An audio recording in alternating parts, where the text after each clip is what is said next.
24-25.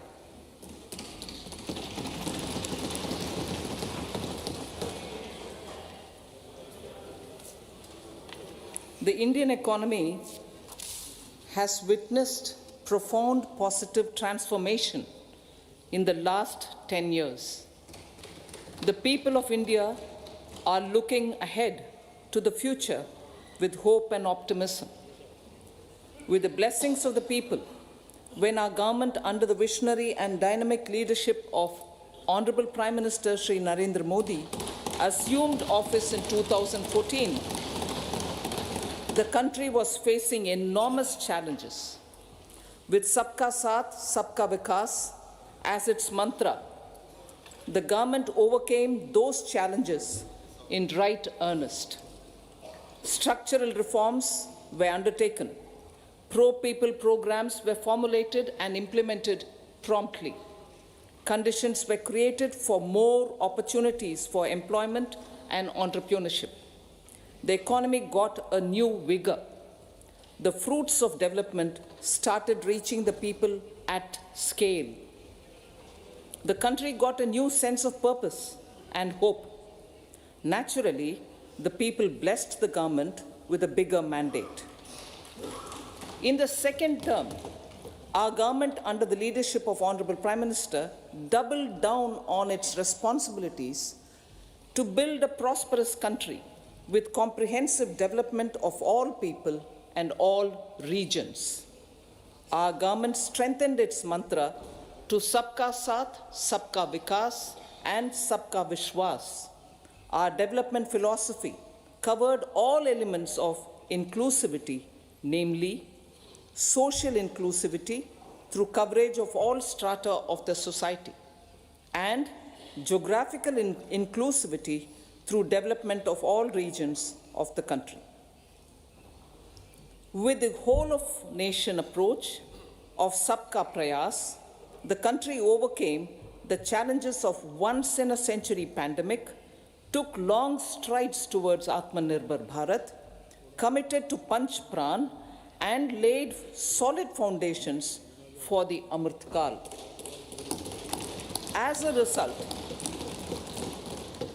result, our young country has high aspirations, pride in its present, and hope and confidence for a bright future.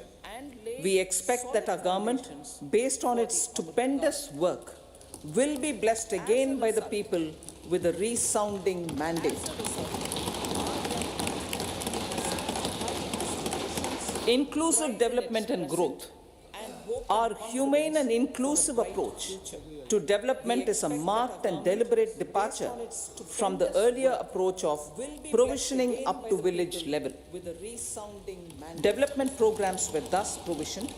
In the last 10 years, however, have targeted each and every household and individual through housing for all, Har Ghar Jal, electricity for all, cooking gas for all, bank accounts and financial services for all in record time. The worries about food have been eliminated through free ration for 80 crore people. Minimum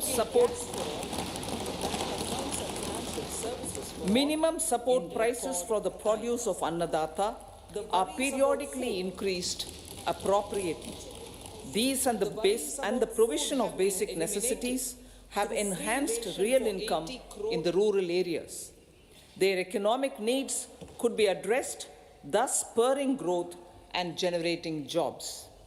Social justice.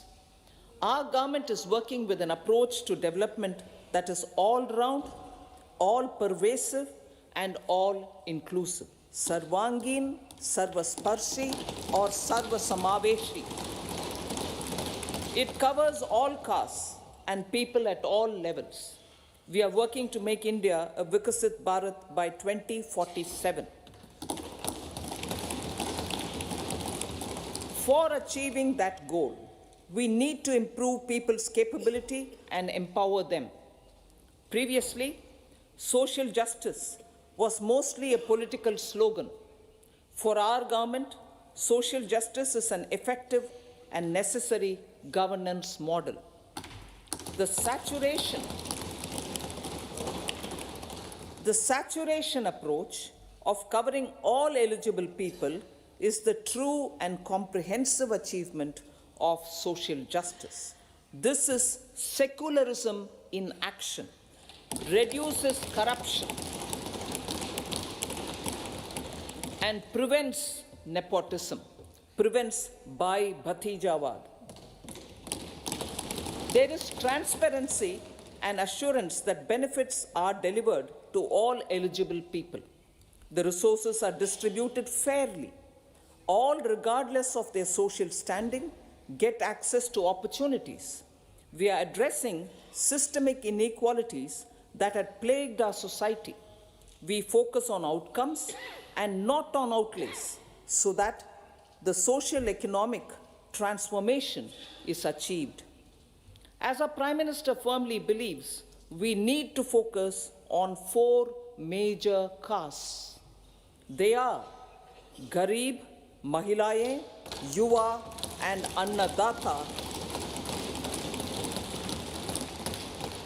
Their needs, their aspirations, and their welfare are our highest priority.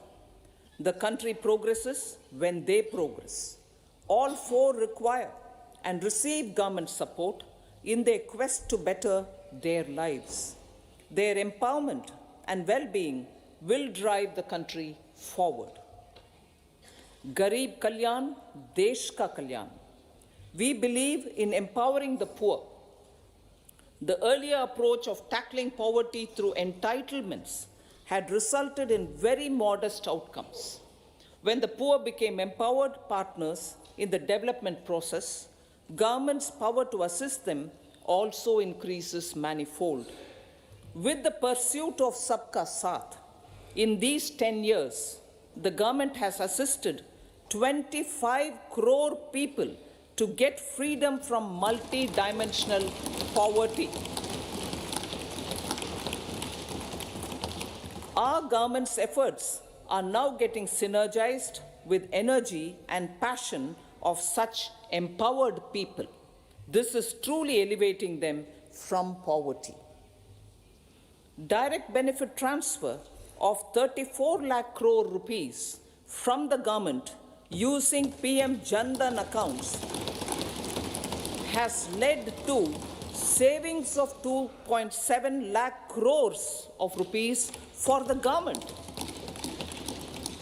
This savings has been realized through avoidance of leakages prevalent earlier. The savings have helped in providing more funds for Garib Kalyan. PM Swanidhi has provided credit assistance to 78 lakh street vendors. From that total of 78 lakh street vendors, 2.3 lakh have received credit for the 3rd time. PM Janman Yojana reaches out to the particularly vulnerable tribal groups who have remained outside the realm of development so far. PM Vishwakarma Yojana provides end-to-end support to artisans and craftspeople engaged in 18 trades.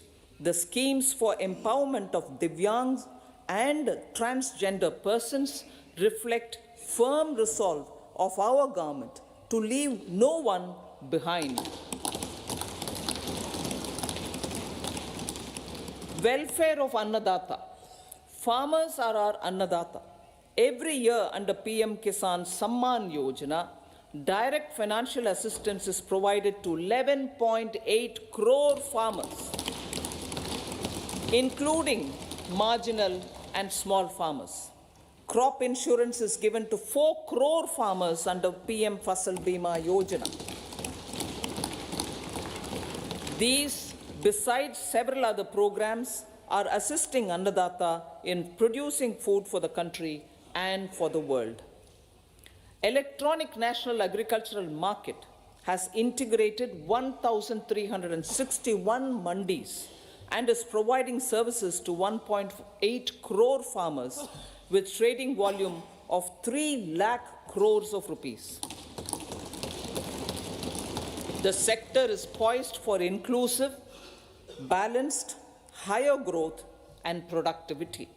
These are facilitated from farmer-centric policies, income support, coverage of risks through price and insurance support, promotion of technologies and innovations through startups. Empowering the Amrit PD, the Yuva. Our prosperity depends on adequately equipping and empowering the youth. The National Education Policy 2020 is ushering the transformational reforms. PM Schools for Rising India, PM Shri, are delivering quality teaching and nurturing holistic and well-rounded individuals. The Skill India mission has trained 1.4 crore youth,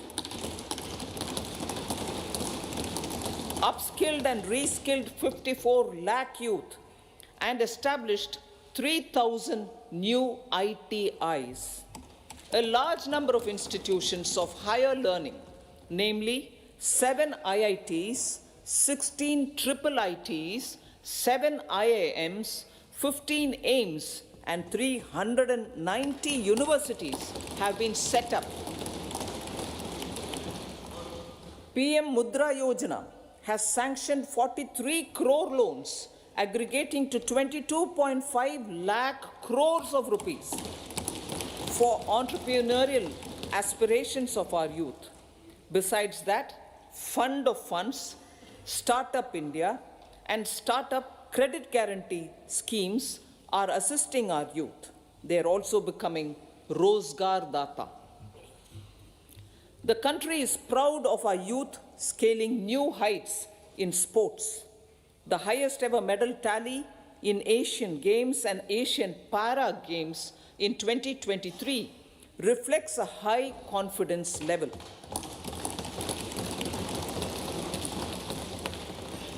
Chess prodigy and our #1 ranked player Pragyananda put up a stiff fight against the reigning world champion Magnus Carlsen in 2023. Today, India has over 80 chess grandmasters compared to little over 20 in 2010. Momentum for Nari Shakti. The empowerment of women through entrepreneurship, ease of living, and dignity for them has gained momentum in these 10 years. 30 crore Mudra Yojana loans have been given to women entrepreneurs. Female enrollment in higher education has gone up by 28% in 10 years. In STEM courses, girls and women constitute 43% of enrollment, one of the highest in the world. All these measures are getting reflected in the increasing participation of women in workforce. Making triple talaq illegal, reservation of 1/3 seats for women in the Lok Sabha and state assemblies, and giving over 70% houses under PM Awas Yojana in rural areas to women, and giving over 70% houses under PM Awas Yojana in rural areas to women as sole or joint owners have enhanced their dignity. Exemplary track record of governance, development, and performance. Besides delivering on high growth in terms of gross domestic product, the government is equally focused on a more comprehensive GDP, that is, governance, development, and performance. Our government has provided transparent, accountable, people-centric, and prompt, trust-based administration with citizen-first and minimum government, maximum governance approach. The impact of all-round development is discernible in all sectors. There is macroeconomic stability, including in the external sector. Investments are robust.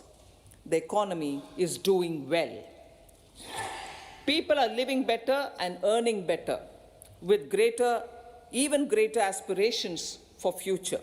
Average real income of the people has increased by 50%. Inflation is moderate. People are getting empowered, equipped, and enabled to pursue their aspirations. There is effective and timely delivery of programs and of large projects. Economic management.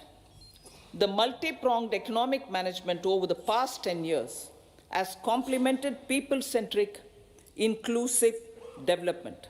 Following are some of the major elements. 1. All forms of infrastructure, physical, digital, or social, are being built in record time.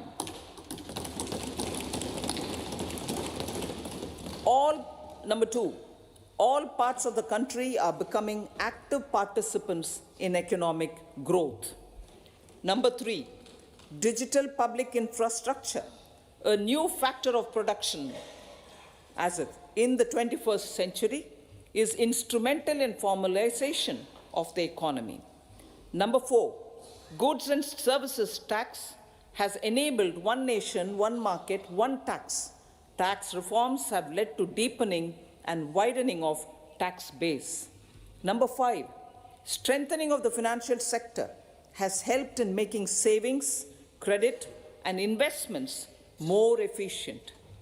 Number 6, GIFT, IFSC, and the Unified Regulatory Authority, IFSCA, are creating a robust gateway for global capital and financial services for the economy. Number 7, proactive inflation management has helped keep inflation within the policy band.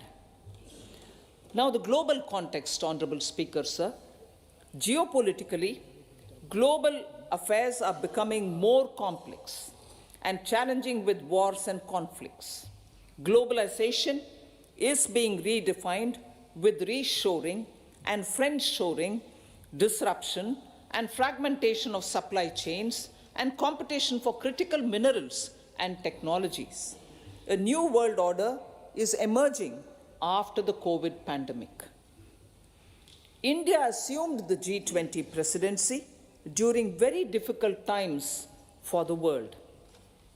The global economy was going through high inflation, high interest rates, low growth, very high public debt, low trade growth, and climate changes. The pandemic has led to a crisis of food, fertilizer, fuel, and finances for the world, while India successfully navigated its way. The country showed the way forward and built consensus on solutions for those global problems. The recently announced India, Middle East, Europe economic corridor is a strategic and economic game changer for India and others. In the words of Honorable Prime Minister, the corridor, and I quote, will become the basis of world trade for hundreds of years to come, and history will remember that this corridor was initiated on Indian soil, unquote. Vision for Vikasit Bharat.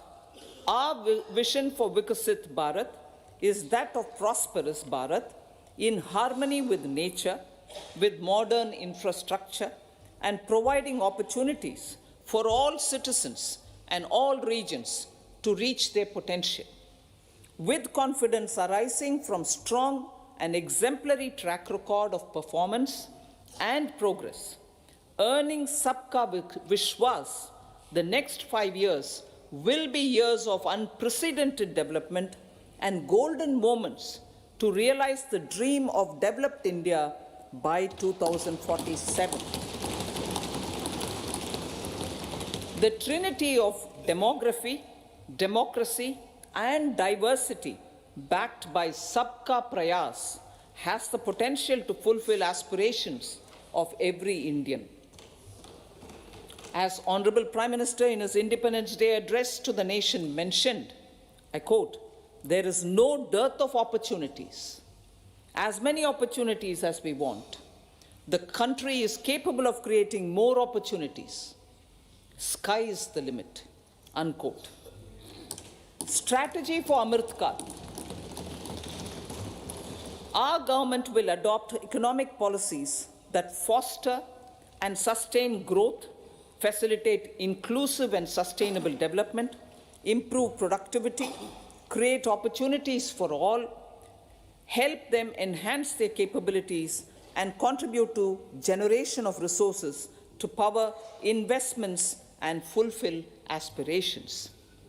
Guided by the principle, reform, perform, and transform, the government will take up next generation reforms and build consensus with the states and stakeholders for effective implementation.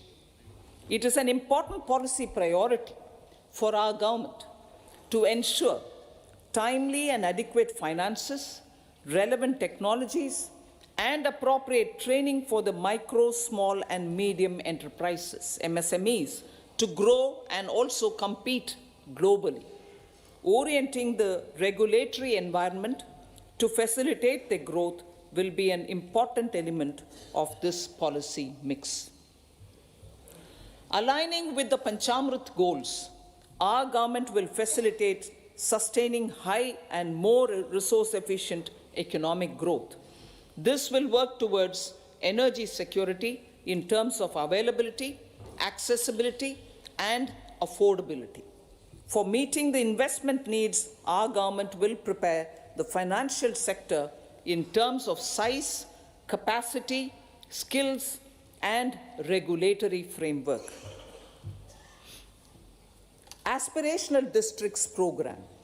Our government stands ready to assist the states in faster development of aspirational districts and blocks, including generation of ample economic opportunities.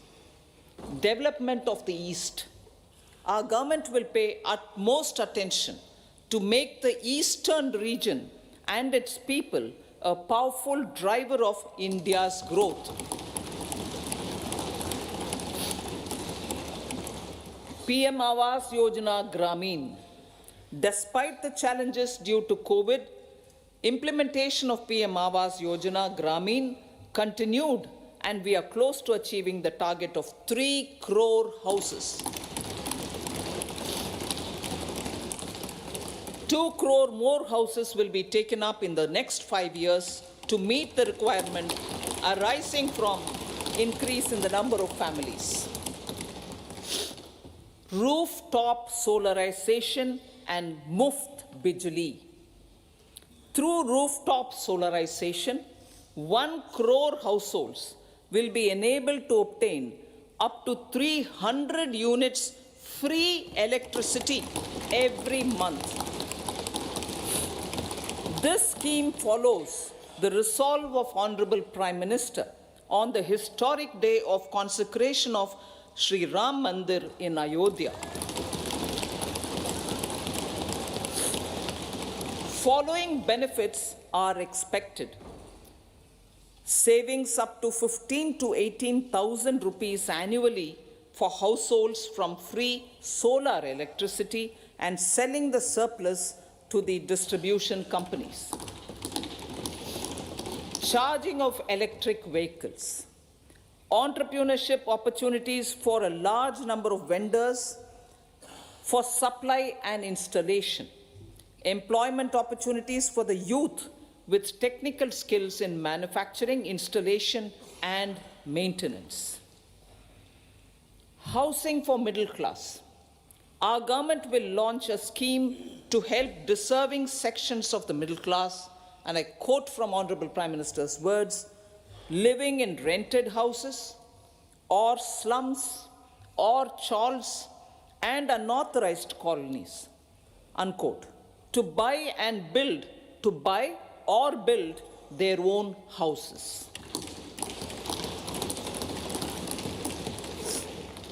Medical colleges. Several youth are ambitious to get qualified as doctors. They aim to serve our people through improved healthcare services. Our government plans to set up more medical colleges by utilizing the existing hospital infrastructure under various departments. A committee for this purpose will be set up to examine the issues and make relevant recommendations. Cervical cancer vaccination.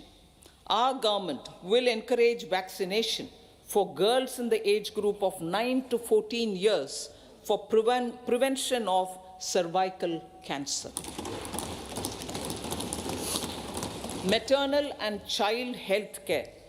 Various schemes for maternal and child care will be brought under one comprehensive program for synergy in implementation.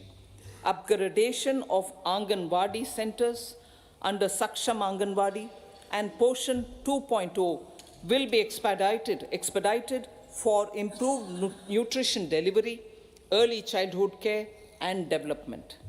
The newly designed You-Win platform for managing immunization and intensified efforts of Mission Indradhanush will be rolled out expeditiously throughout the country.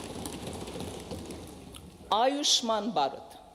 Healthcare cover under Ayushman Bharat scheme will be extended to all ASHA workers, to all Anganwadi workers and helpers. Agriculture and food processing. The efforts of value addition in agriculture sector and boosting farmers' incomes will be stepped up. Pradhan Mantri Kisan Sampada Yojana has benefited 38 lakh farmers and generated 10 lakh employment. Pradhan Mantri Formalization of Micro Food Processing Enterprises Yojana has assisted 2.4 lakh SHGs and 60,000 individuals with credit linkages. Other schemes are complementing the efforts for reducing post-harvest losses and improving productivity and incomes. For ensuring faster growth of the sector, our government will further promote private and public investment in post-harvest activities, including aggregation, modern storage, efficient supply chains, primary and secondary processing and marketing and branding. Nano DAP. After the successful adoption of nano urea, application of nano DAP on various crops will be expanded in all agroclimatic zones. Atmanirbhar Oil Seeds Abhiyan.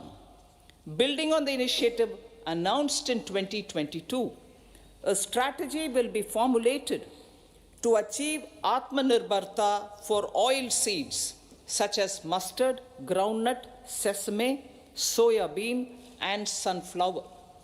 This will cover research for high-yielding varieties, widespread adoption of modern farming techniques, market linkages, procurement, value addition, and crop insurance. Dairy development. A comprehensive program for supporting dairy farmers will be formulated. Efforts are already on to control foot and mouth disease. India is the world's largest milk producer with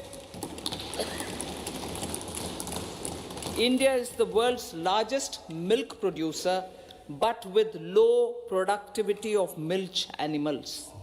The program will be built on the success of existing schemes such as Rashtriya Gokul Mission, National Livestock Mission, and infrastructure development funds for dairy processing and animal husbandry. Matsya Sampada. It was our government which set up a separate department for fisheries, realizing the importance of assisting fishermen. This has resulted in doubling of both inland and aquaculture production. Seafood exports since 2013-14 has also doubled. Implementation of Pradhan Mantri Matsya Sampada Yojana will be stepped up to 1. Enhance aquaculture productivity from existing 3 to 5 tons per hectare. 2. Double exports to 1 lakh crore rupees. And 3.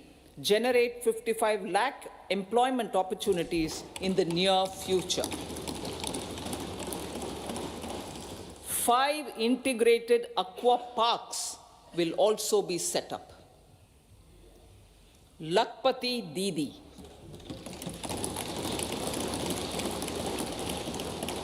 83 lakh SHGs.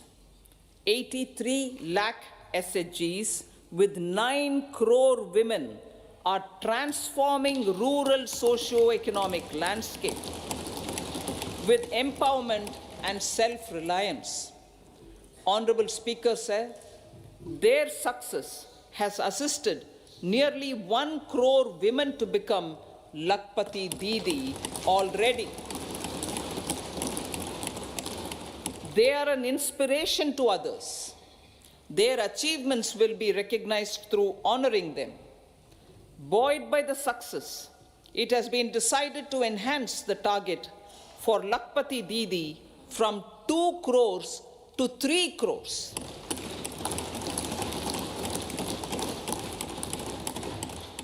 Technological changes, new age technologies and data are changing the lives of people and businesses. They are also enabling new economic opportunities and facilitating provision of high-quality services at affordable prices for all, including those at the bottom of the pyramid. Opportunities for India at the global level are expanding. India is showing solutions through innovation and entrepreneurship of its people. Research and innovation for catalyzing growth, employment, and development. Prime Minister Shastri, Prime Minister Lal Bahadur Shastri gave the slogan of Jai Jawan, Jai Kisan.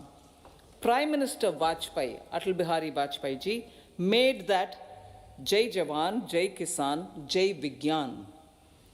Prime Minister Modi has furthered that to Jai Jawan, Jai Kisan, Jai Vigyan, and Jai Anusandhan, as innovation is the foundation of development. For our tech-savvy youth, this will be a golden era.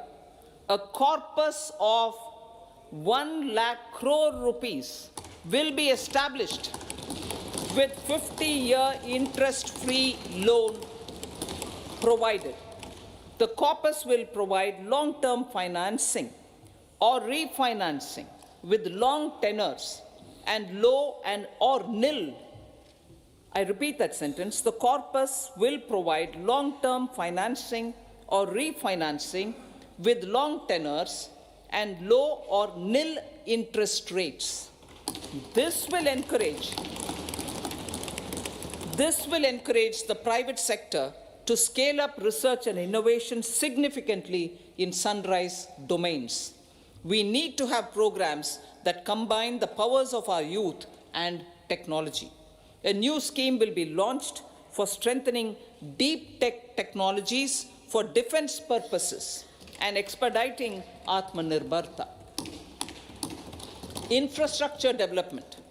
Building on the massive tripling of the capital expenditure outlay in the past 4 years, resulting in huge multiplier impact on economic growth and employment creation, the outlay for the next year is being increased by 11.1% to 11,111 crore rupees.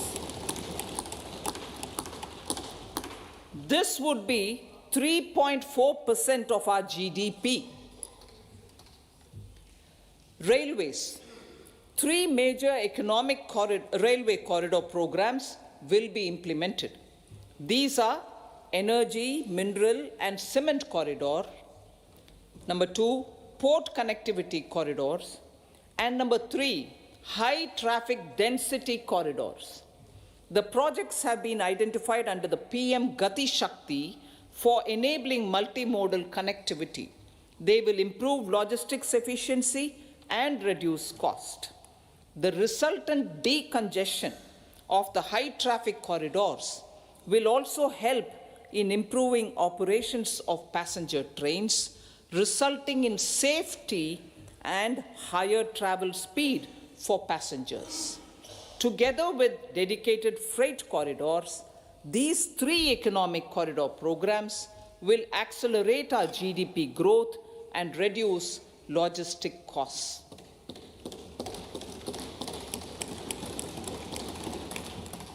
40,000 normal rail bogies will be converted to Vande Bharat standards to enhance safety, convenience, and comfort of passengers. Aviation sector. The aviation sector has been galvanized in the past 10 years. Number of airports have doubled to 149. Rollout of air connectivity to Tier 2 and Tier 3 cities under UDAN scheme has been widespread. 517 new routes are carrying 1.3 crore passengers. Indian carriers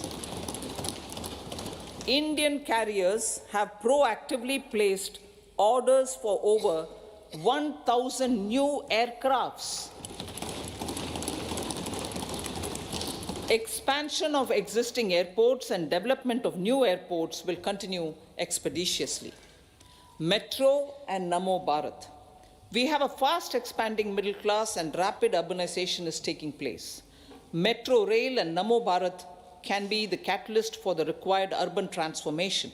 Expansion of these systems will be supported in large cities, focusing on transit-oriented development. Green energy. Towards meeting our commitment for net zero by 2070, the following measures will be taken. Viability gap funding will be provided for harnessing offshore wind energy, potential for initial capacity of 1 gigawatt. Coal gasification and liquefaction capacity of 100 metric tons will be set up by 2030. This will also help in reducing imports of natural gas, methanol, and ammonia. Phased mandatory blending of compressed biogas in compressed natural gas for transport and piped natural gas for domestic purposes will be mandated. Financial assistance will be provided for procurement of biomass aggregation machinery to support collection. Electric vehicle ecosystem. Our government will expand this and strengthen the e-vehicle ecosystem by supporting manufacturing and charging infrastructure. Greater adoption of e-buses for public transport networks will be encouraged through payment security mechanism. Biomanufacturing and biofoundry. For promoting green growth, a new scheme of biomanufacturing and biofoundry will be launched. This will provide environment-friendly alternatives such as biodegradable polymers, bioplastics, biopharmaceuticals, and bioagri-inputs. This scheme will also help in transforming today's consumptive manufacturing paradigm to the one based on regenerative principles. Blue Economy 2.0. For promoting climate resilient activities for Blue Economy 2.0, a scheme for restoration and adaptation measures and coastal aquaculture and mariculture with integrated and multi-sectoral approach will be launched. Comprehensive development of tourist centers. The success of organizing G20 meetings in 60 places presented diversity of India to global audience. Our economic strength has made the country an attractive destination for business and conference tourism. Our middle class also now aspires to travel and explore. Tourism, including spiritual tourism, has tremendous opportunities for local entrepreneurship. States will be encouraged to take up comprehensive development of iconic tourist centers, branding and marketing them at global scale.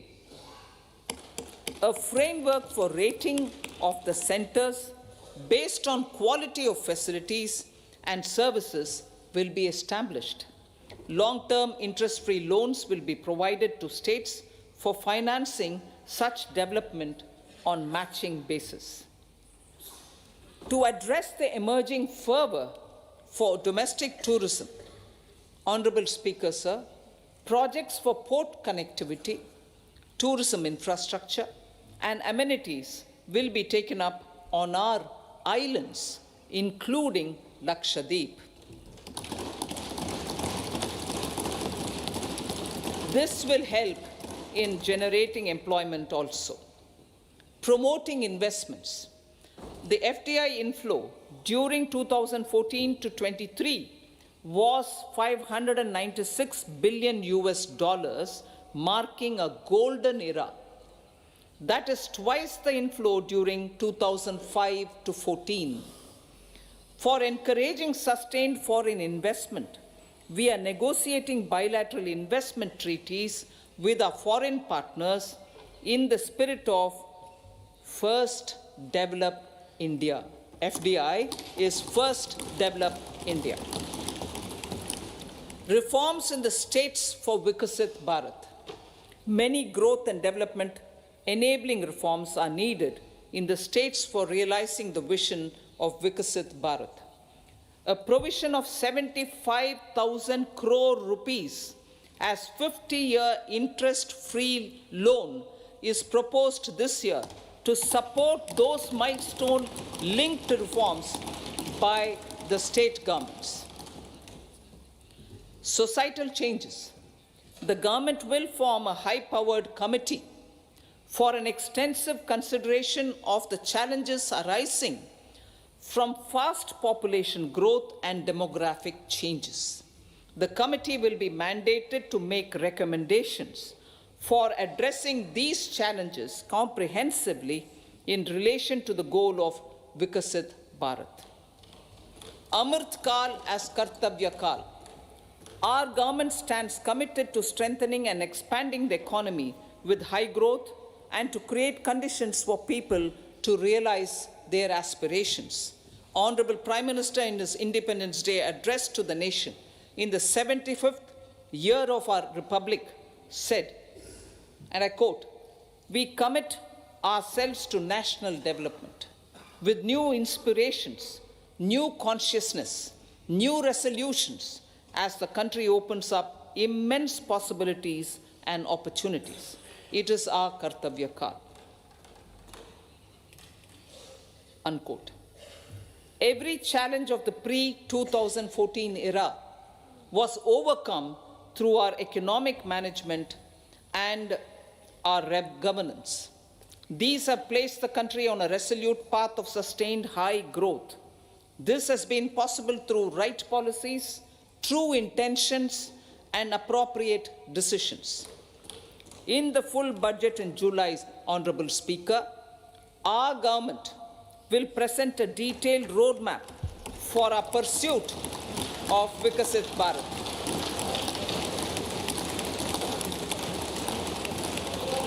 Revised estimates of 2023-24.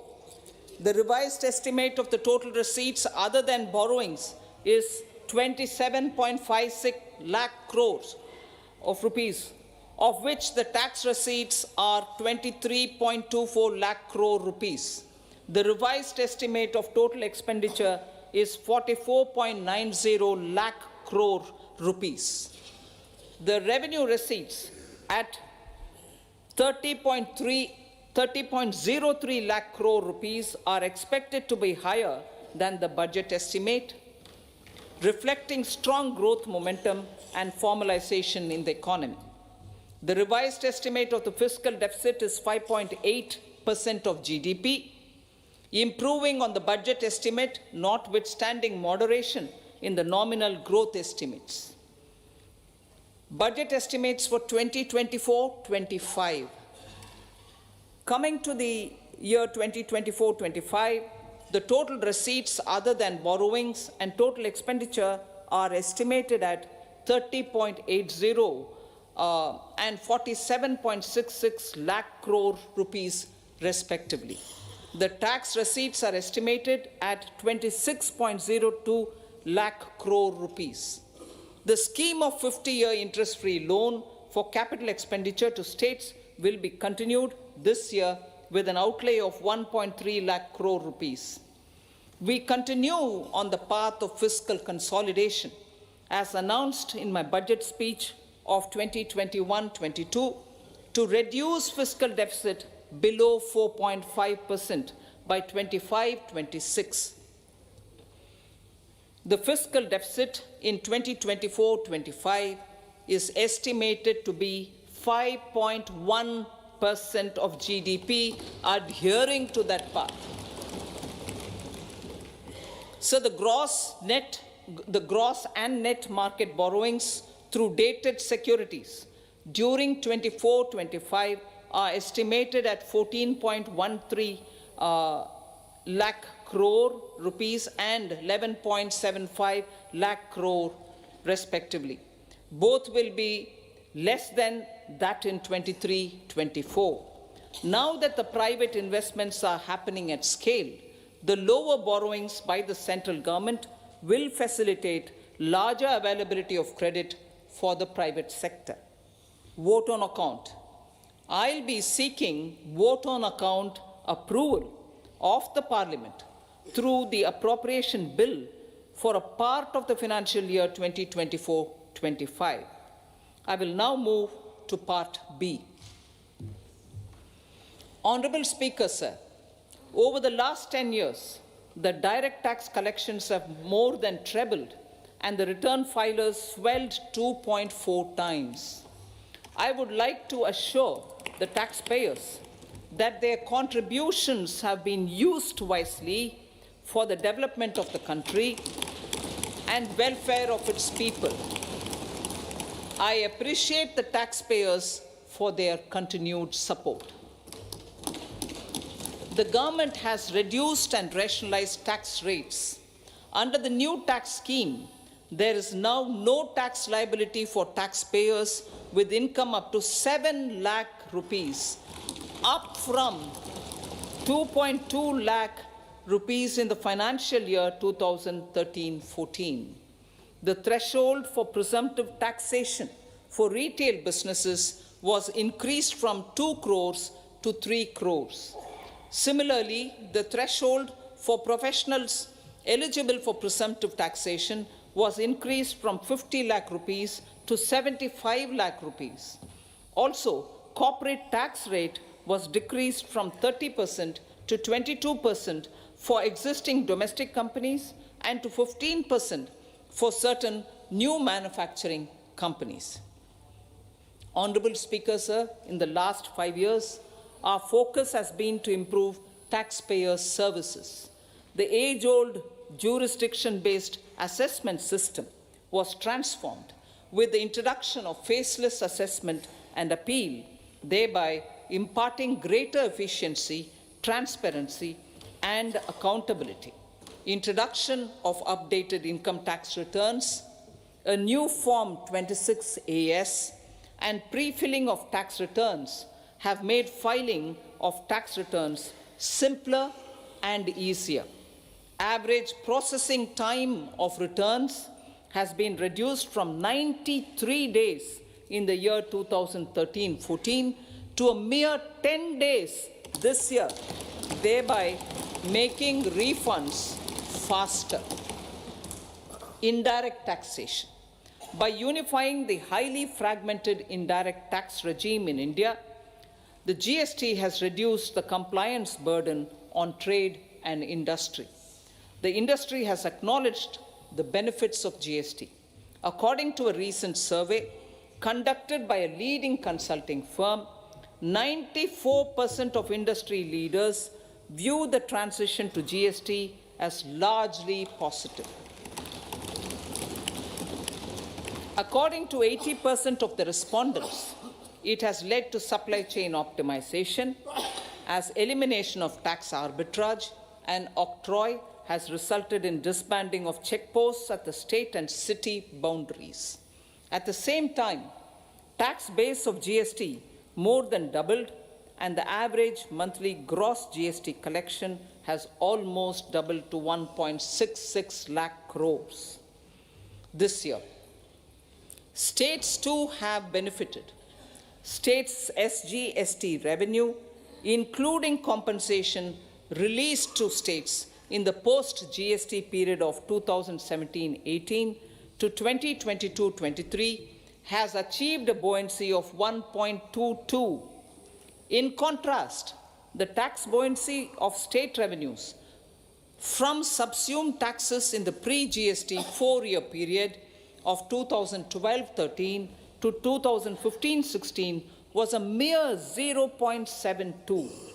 The biggest beneficiaries are consumers, as reduction in logistic cost and taxes have brought down prices of most goods and services. We have taken a number of steps in customs to facilitate international trade.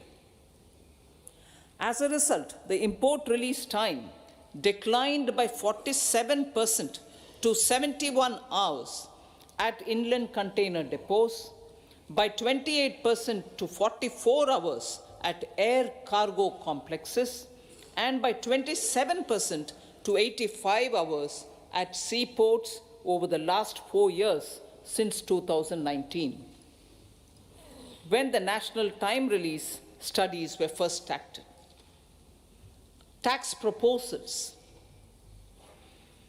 As for tax proposals, in keeping with the convention, I do not propose to make any changes relating to taxation and propose to retain the same tax rates for direct and indirect taxes, including import duties. However, certain tax benefits to startups and investments made by sovereign wealth or pension funds, as also tax exemption on certain income of some IFSC units, are expiring on 31/3/2024. To provide continuity in taxation, I propose to extend the date to 31/3/2025.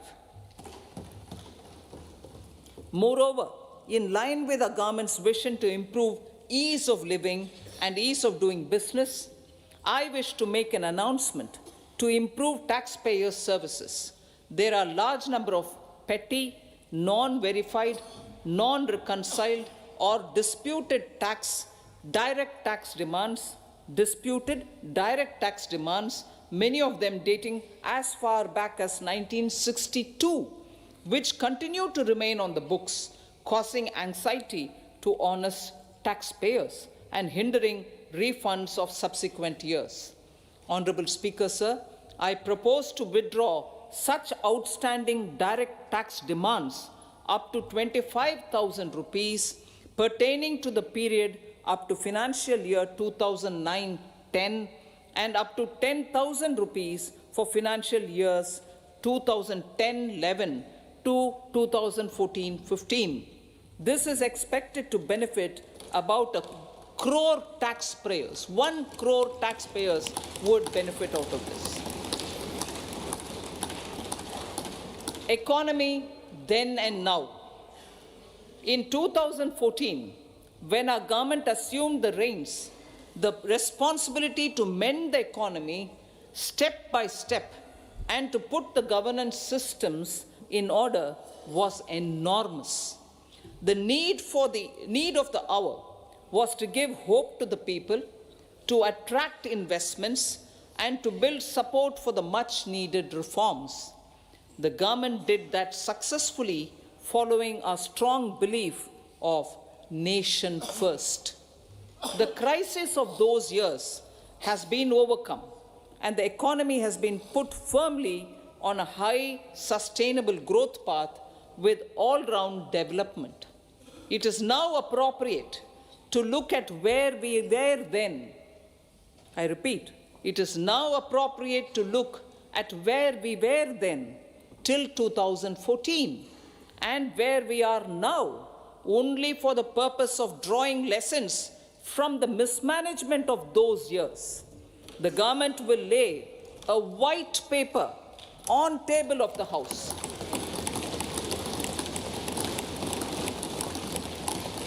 The exemplary track record of governance, development and performance, effective delivery and Jan Kalyan has given the government trust, confidence and blessings of the people to realize whatever it takes, the goal of Vikasit Bharat with good intentions, true dedication and hard work in the coming years and decades. With this, Honorable Speaker, I commend the interim budget to this august House. Jai Hind.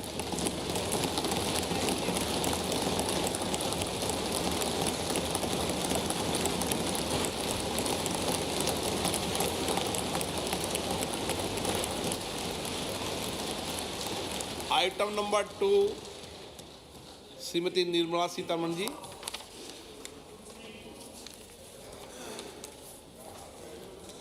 So, with your permission, I rise to lay on the table the following statements under Section 3(1) of the Fiscal Responsibility and Budget Management Act 2003, Medium-Term Fiscal Policy cum Fiscal Policy Strategy Statement and Macroeconomic Framework Statement.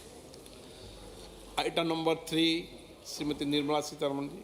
Sir, with your permission, I rise to move for leave to introduce the Finance Bill 2024. प्रश्न ये है कि विधेयक को पुनर्स्थापित करने की अनुमति प्रदान की जाए। जो सदस्य इसके पक्ष में हाँ कहें, जो सदस्य विरोध में ना कहें। मेरे विचार में निर्णय हाँ वालों के पक्ष हुआ, हाँ वालों के पक्ष हुआ। माननीय मंत्री जी विधेयक को पुनर्स्थापित करें। Sir, I introduce the bill. सभा की कार्रवाई शुक्रवार दिनांक 2 फरवरी 2024 को प्राप्त 11 बजे तक के लिए स्थगित की जाती है।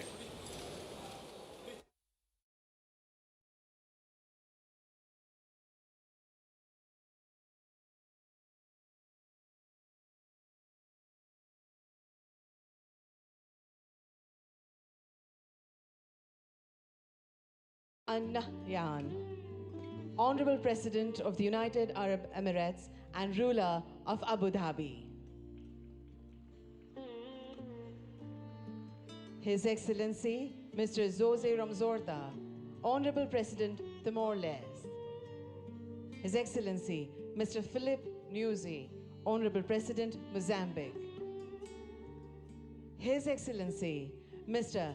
Petra Fiala, Honorable Prime Minister, Czech Republic. And we welcome all the esteemed dignitaries. Thank you.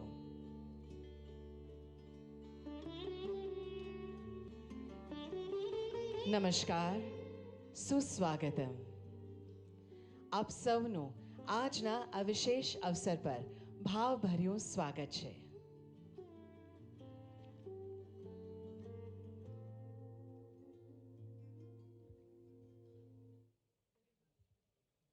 The banal event, Vibrant Gujarat Global Summit, has turned into a benchmark event globally, and its success can be attributed to various factors, including the state government's proactive policies, infrastructure development, and efforts to attract both domestic and international investors.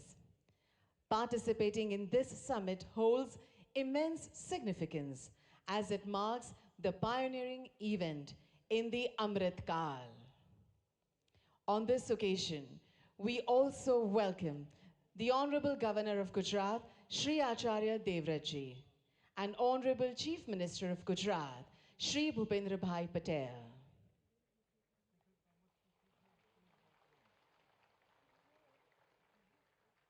Thank you. We shall commence this significant inaugural session with a patriotic song, Jai Jai Garvi Gujarat, which was written by famous Gujarati poet Shri Narmad. The song that highlights the rich heritage, culture, bravery, and achievements of the land of Gujarat will be sung by world-renowned Shri Kirtidan Gadvi.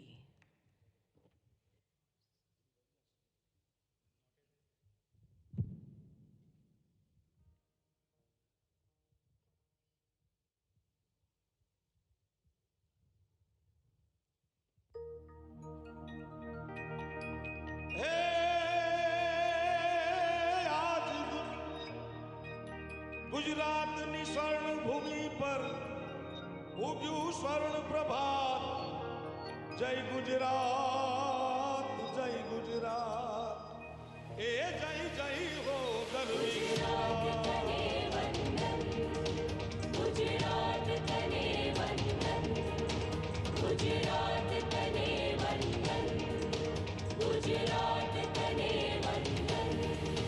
जय जय गर्वी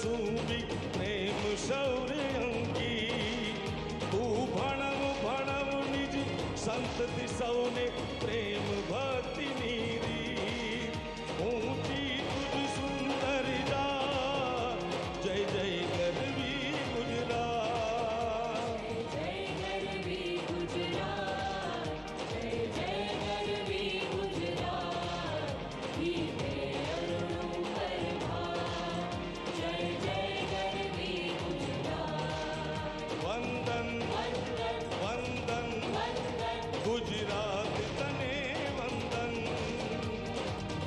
वंदन वंदन गुजरात तने वंदन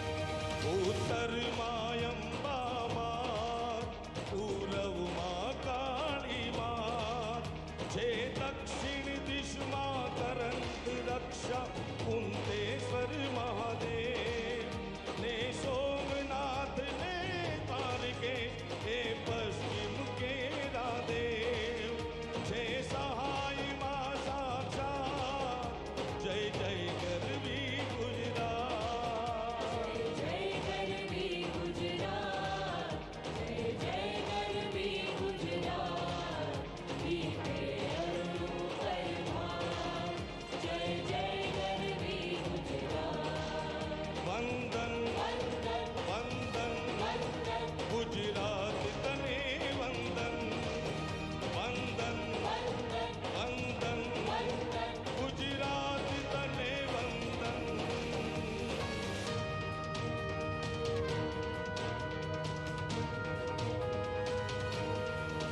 नदी तापी नर्मदा जोई महीने बीजी पण जोई वળી જોઈ સુભટના સુધ રમણ ને રત્ના કર સાગર પર્વત ઉપરથી વીર પૂર્વજો તે આશીષ જય કર સંપે સોએ સૌજા જય જય ગરવી ગુજરાત जय गर्वी गुजरात जय जय गर्वी गुजरात दीपे अरुणों पर भार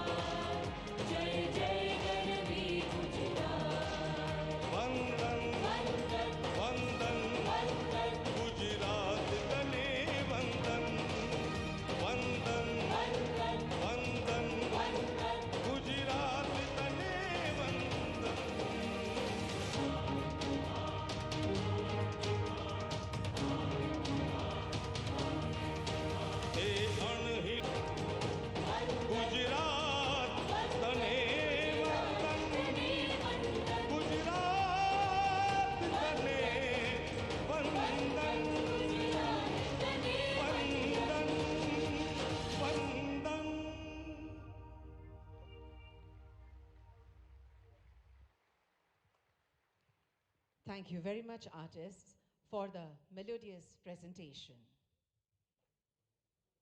Over the past 20 years, the Vibrant Gujarat Summit has achieved remarkable success in its development and growth initiatives, thereby transforming Gujarat into an economic powerhouse. Let's have a look at an audio-visual film narrating the success story, that is, Vibrant Gujarat Global Summit.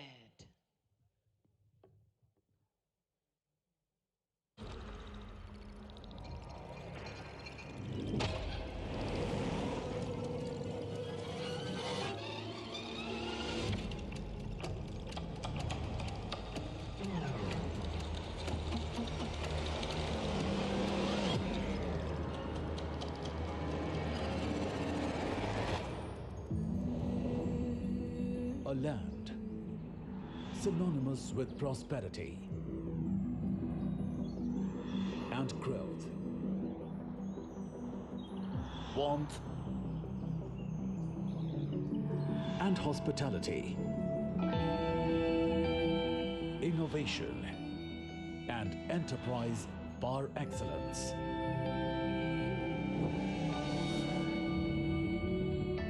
Whose people are committed to the realization of the infinite potential of humankind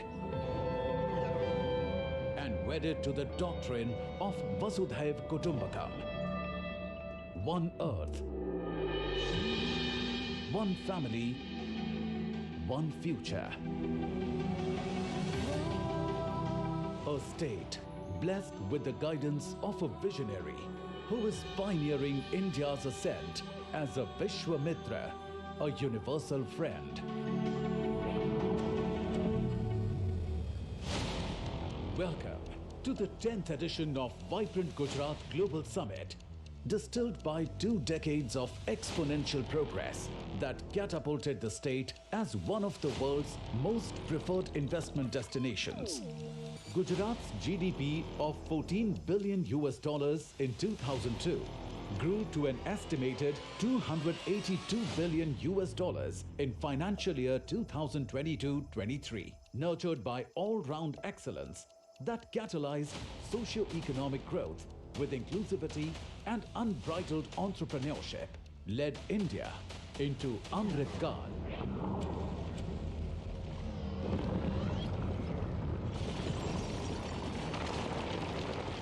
Envisioned in the face of adversity by the Honorable Prime Minister Narendra Modi at a time when he was the Chief Minister of Gujarat, the Vibrant Gujarat Global Summit bears an eloquent testimony to the characteristic resilience and the indomitable spirit of Gujarat. Inspired by Shri Modi's vision, the last 20 years have been an unparalleled saga of progress that has witnessed Vibrant Gujarat transform the state into India's growth engine. With unmatched state-of-the-art infrastructure, unsurpassed manufacturing prowess, and unparalleled growth. From farm to fintech, drip irrigation to drones. New age technological advancements in semiconductors and electronics. From a vibrant startup ecosystem to flourishing e-commerce. From India's biggest hybrid energy park to the world's biggest diamond hub and office complex. Vibrant Gujarat Global Summit has elevated the esteem and stature of the state within the country and beyond.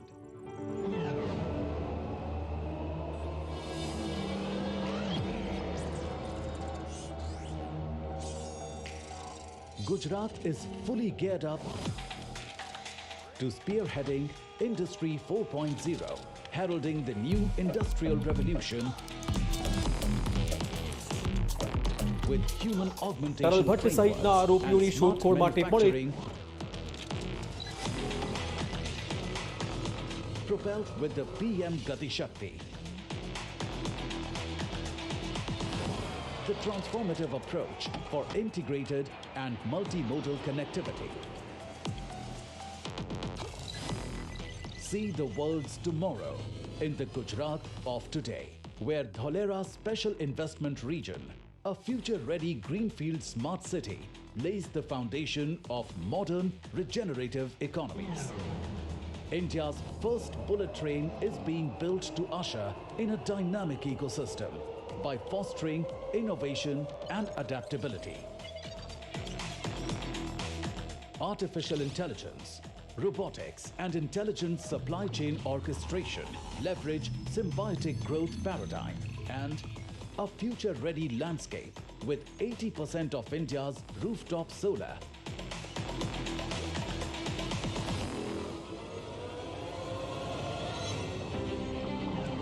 To cutting-edge lab-grown diamonds, epitomize circular prosperity model for holistic sustainable development. It is gearing India's decade as a launchpad for technology and innovation, with new opportunities in semiconductors and electronics, unlocking infinite potential for startups and e-commerce with quantum-resilient infrastructure, shaping the future of fintech and continuing to foster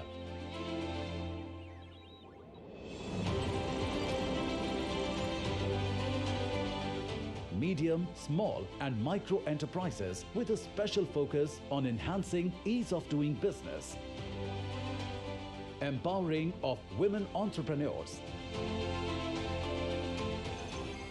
and creating eco-innovation hubs. Abuzz with green infrastructure integration, Gujarat's commitment to harmonious urbanization is transforming every harbour into a gateway of prosperity. Mummy तुम कैसी बात कर रही हो? मैं तो चाह ही रही वाइल इंडिया सुधार हो जाता, पर मैंने ये मारे मना कर दी। मैंने तो जानो यूं, वाकई मम्मी पे इलेक्ट्रिक हो गए। An exciting hub for green energy, including green hydrogen, electrolysis, renewables, and EV manufacturing. Gujarat strides forward towards mitigating carbon footprint as a beacon for green solutions and net zero.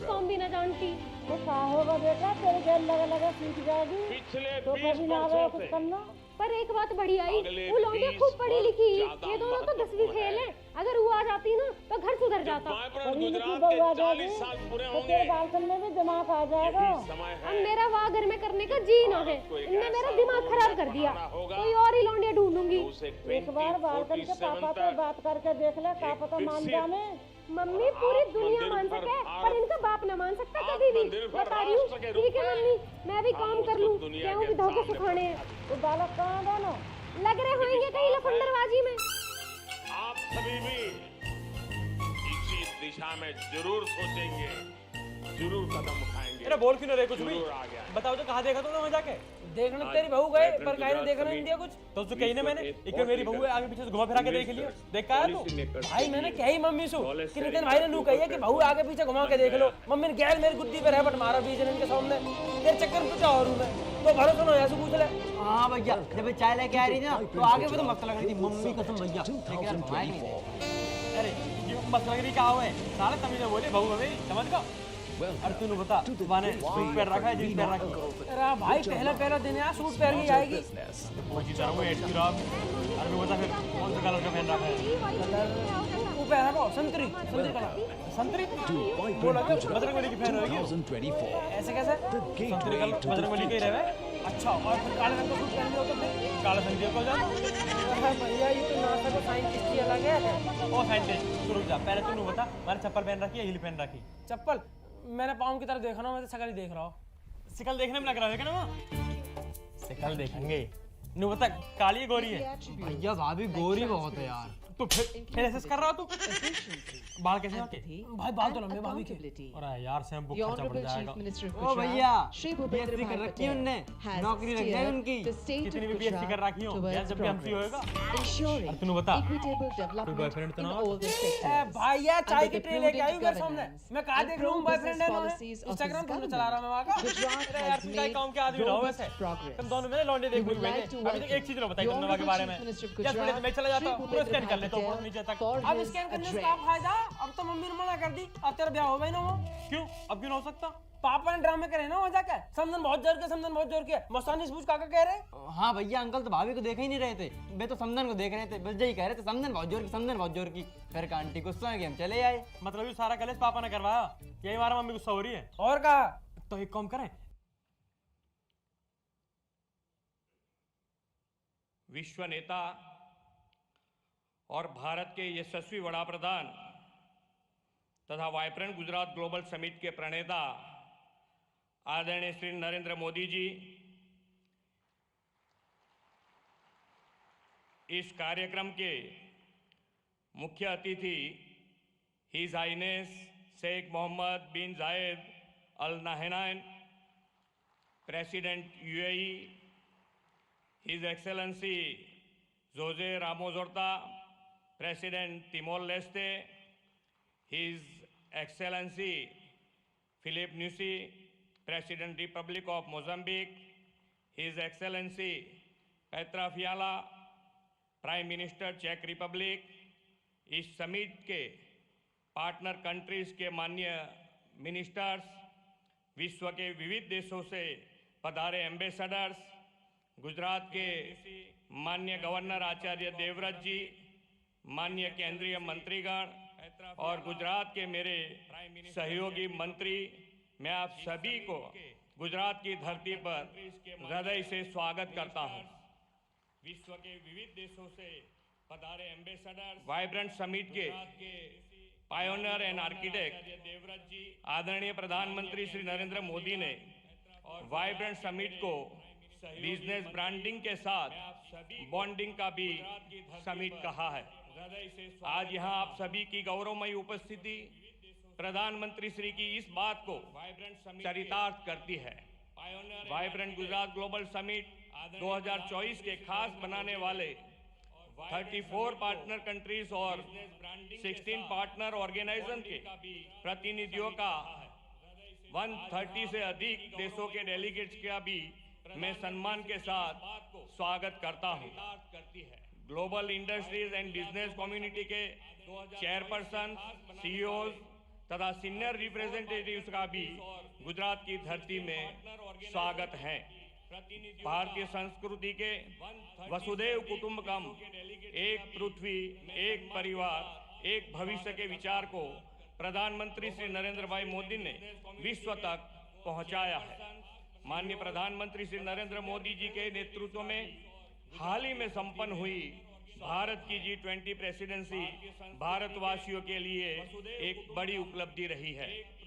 आज गुजरात ने विश्व व्यापार, वाणिज्य एवं औद्योगिक क्षेत्र में प्रमुख स्थान हासिल किया है। यह आदरणीय श्री नरेंद्र भाई मोदी के दूरंदेशी तथा कुशल नेतृत्व का ही परिणाम है। आज हम सब वाइब्रेंट गुजरात ग्लोबल समिट 2024 को सफल बनाने के विश्वास के साथ यहाँ एकत्र हुए हैं। 21वीं सदी की शुरुआत में कई चुनौतियों से घिरे गुजरात को तत्कालीन मुख्यमंत्री श्री नरेंद्र भाई मोदी ने वाइब्रेंट समिट के माध्यम से आशा की नई किरण दिखाई थी। 2003 में वाइब्रेंट गुजरात जैसे ये विजनरी इवेंट का प्रारंभ करते हुए आदरणीय श्री नरेंद्र भाई ने कहा था, Gujarat can and Gujarat is will. आज यह समिट 2 दशक की असीम सफलता से पूरे विश्व के लिए नॉलेज शेयरिंग तथा नेटवर्किंग का सम्मानित मंच बन गया है। आज हम बड़े गौरव से कह सकते हैं कि आपकी प्रेरणा से ही Gujarat best destination for investment तथा देश के विकास का ग्रोथ इंजन बन गया है। आदरणीय नरेंद्र भाई जी हर वाइब्रेंट समिट में गुजरात के वर्ल्ड क्लास डेवलपमेंट का विजन और नई पहलों की परिकल्पना हमें दी है। आप ही के मार्गदर्शन और नेतृत्व में गुजरात ने इसे भली भांति साकार किया है। गुजरात आप ही के मार्गदर्शन में पॉलिसी ड्रिवन स्टेट बना है। हम हमारी पॉलिसी के प्रति कमिटेड हैं। हम हर कमिटमेंट को ऑनर करते हैं। प्रधानमंत्री जी ने गुजरात में ग्लोबल फाइनेंस एक्टिविटी शुरू करने का विजन दिया और परिणाम स्वरूप उनके मार्गदर्शन में गिफ्ट सिटी आज वर्ल्ड की अनेक बड़ी फाइनेंशियल और फिनटेक कंपनियों का हब बन गया है। धौलेरा SIR, साणंद मंडल बेचराजी का ऑटो मैन्युफैक्चरिंग हब, विश्व का सबसे बड़ा renewable energy park, medical devices तथा बल्क टर्क पार्क, सेमीकंडक्टर डिस्प्ले फैब उत्पादन, in space cluster, defence and aerospace manufacturing, ऐसे अनेक उपलब्धियों और विकास के नए कीर्तिमान गुजरात ने वाइब्रेंट समिट की सफलता के फलस्वरूप हासिल किया है।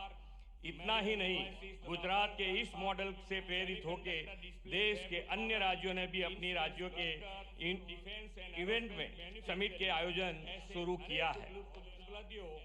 माननीय प्रधानमंत्री जी के विकसित भारत के विजन के अनुरूप ही हमने 10th वाइब्रेंट गुजरात समिट की theme gateway to the future रखी है। यह समिट भारत के अमृत काल का पहला समिट है और यह प्रधानमंत्री जी की विभिन्न राष्ट्रीय प्राथमिकताएं सेमीकंडक्टर और electronics, green hydrogen, renewable energy, electric mobility, MSME और स्किल डेवलपमेंट पर फोकस्ड है। मुझे यह बताते हुए अत्यंत खुशी हो रही है कि इस वाइब्रेंट समिट के उपलक्ष्य में हो रहे MOUs की 50% MOUs ग्रीन MOUs हैं। क्लाइमेट चेंज की चुनौतियों का सामना करने और पर्यावरण की रक्षा के प्रधानमंत्री जी के विजन को साकार करते हुए ग्रीन ग्रोथ, रिन्यूएबल एनर्जी और सस्टेनेबल डेवलपमेंट के प्रति हमारी प्रतिबद्धता ये MOUs दर्शाती है। आर्थिक विकास पर बल देने के साथ गुजरात सरकार ने हमेशा सोशल सेक्टर डेवलपमेंट और क्वालिटी ऑफ लाइफ पर भी ध्यान केंद्रित किया है। देश के इस अमृत काल में आयोजित हो रहा यह वाइब्रेंट समिट हमारे लिए अमृत भविष्य का रोड मैप तय करेगा। आर्थिक विकास पर बल देने के साथ इस अमृत भविष्य के निर्माण में हमारा सहयोग देने इस वाइब्रेंट समिट में विश्व के अनेक राष्ट्र जुड़े हैं। आज की समिट में उद्घाटन अवसर के मुख्य अतिथि his highness Sheikh Mohammed bin Zayed Al Nahyan president UAE की उपस्थिति का मैं ऋण स्वीकार करता हूं। आपको कुछ अचानक संयोग के लेकर इस कार्यक्रम के बीच से ही जाने की जरूरत पड़ी है। हिज हाइनेस, आप अपना अति व्यस्त अमूल्य समय निकालकर इस समिट के मुख्य अतिथि रूप में उपस्थित रहे, आपका फिर से एक बार धन्यवाद करना चाहूँगा। मैं प्रधानमंत्री जी को आश्वस्त करना चाहूँगा कि विकसित भारत 2047 को आपके विजन को पूरा करने में गुजरात ग्रोथ इंजन की भूमिका निभाएगा। फिर एक बार आप सभी महानुभावों का वाइब्रेंट गुजरात की वाइब्रेंट समिट में स्वागत है। धन्यवाद। भारत माता की जय। वंदे मातरम। जय जय Garvi Gujarat. Thank you very much, Honorable Chief Minister, sir, for your welcome address. As mentioned by our Honorable Chief Minister, sir, our chief guest, His Highness Sheikh Mohammed bin Zayed Al Nahyan, Honorable President of the United Arab Emirates and ruler of Abu Dhabi, has to leave due to a pressing commitment, but before that, he has graciously agreed to say a few words. We welcome you, sir. Our chief guest, His Highness Sheikh Mohammed bin Zayed Al Nahyan, Honorable President of the United Arab Emirates and ruler of Abu Dhabi, has to leave due to a pressing commitment, but before that, he has graciously agreed to say a few words. We welcome you, sir. في البداية أشكر رئيس وزراء ولاية جوجرات على هذه الكلمة القيمة، كما أشكر صديقي وأخي العزيز رئيس الوزراء الهندي على دعوته الكريمة لحضور هذه القمة التي أسسها هو شخصيا عام 2003، وأصبحت منصة عالمية لتبادل الخبرات والمعلومات حول تطوير الاقتصاد والاستثمار. وأهنيكم دولة الرئيس بمناسبة مرور 20 عام على هذه الانطلاقة. سيدي، نحن سعداء جدا بالمشاركة مع أصدقائنا في الهند والعالم في هذه القمة لنبعث جميعا ما يسعد شعوبنا ويطور دولنا.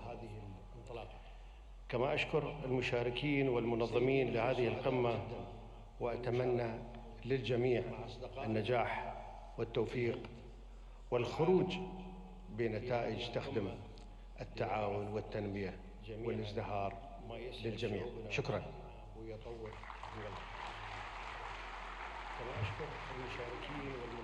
Thank you, Your Highness. وأتمنى للجميع النجاح والتوفيق والخروج. We profusely thank him for his words of appreciation. It is indeed our honor and privilege to have him over here.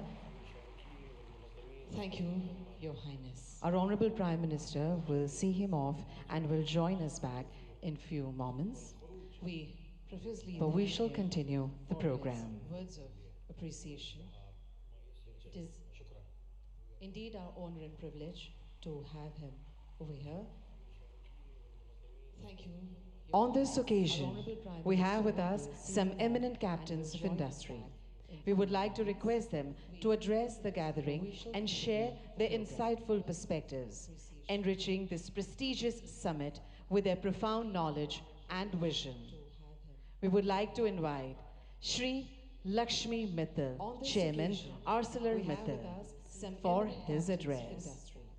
We would like to request them to address the gathering and share their insightful perspectives, enriching this prestigious summit with their profound knowledge and vision. We would like to invite Shri Lakshmi Mittal, Chairman ArcelorMittal, for his address.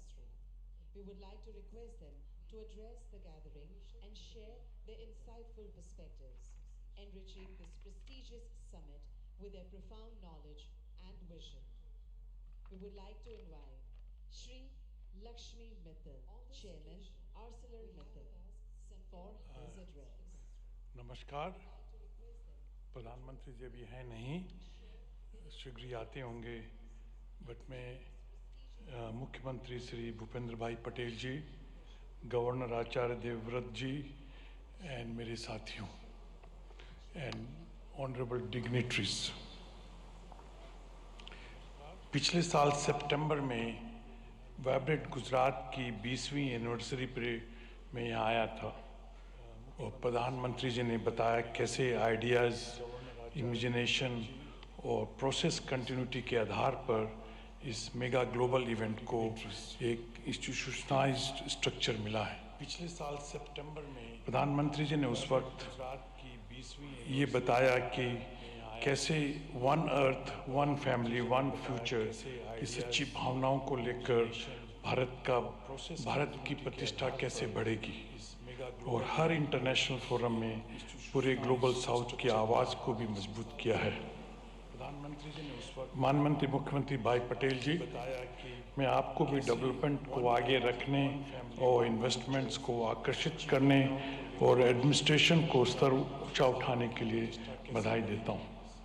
और हर international forum में पूरे global south की आवाज़ गुजरात में fair, transparent and policy driven governance की एक पहचान रही है और जिसमें मेरी कंपनी ने भी अनुभव किया है। स्टील किसी भी राष्ट्र के आत्मनिर्भरता में एक बड़ी भूमिका निभाता है क्योंकि ये infrastructure development, urbanisation, renewable sectors, automotive industry, electric vehicles, defence, railways आदि में बहुत उपयोग होता है।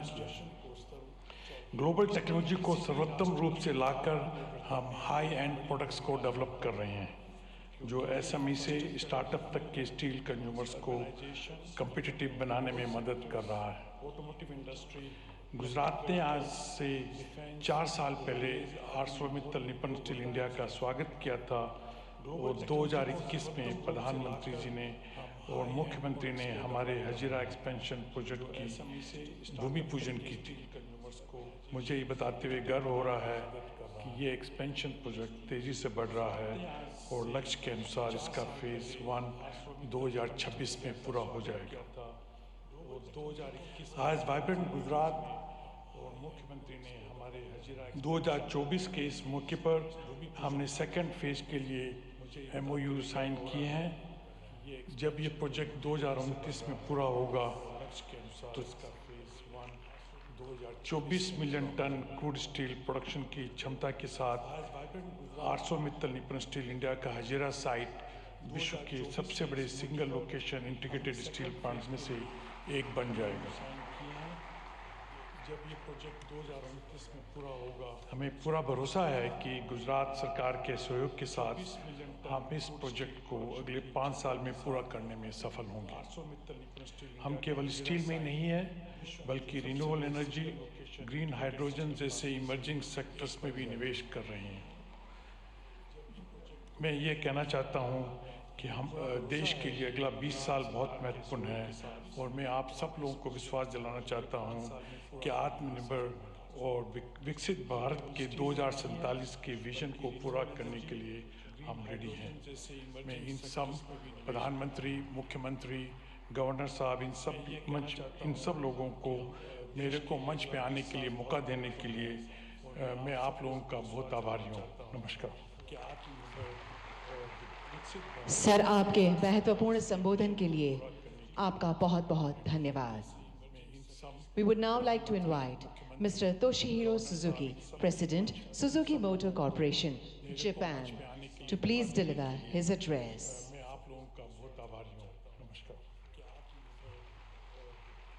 सर, आपके महत्वपूर्ण संबोधन के लिए आपका बहुत बहुत धन्यवाद। We would now like to invite Mr. Toshihiro Suzuki, President, Suzuki Motor Corporation, Japan, to please deliver his address.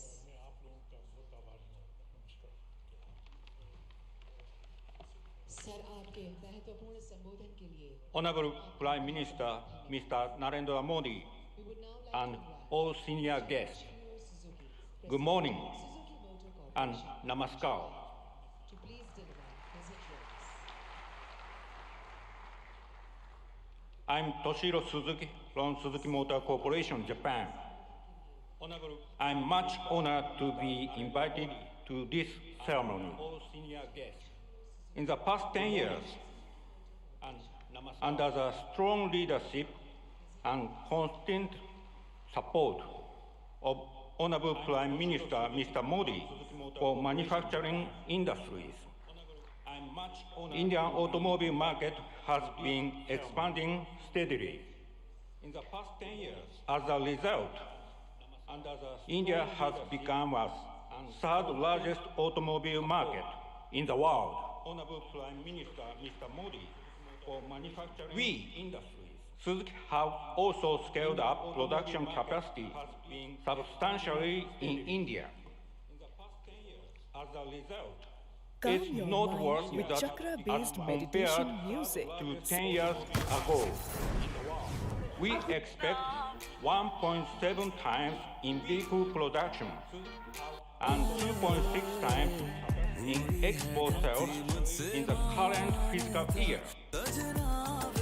Thanks to Prime Minister Mr. Modi's progressive approach and India's growth, we will invest in the future also.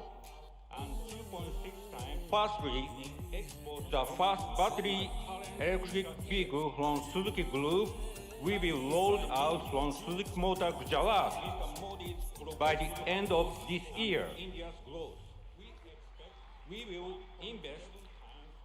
We plan to sell this model not only in India, but also export to Japan and European countries.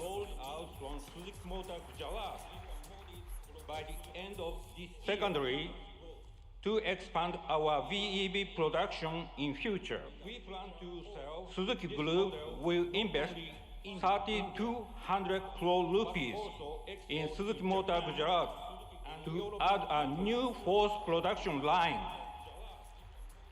which can produce 2.5 lakh units per year. This will increase the annual production capacity of Suzuki Motor Gujarat from the current 7.5 lakh to 1 million units, which can produce. Thirdly, we will invest 35,000 crore rupees for the construction of a second car plant in Gujarat, which would produce another 1 million units per year. As a result, the annual production capacity in Gujarat will be 2 million units, namely 1 million units at SMG and 1 million units as a second new plant. Finally, as far as reduction of greenhouse gas emission is concerned, our effort will be through a multi-pathway approach. That means, in addition to vehicle electrification, we will offer multiple options, such as compressed natural gas, biogas, bioethanol, and green hydrogen. Taking advantage of India's animal wealth, we will start production of biogas from cow dung.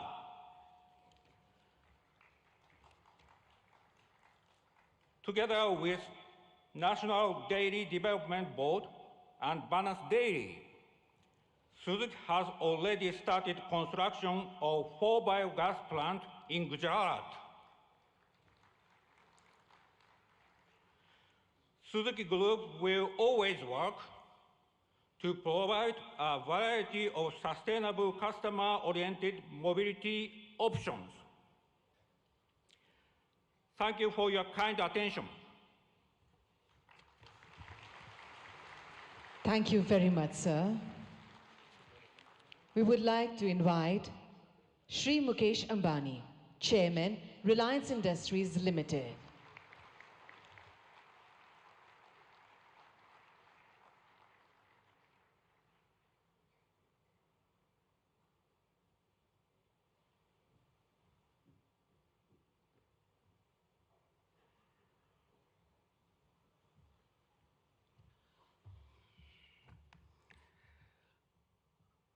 Most respected Prime Minister Shri Narendra Bhai, Honorable Chief Minister Bhupendra Bhai Patel ji, distinguished guests and dignitaries from all over the world, ladies and gentlemen.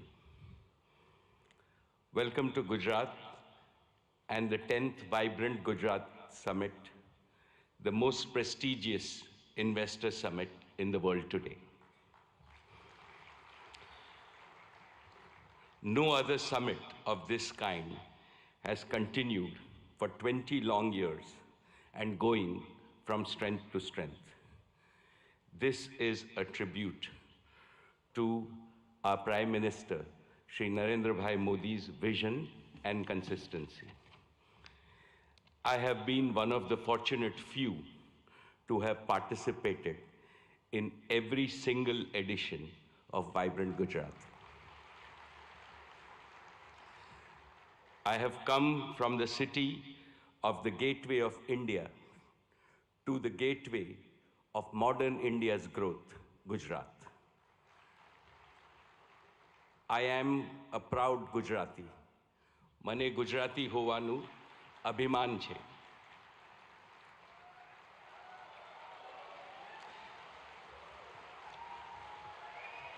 When foreigners think of new India, they think of a new Gujarat, Navu Gujarat.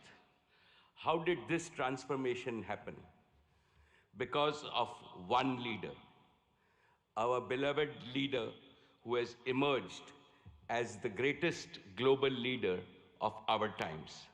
And he is Shri Narendra Bhai Modi, the most successful Prime Minister in India's history.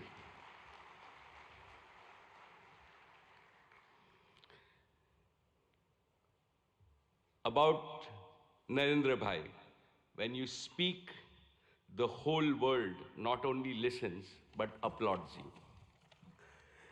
My friends abroad ask me, what is the meaning of slogan that millions of Indians are chanting, that Modi hai to mumkin hai.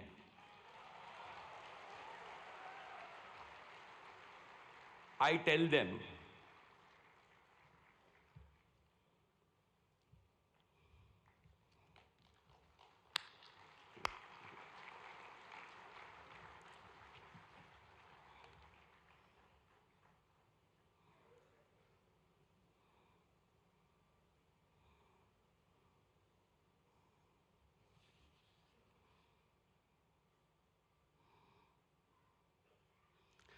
most respected Shri Narendra Bhai Modi ji, when you speak, the whole world not only listens but applauds you.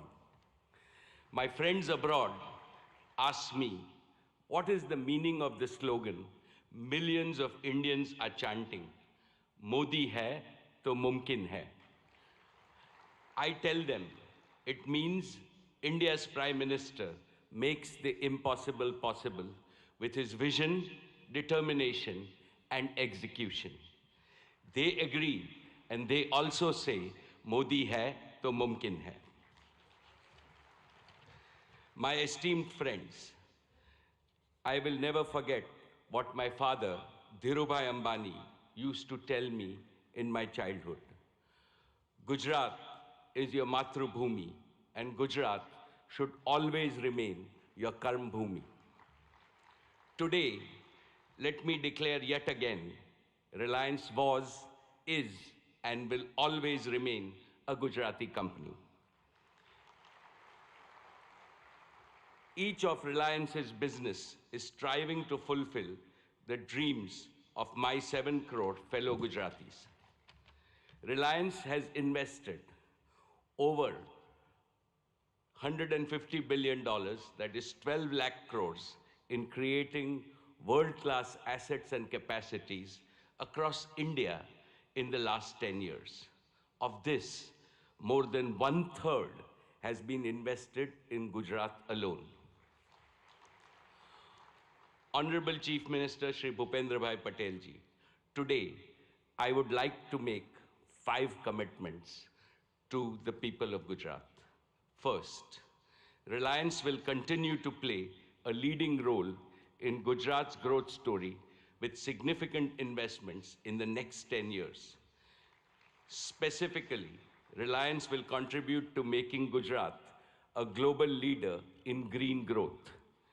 We will help Gujarat target to meet half of its energy need through renewable energy by the year 2030. For this, we have started building the Dhirubhai Ambani Green Energy Giga Complex, over 5,000 acres in Jamnagar. This will generate a large number of green jobs and enable production of green products and materials, and will make Gujarat a leading exporter of green products. And we are ready to commission this in the second half of 2024 itself. Second, Reliance Jio completed the fastest rollout of 5G infrastructure anywhere in the world. Today, Gujarat is fully 5G enabled, something that most of the world does not yet have. This will make Gujarat a global leader in digital data platforms and AI adoption. 5G enabled AI revolution will make Gujarat's economy more productive, more efficient, and more globally competitive. Besides generating millions of new employment opportunities, it will produce AI-enabled doctors, AI-enabled teachers, and AI-enabled farming, which will revolutionize healthcare, education, and agricultural productivity in the state of Gujarat. This will benefit every Gujarati in urban as well as rural areas, since to my mind, AI also means and all-inclusive growth. Third, Reliance Retail will further accelerate its mission to bring quality products to consumers and simultaneously empower lakhs of kisans and small merchants. Our retail business improves the quality of life of all households of Gujarat with better products and services. Fourth, Reliance will make Gujarat a pioneer in new materials and the circular economy. As a first step, Reliance is setting up India's first and world-class carbon fiber facility at Hazira. And finally, fifth, Prime Minister Modi ji has announced that India will bid for 2036 Olympics.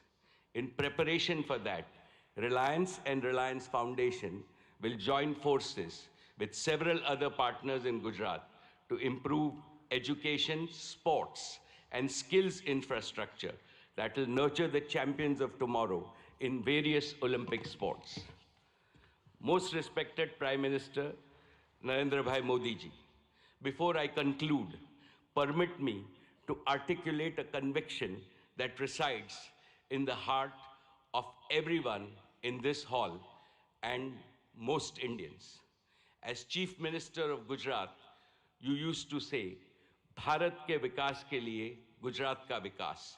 And that is how you made Gujarat India's growth engine. Now, as Prime Minister of India, your mission is Dunya ke vikas ke liye Bharat ka vikas. You are working on the mantra of global good and make India the world's growth engine. The story of your journey from Gujarat to the global stage in just 2 decades is nothing short of a modern epic. Today, and in today's India, is the best time for young people to enter the economy, to innovate, and to provide ease of living and ease of earning to hundreds of millions of people. The coming generations will indeed be thankful to Prime Minister Modi for being both a nationalist and an internationalist. You have laid a solid foundation for Viksit Bharat, India as a fully developed nation in Amrit Kal. No power on earth can stop India from becoming a $35 trillion economy by 2047. And as I see, Gujarat alone will become a $3 trillion economy. Therefore, I am confident, every Gujarati is confident, and every Indian is confident that the Modi era will take India to new summits of prosperity, progress, and glory. Thank you very much, sir. Jai Gujarat, Jai Jai Garvi Gujarat, Jai Hind. Thank you very much, sir. We would now like to invite Mr. Sanjay Mehrotra, CEO, Micron Technologies USA, to deliver his address.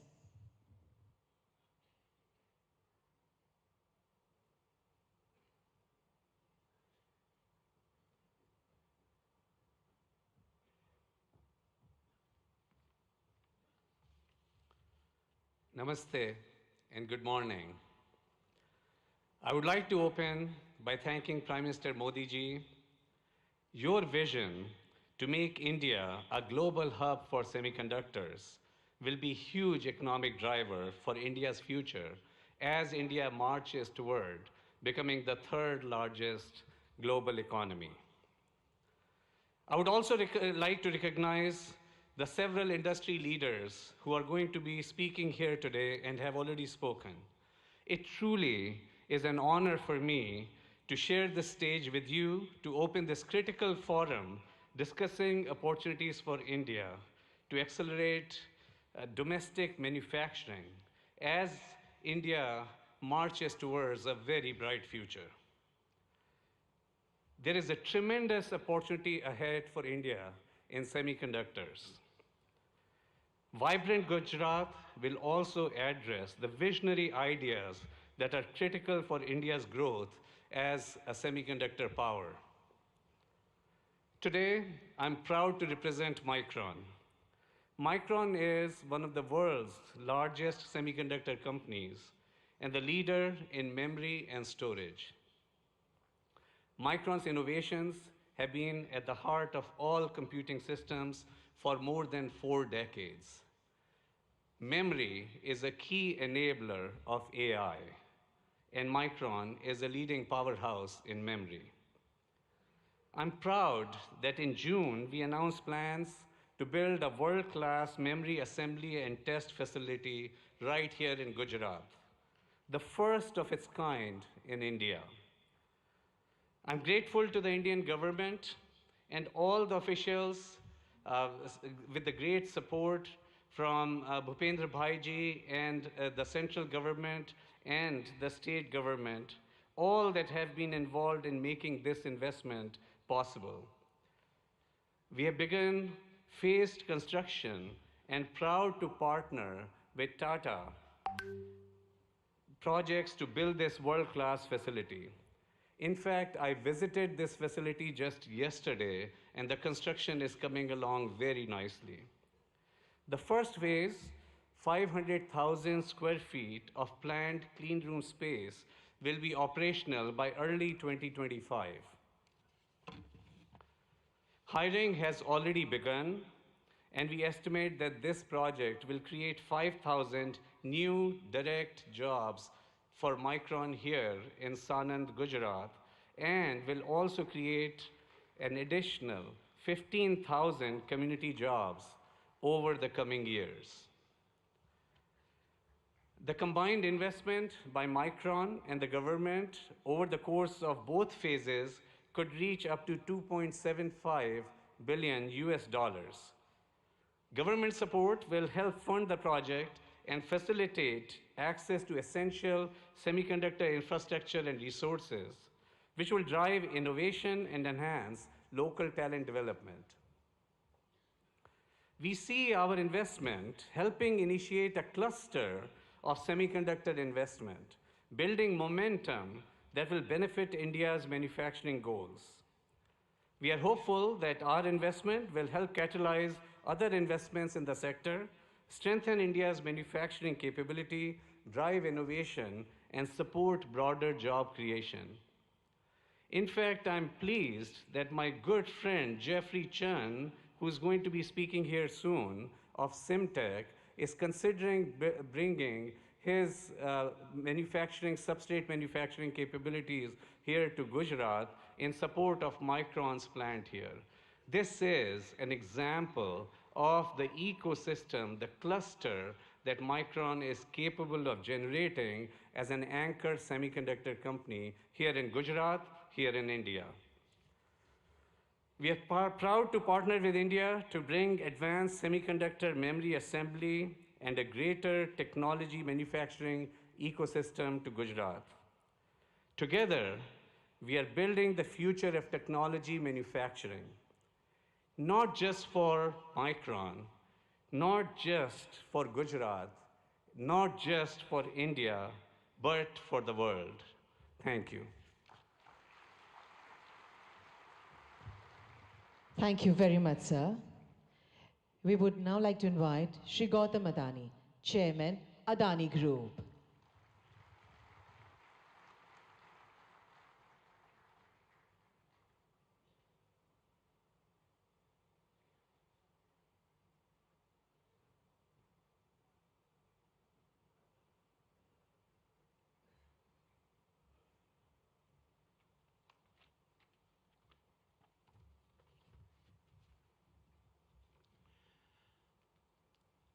Honorable Prime Minister, Shri Narendra Bhai Modi, distinguished heads of government of our partner countries, His Excellency Governor of Gujarat, Honorable Chief Minister Shri Bhupendra Bhai Patel, distinguished ministers, captains of industries, and my dear friends. Good morning. It is a privilege to address the 10th Vibrant Gujarat Summit. I take immense pride in having been a part of every one of these summits. Honorable Prime Minister, Vibrant Gujarat is a stunning manifestation of your extraordinary vision. It has all your hallmark signatures, merging grand ambition, massive scale, meticulous governance, and a flawless executions. It ignited a nationwide movement as all our states march forward, competing and cooperating to fundamentally remodel India's industrial landscape. The statistics of the past decade are remarkable. Since 2014, India's GDP has grown by 185% and per capita income by a stunning 165%. This achievement is unparalleled, especially considering this decade's geopolitical conflicts and pandemic challenges. Honorable Prime Minister, your achievements on the international stage are equally remarkable. You have taken us from a country seeking a voice on a global platforms to a nation that now creates the global platforms. The Solar Alliance platform, an initiative you conceptualized, and your leadership at the G20 platform set a benchmark for a more inclusive world order. Adding the Global South to the G20 is a defining moment in our modern history. Honorable Prime Minister, you don't just predict the future, you shape it. You have reoriented India to become the world's fastest growing nation and position her as the global social champion driven by the two philosophies of Vasudhaiva Kutumbakam and a Vishwaguru. And the best is yet to come. With your foresight in harnessing India's youth to build a Viksit Bharat and make India a fully developed nation by 2047, you have ensured that the India of today is poised to shape the global future of tomorrow. Honorable Chief Minister, at the previous summit, I announced our investment of over rupees 55,000 crores by 2025. We have already surpassed rupees 50,000 crore across the various sectors I had promised and have vastly exceeded our target of 25,000 direct and indirect jobs. Today, I commit to further investments. We are constructing the world's largest green energy park in Khavda district, Kutch, generating 30 gigawatt of our renewable energy over 725 square kilometers. Even visible is from space. We are expanding the green supply chain for an Atmanirbhar Bharat and creating the largest integrated renewable energy ecosystems. This includes solar panels, wind turbines, hydrogen electrolyzers, green ammonia, PVC, and expansion in copper and cement projects. Over the next 5 years, the Adani Group will invest over rupees 2 lakhs crore in Gujarat, thereby creating over 100,000 direct and indirect jobs. I am grateful for your support. It is my commitment that I will do my part to contribute to a Viksit Gujarat. Thank you. Jai Jai Garvi Gujarat. Jai Hind. Thank you very much, sir. We would now like to invite Mr. Jeffrey Chen, Global CEO, Simtech, South Korea.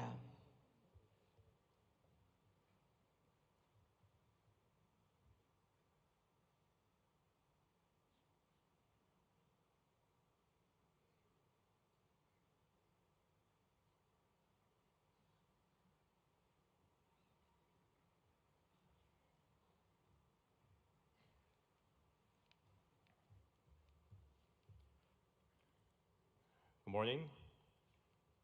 Thank you, Honorable Prime Minister, Head of State, Government, Union and State Ministers, senior officials of Government of India, and the State Government of Gujarat for hosting Vibrant Gujarat Global Summit 2024. It is my great honor to participate in this event and given the opportunity to interact with global and national industry leaders and other distinguished guests. As a supply chain partner for the semiconductor assembly and test industry, we, Simtech, provide the best-in-class semiconductor packaging, IC substrates, and high-density interconnect printed circuit boards to our industry-leading customers. We are very excited to share our own angle to the India project as a co-location investment. Following our major customer, Micron's project in the state of Gujarat. I would like to emphasize that this is not our first time supporting our key customers' supply chain network with co-location investment. We have already done our project with Micron in China more than 10 years ago. We have recently executed another project in Malaysia together. Through these projects, we have proven to the market that co-location investment really boosted the growth of a semiconductor ecosystem in the region, and that it also helped our business to settle in the initial stage of the investment, which would not have been possible without the support of the next door neighbor like Micron. Vibrant Gujarat Global Summit 2024 showcases the global movement of creating a new supply chain network in a fast-growing nation like India. And Simtech, as a company from Korea, is very proud to be part of this movement to achieve a new milestone, making a prosperous Gujarat for self-reliant India supply chain. We are now preparing for another round of co-location investment in India, following Micron's investment plan in Gujarat state. And I'm very pleased to share the progress with the audience today that with the support from the central and state government, we are ready to make an investment, a significant investment in India and create thousands of job opportunities for high-skilled talents in the state of Gujarat together with Micron. And most of all, elevating the India's PCB and IC packaging substrate industry to another level to make India's presence in the semiconductor supply chain network much stronger. We really look forward to further supporting our customers' supply chain, both in India and globally. And we will further enable India's domestic players to be part of the global supply chain ecosystem. Thank you very much. Thank you very much, sir. We now invite Shri N. Chandrasekharan, Chairman, Tata Sons Limited, for his address.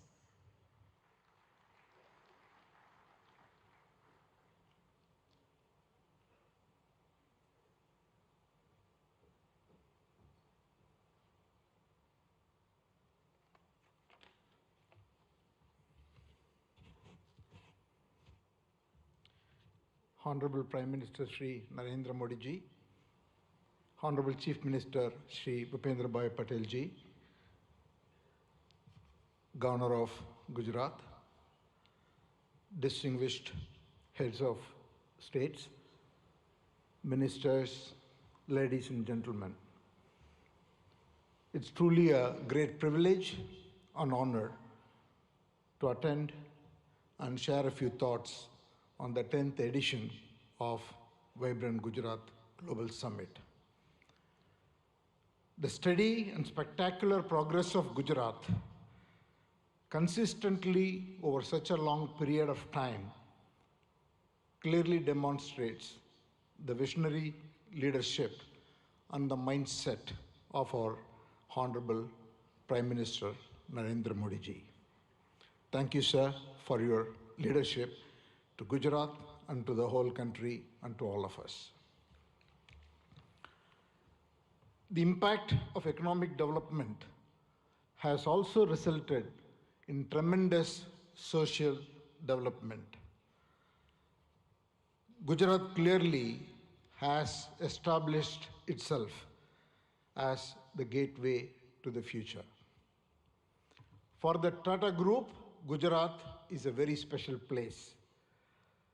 The Tata Group's origins started in Navsari, the birthplace of our founder Jamshedji Tata. The Tata Group started its presence here in 1939 with Tata Chemicals, 85 years ago. Today, 21 of our Tata Group companies have a very strong presence, from Tata Power, Tata Motors, Tata Consultancy, our defense company Advanced Systems, Hotel, Tata Steel, and all our retail companies, and Air India, and many other companies. The group employs over 50,000 people in the state of Gujarat. Recently, we have made significant commitments to expand our presence in the state of Gujarat. Sanand is becoming home for all our electric vehicles technology. We expanded the footprint in Sanand with additional capacity so that we can meet the growing demands of the electric vehicles.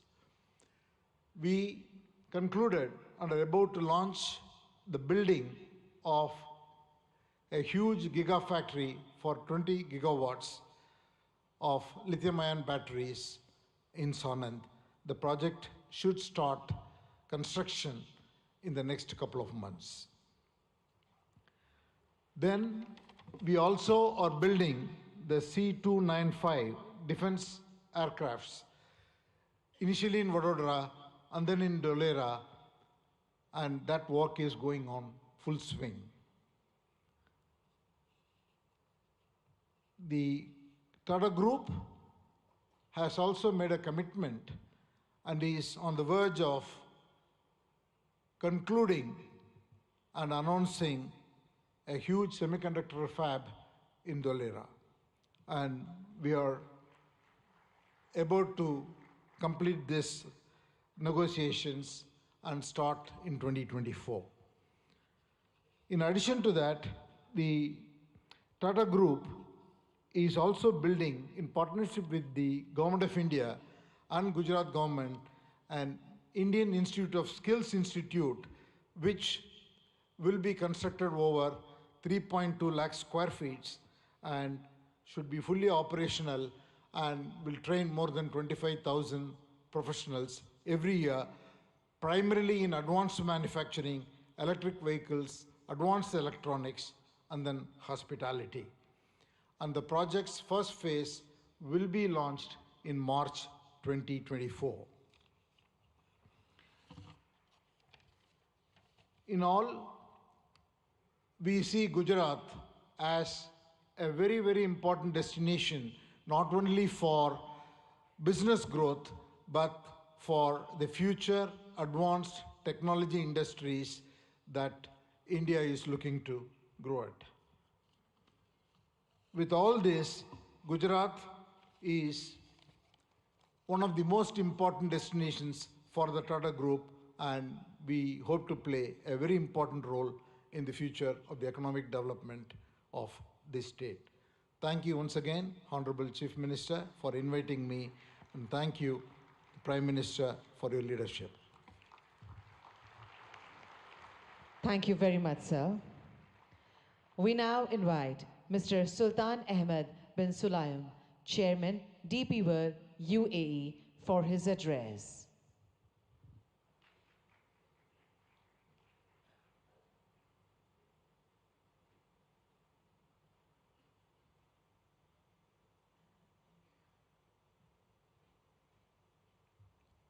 Honorable Minister Shri Narendra Modi, Honorable Chief Minister of Gujarat Shri Bhupendra Patel, dignitaries of Government of India, UAE and partner countries. Distinguished guests, good morning. It's a great honor and a privilege to address the inaugural session of the 10th edition of the Vibrant Gujarat Global Summit. It is heartening to see Honorable Prime Minister Modi's vision of Vibrant Gujarat became a reality. I would like to congratulate and thank the Government of Gujarat, led by Honorable Chief Minister Bhupendra Patel, for organizing this summit and inviting me.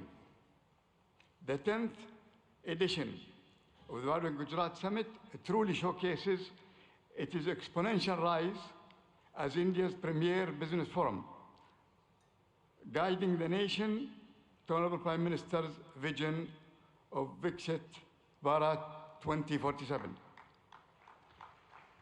Gujarat also have been a pioneer in developing and promoting various industrial clusters and states, such as the Gujarat International Finance Tech City, the Dholera Special Investment Region, and the Gujarat Maritime Cluster, truly acting as the gateway to the future. Gujarat has a special place within the strong bilateral ties between UAE and India. The UAE is one of the biggest overseas investors in Gujarat, having invested more than $2.4 billion since 2017. And these strong connections have seen Gujarat export more than $7 billion worth of goods to UAE in the last year. India was the fastest growing major economy in the world in 2023. This growth is set to continue under the strong leadership of Honorable Prime Minister Modi and Honorable Chief Minister Patel. Through investment and initiative like Gati Shakti, Gujarat and India will continue to realize their potential economic powerhouses. Like the Vibrant Gujarat Summit, DP World also started our operation in Gujarat in 2003 with the opening of the Mundra International Container Terminal. Since 2003, DP World have invested in the state of Gujarat as well in other states in India in the tune of $2.5 billion. To develop multimodal logistics, ecosystem connection ports to free trade zone, container freight station, inland rail terminal, contract logistic, cold chain, and express cargo services. DP World is planning in the next 3 years to invest, in addition to that, $3 billion. We will continue to support Gujarat economy by building state-of-the-art container terminal at Kandla with a capacity of 2 million containers. Looking ahead, we foresee deeper trade, employment, and cultural collaboration between India and UAE.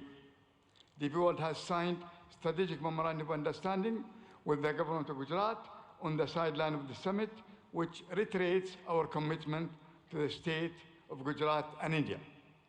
We are proud to partner with the government for the development of India's logistics sector, and we will continue to support the manufacturing industries of Gujarat and the rest of India to make India goods globally competitive and accessible. I am grateful to the government of Gujarat and to the organizer for inviting me to this summit, and I am certain that the 10th edition of Vibrant Gujarat will set new benchmarks for success for years to come. Thank you very much. Thank you very much, sir. We now invite Mr. Shankar Trivedi, Senior Vice President, NVIDIA Global Field Operations, for his address.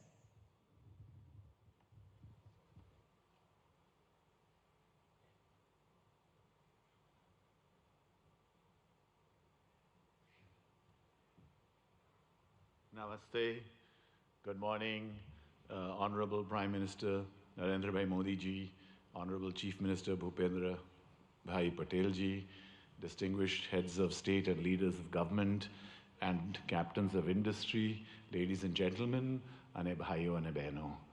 It's such a pleasure and honor to be part of so many giant captains of industry here as a humble Ahmedabadi boy who started many years ago, went to IIT Delhi, and now I have the privilege of representing NVIDIA at this summit.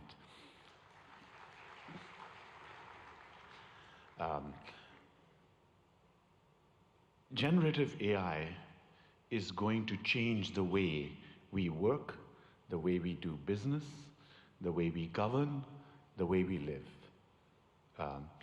Just like the internet starting 30 years ago and the mobile revolution starting 25 years ago, the generative AI revolution will also do the same. Generative AI is going to affect all of you. More than 5 years ago, Prime Minister Narendra Bhai Modi ji invited my CEO Jensen Huang to deliver a lecture to all of the heads of Indian governments in the Vigyan Bhavan. It is the first time that a global leader actually talked about implementing of AI. Thanks to the leadership of Prime Minister Modi ji, it has been a catalyst to accelerate the adoption of generative AI in India and also here in Gujarat.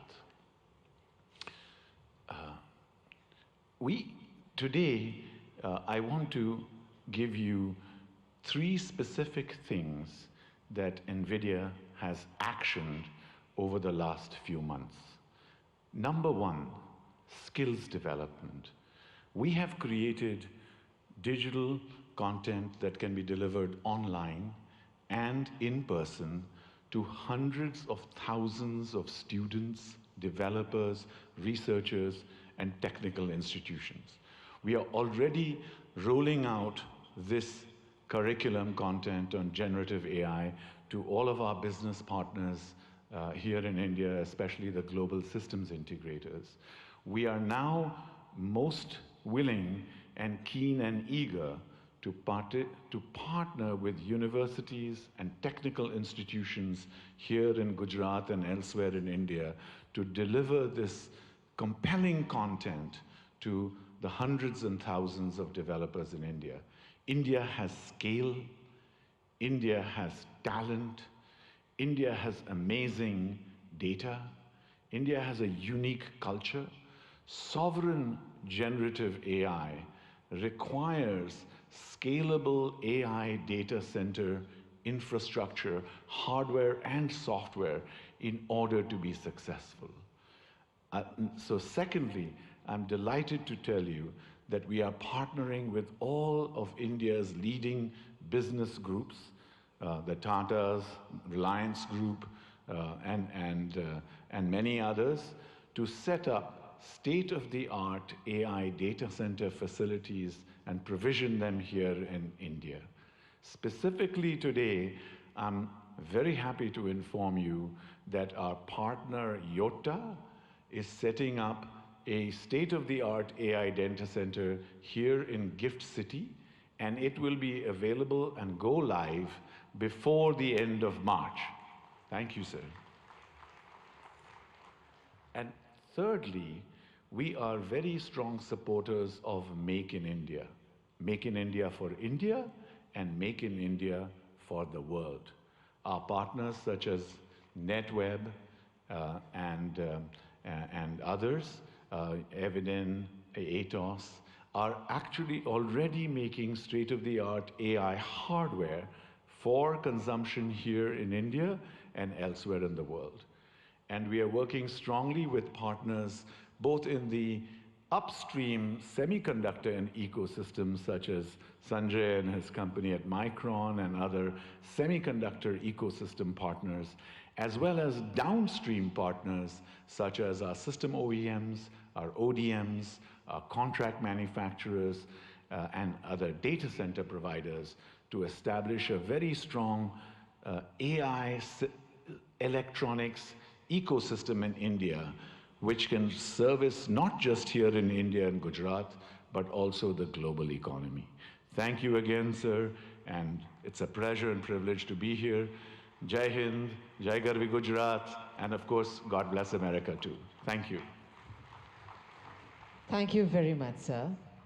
We now invite Mr. Nikhil Kamath, co-founder and CFO, Zerodha.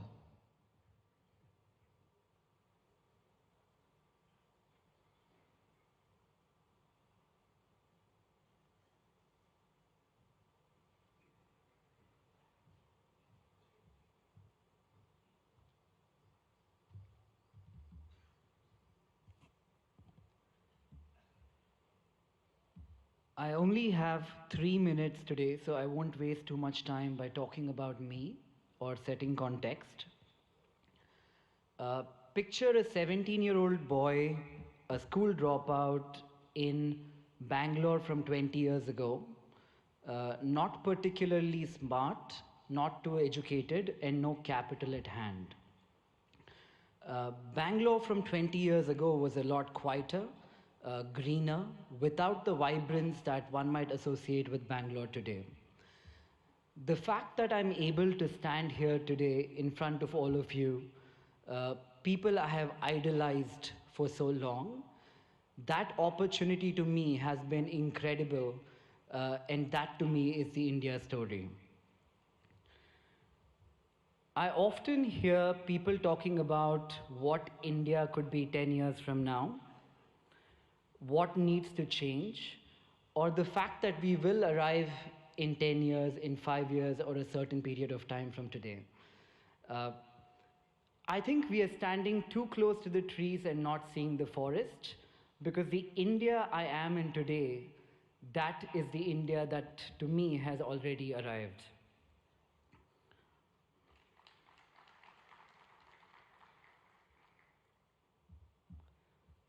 The opportunities the country threw to a 17-year-old boy, again with no education, no capital, or exceptionally smart, this, in my view, has not happened forever. The last 10 years have been incredible, and I'm not the only exception here in India. There are many other exceptions like me. We all hang out. We call this the startup ecosystem of India.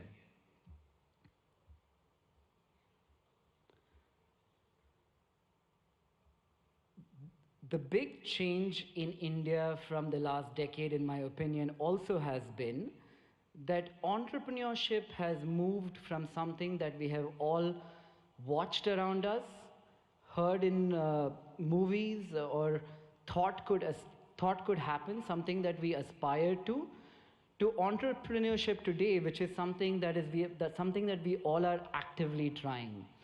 You could take an example of this being a housewife watching Shark Tank, a small-time shoe salesman selling online on Flipkart. These are not stories that existed 10 years ago. To that one man in the audience here today, who in my opinion has facilitated this stable ecosystem for people like me to thrive, and millions of other who we call the youth of India to thrive, I would like to say thank you, Modi ji, for having created this ecosystem for all of us.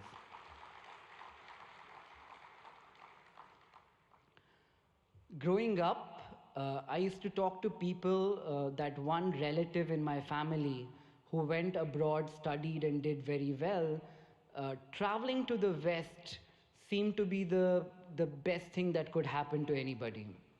Today, when I talk to Indians in the West who have done very well, the only thing I hear from them, it's a very young word, I call it FOMO, the fear of missing out. They're talking about India as the story that they fear missing out today. That change which has happened in the last 10 years is so evident to see that it makes me feel proud. It makes me feel like I'm in the right place at the right time, and that place today is India.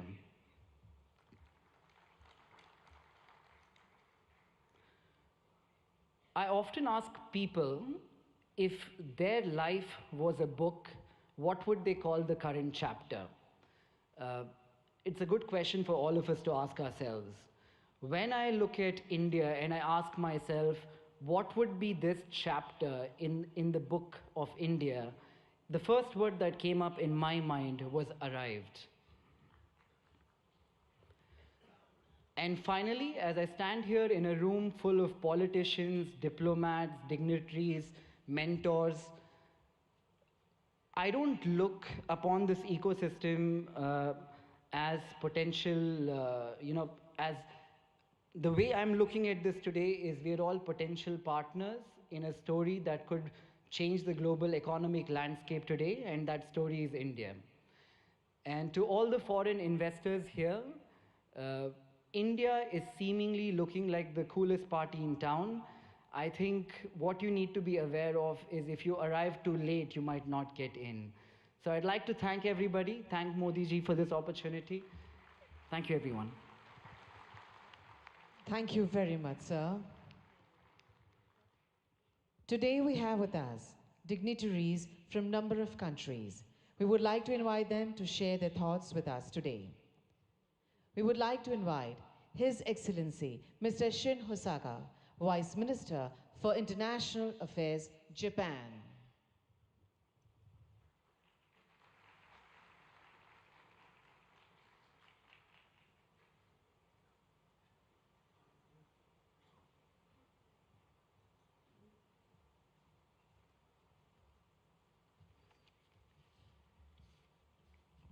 Namaskar. Good morning.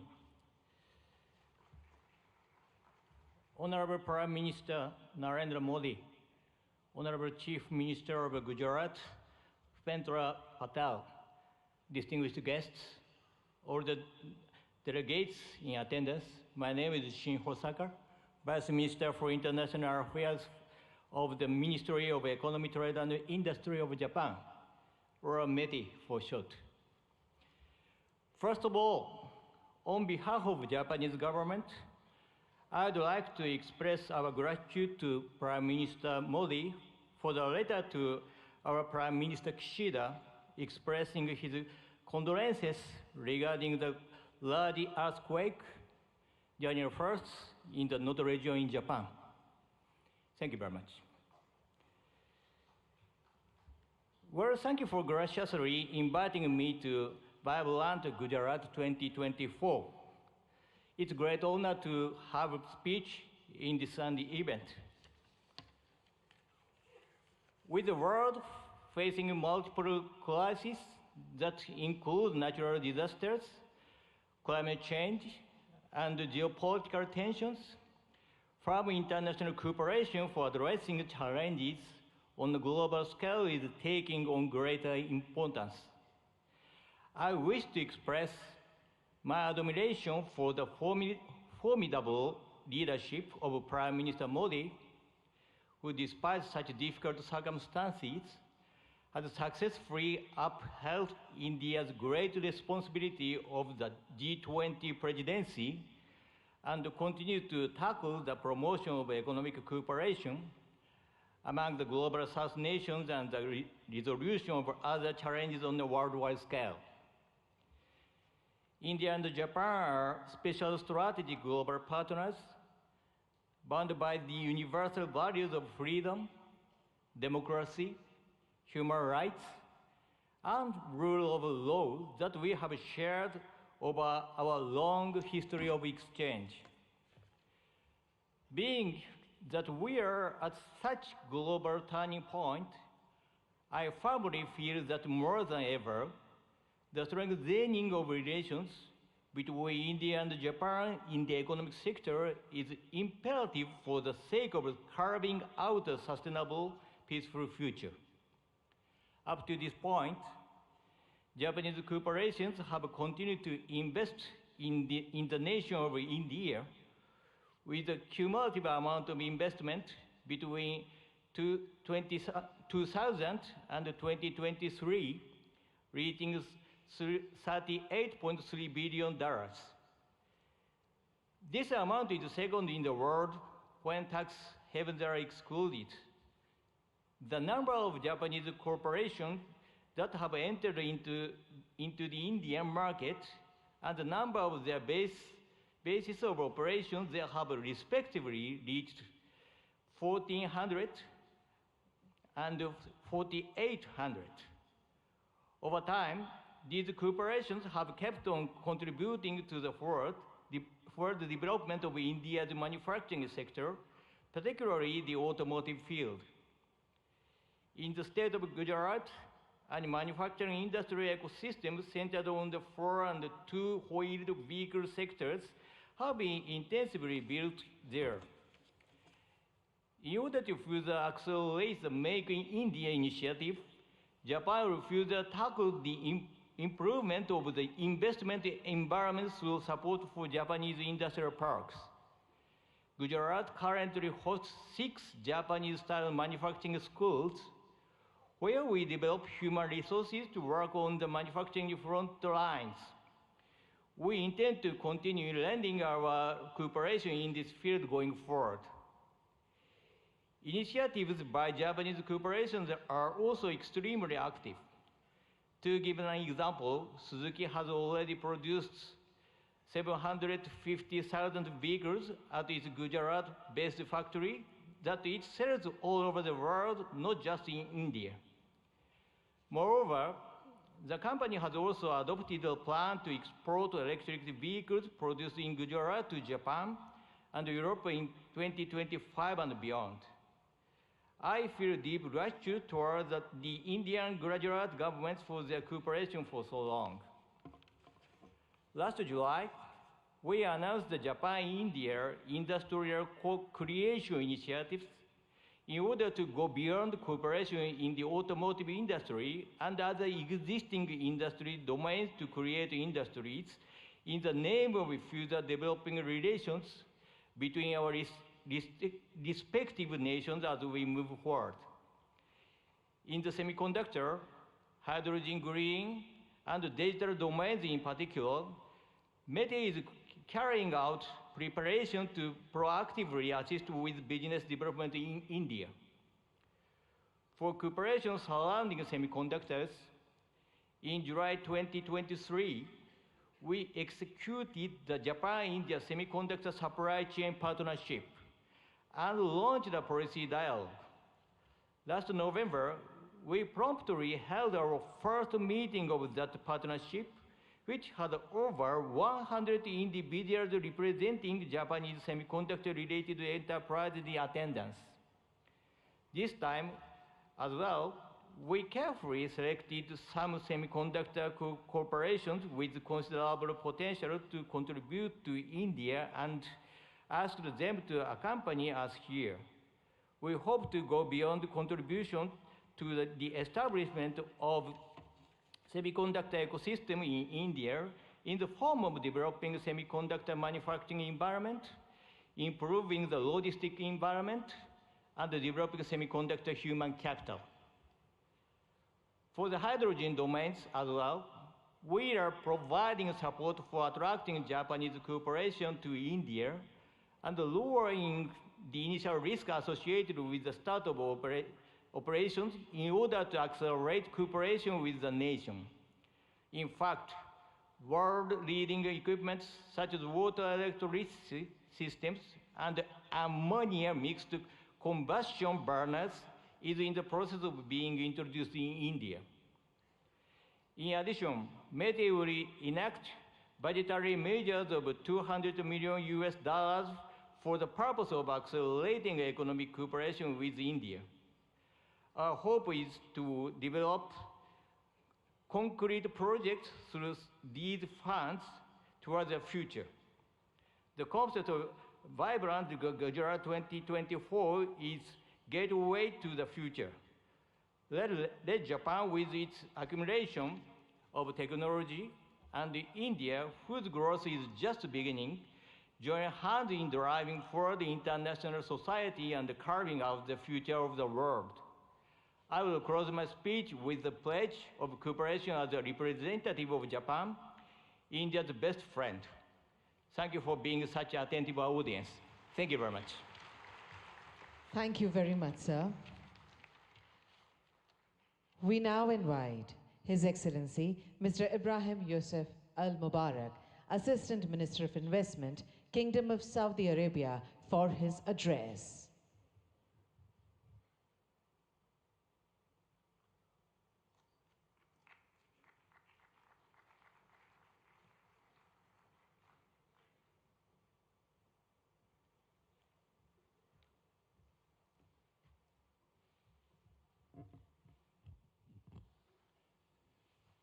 الحمد لله والصلاة والسلام على رسول الله. دولة رئيس الوزراء ناريندرا مودي، معالي رئيس الوزراء باتيل رئيس وزراء ولاية جوجرات، أصحاب الفخامة والسمو والمعالي الحضور الكرام، السلام عليكم ورحمة الله وبركاته. نامستي.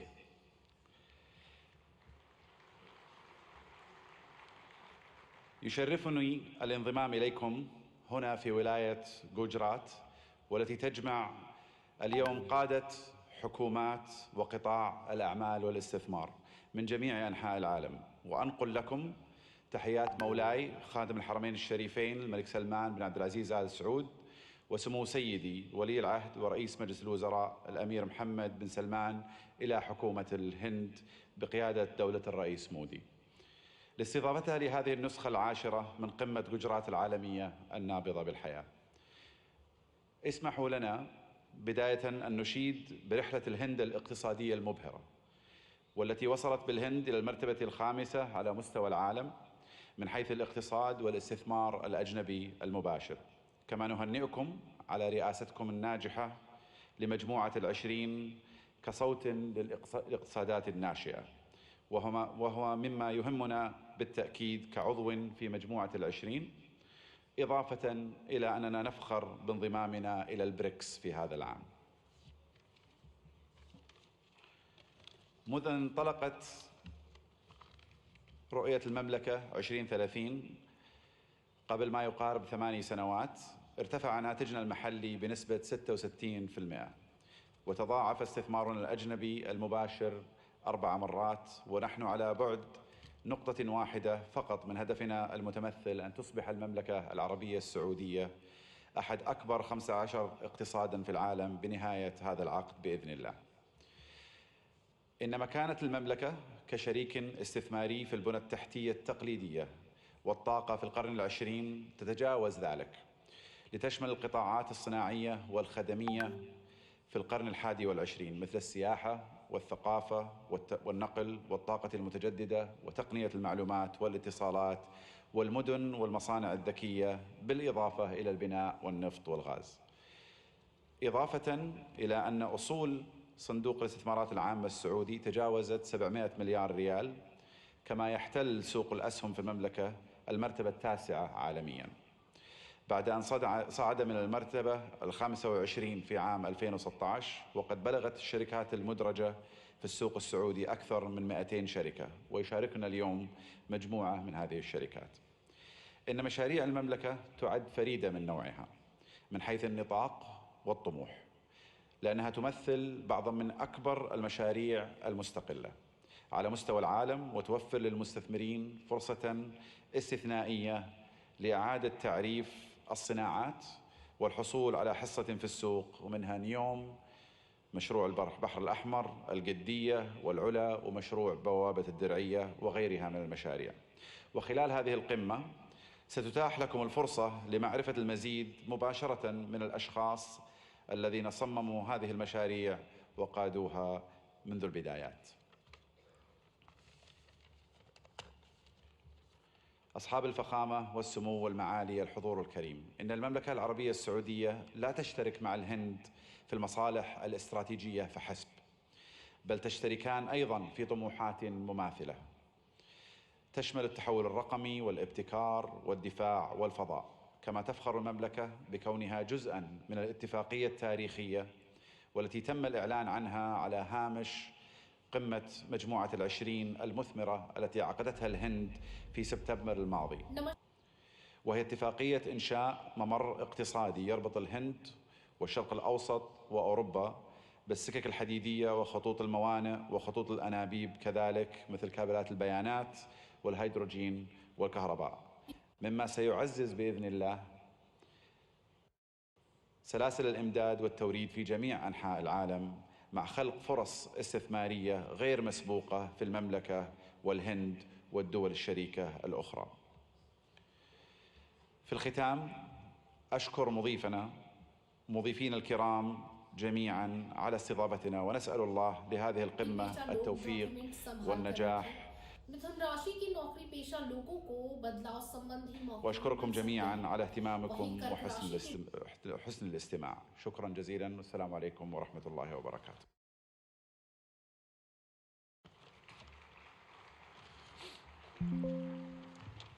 Thank you very much, sir. We now invite Lord Tariq Ahmed, Minister of State, Middle East, North Africa, South Asia, United Nations and the Commonwealth, UK, for his address.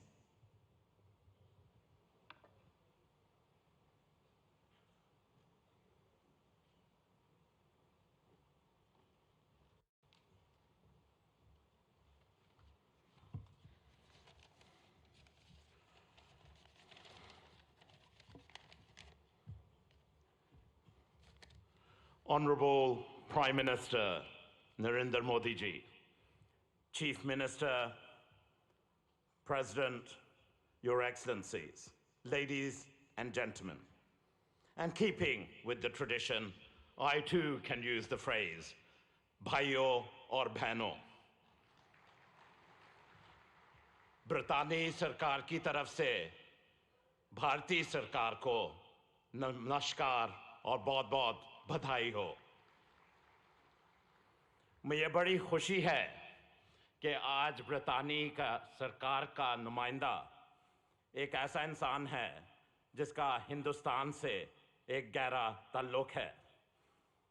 Prime Minister Modi ji, you defined the living bridge between our United Kingdom and India, and therefore it is appropriate that I also extend the greetings of my Prime Minister, Rishi Sunak, indeed the son-in-law of Bharat, the son-in-law of India.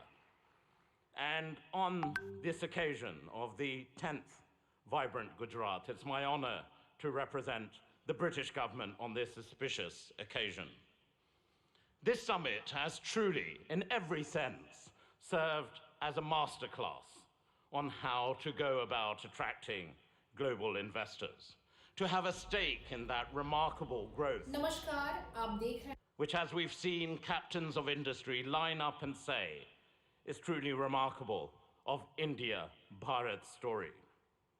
Our nations may be separated by thousands of miles geographically, but that vast distance can diminish with the warmth between our people, that living bridge. And there is so much in common between our two nations. I'm going to park the whole theory of cricket for a moment, but that is an important bridge. And to those nations represented here who don't quite understand cricket, I assure you we, the UK and India, stand together in helping you understand this great game. But India's leadership, and in congratulating the Prime Minister and indeed the whole government of India on G20 last year, was a true testament to its determination. And I'm grateful to my friend, the Minister for External Affairs, Jaishankar ji, for your leadership during that occasion, along with Prime Minister Modi ji as well. And I'm really confident, Prime Minister, that this living bridge of people and ideas and innovation will truly make our partnership a potent combination for the years ahead. And I just want to reflect briefly on the why this is. India is the second largest investor in the United Kingdom. More than 900 Indian businesses operate in the United Kingdom. Indian FDI in the UK is growing faster than any other country. And for our part, the United Kingdom has a unique mix of world-class expertise and indeed talent. Total trade in goods between our two nations stands at over 38 billion pounds. That's close to $50 billion. And that's increased in the last year alone by 24%. And that demonstrates the real strength between the two nations. The United Kingdom is the most globally connected economy in the G20, ranked second globally for soft power, and the first in the G7 for international research, collaboration, and impact. And I know those are important sectors right here in Gujarat and for India as well. And we've heard already a great deal about green finance. London is also #1 globally for green finance. And that's why we are truly ambitious. We are excited by the potential of our partnership with India, and in particular with the state of Gujarat. And the United Kingdom is collaborating on many exciting projects in how we develop our relationship with Gujarat as we move forward. Take, for example, the Statue of Unity, designed by UK architects, Arab, which now stands tall as a symbol of a new, confident India. Or the JCB factory, designed by Mott MacDonald, whose machinery is now powering India's incredible infrastructure development. But, Prime Minister, Chief Minister, we want to go further. We want to do more. And of course, we understand the power of education, and we're proud of the strong association between India and the United Kingdom when it comes to our education sectors as well. When you power someone, an individual, no matter where in the world, through education, you empower them, their families, their communities, indeed their nations. And I know, Prime Minister Modi ji, what a priority this is for you. And it is also live right now. We have just signed a MOU to enable closer collaboration between our higher education institutions. We want to go further in the areas of the creative economy, nurturing artists and boosting cultural exchange. Be in no doubt, business links will continue to grow, creating jobs and prosperity, whether it's from here in Ahmedabad to Aberdeen in Scotland in the United Kingdom. Our old friendship is blossoming into a new partnership. Bharat और ब्रितानी एक बहुत गहरी दोस्ती है, एक जिंदा संबंध है. It is a true friendship, a lasting friendship, a deep friendship, and a binding friendship and partnership for today and the future. हमारी तरफ से आपको चीफ मिनिस्टर साहिब, गुजरात इस मौके पे आपका हम बहुत धन्यवाद करते हैं. Thank you so much. बहुत-बहुत धन्यवाद. Namaskar. Thank you very much, sir. We now invite His Excellency Mr. Vahan Karobian, Minister of Economy, Armenia.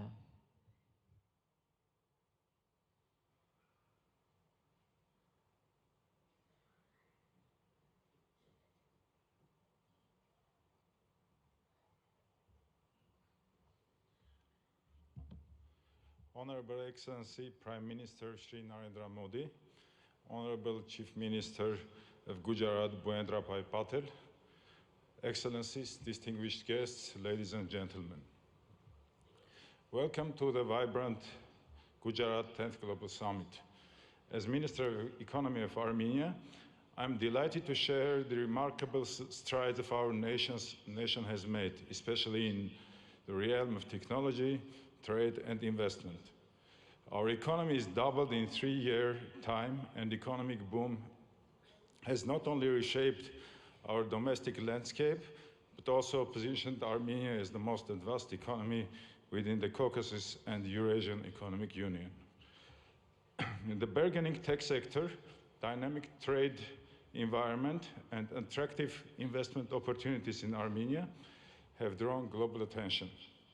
Our commitment to continuously improving a business-friendly environment is evident in our progressive policies, which have been instrumental in catalyzing growth and innovation.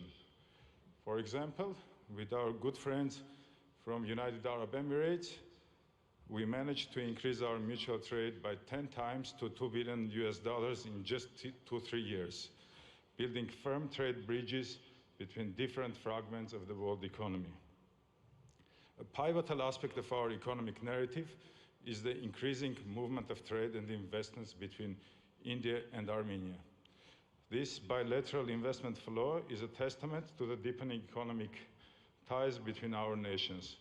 It's heartening to see Armenian investments finding a fertile ground in India, and likewise, Indian investments flourishing in Armenia. We see investments in high-tech manufacturing, metallurgy, mining, jewelry and diamond cutting, and other sectors. Armenia may also contribute to semiconductor efforts of Gujarat and India, especially in R&D services.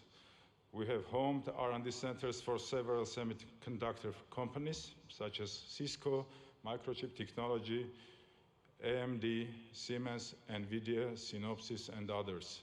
Given this promising potential, it's crucial for both the Armenian and Indian governments to further encourage and develop this mutual trade, logistics, and investments opportunities. By doing so, we can unlock new avenues of collaboration, foster innovation, and pave the way for a prosperous future. Armenia's strategic position within the Eurasian Economic Union opens up additional prospects. Leveraging this position can benefit businesses looking to tap into the expansive Eurasian market, facilitating industrial development, trade, logistics, and joint ventures. Honorable Prime Minister, recently, Prime Minister of Armenia announced Crossroads of Peace project that is aimed to strengthen logistics and economic connectivity across the region. As we convene at this summit, I offer you to explore the logistics opportunities to connect India and Europe via Iran's Chabahar, Armenia, and Georgia. This multimodal transport route, which is under development now, may become a competitive linkage between Europe or Eurasia and India. For centuries, Armenian traders were actively engaged in trade between India and Europe. Let's strengthen our ties again, embark on new ventures, and march towards a future marked by shared success and mutual growth.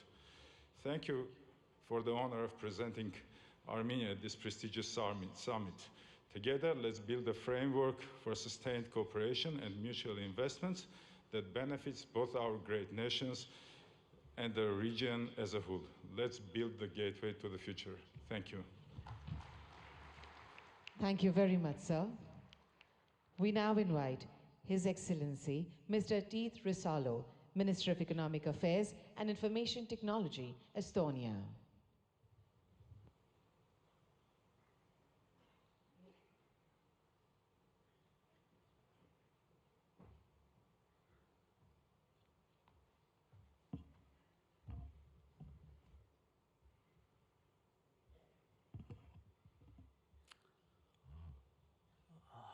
Prime Minister, Chief Minister, Excellencies, ladies and gentlemen, dear friends, namaste, or tere hommikust, as we say in Estonian. I believe India is a spiritual country where people believe still in miracles. And let me present you one straight away. It's me, standing here, representing the Republic of Estonia, free and independent country with a population of 1.4 million. Archaeology tells us that Estonians have been living in the same place for 5,000 years. But from the written history of 1,000+ years, we have been independent only 50. Despite that, we have maintained a unique culture and a full-blown, unique language and a full-blown culture. We regained our independence only 30 years ago. We started from zero. We had devastated economy, zero capital, and no major natural resources. For now, we are widely recognized as first and one of the most advanced digital societies. Estonia is a global leader in harnessing the power of technology for its citizens.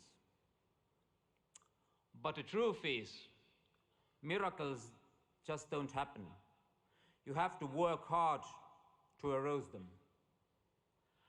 And that's why we are here, to work together with nations and regions who share the same values: democracy, rule of law, market economy, drive forward. India certainly has an instrumental role to play that those values prevail globally. You have proved it repeatedly, most recently with the excellent execution of the G20 presidency. Thank you again, Prime Minister Modi, for the leadership. Estonia is ready to work with you and offer our best knowledge on digital public goods, on e-governance, cybersecurity, green tech, educational technology, and personal medicine. And we know India grows when the states grow. So we're happy to work on all this with Gujarat, because Gujarat means growth. And then, if we work hard, we know the reward. In the end, the truth alone trumps. Thank you. Hope for a good cooperation. Thank you very much, sir. We now invite His Excellency Mr. Riyad Mazzour, Honorable Minister of Industry and Commerce, Morocco, for his address.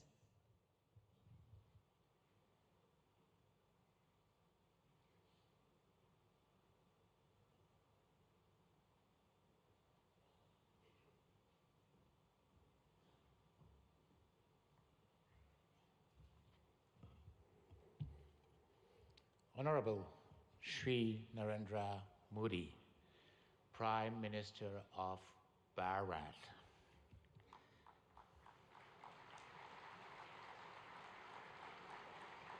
Honorable Chief Minister of Gujarat, Shri Bhavendra Patel. Honorable Head of States, Chief of Governments, Ministers, Excellencies, ladies and gentlemen, it's my honor and distinct privilege to address this esteemed assembly at the 10th Vibrant Gujarat Global Summit, representing the Kingdom of Morocco. I'm deeply grateful for your gracious invitation extended to by the government of Bharat. This marks a significant milestone as Morocco proudly participate as a partner country for the second time in this globally acclaimed summit.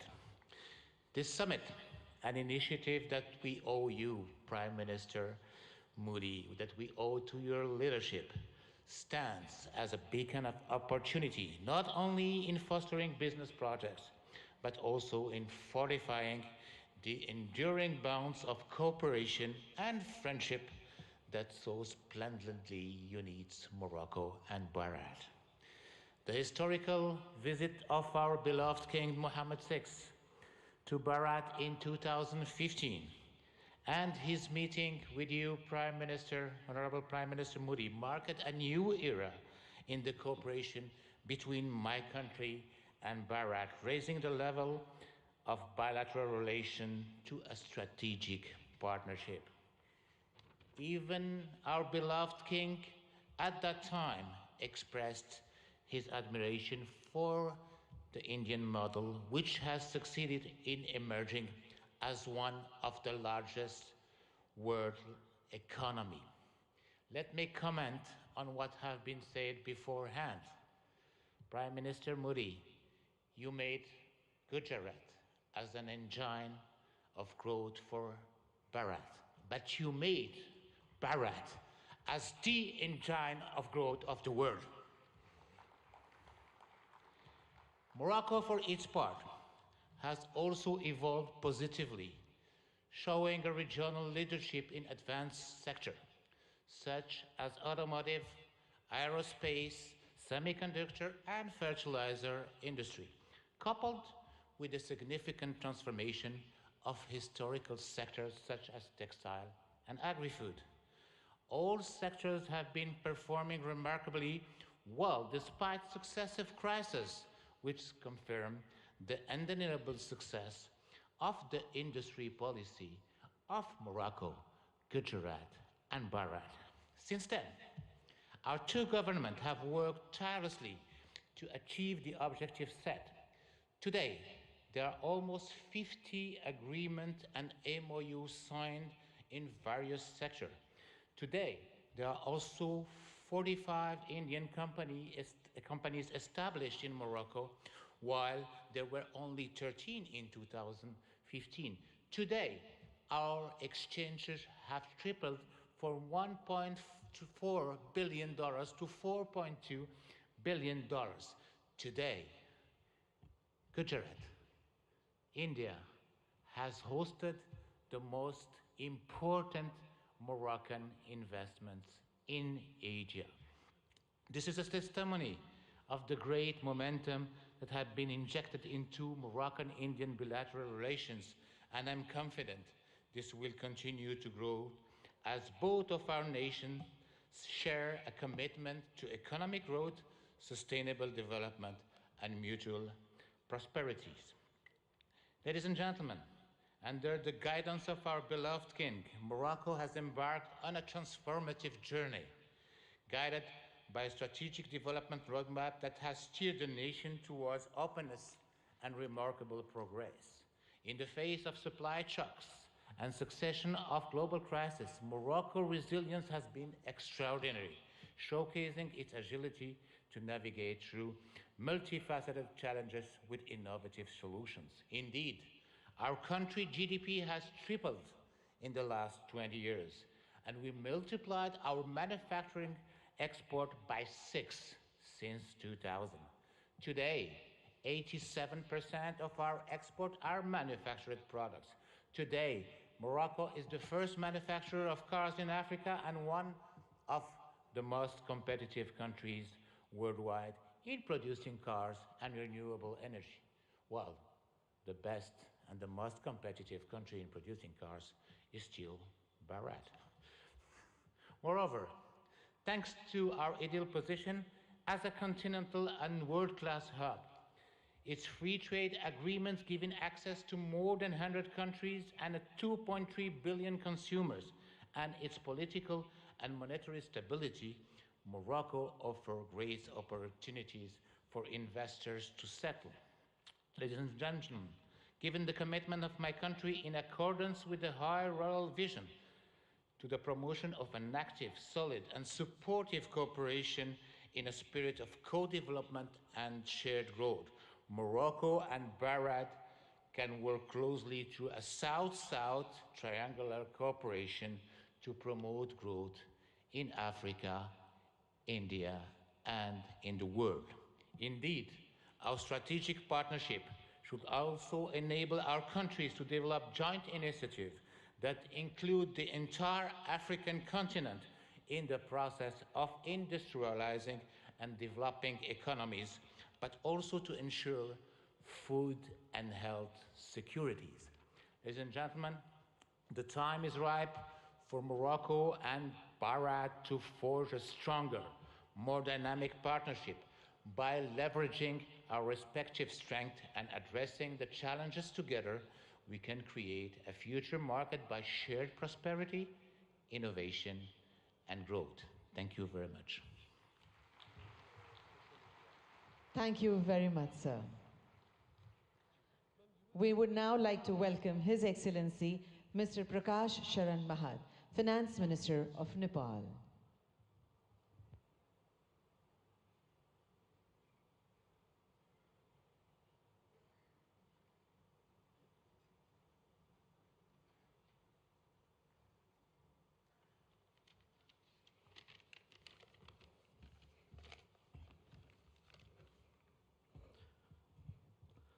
Right Honorable Prime Minister Sri Narendra Modi ji, Honorable Chief Minister of Gujarat Sri Bhupendra Bhai Patel ji, distinguished participants, ladies and gentlemen, warm greetings from Nepal.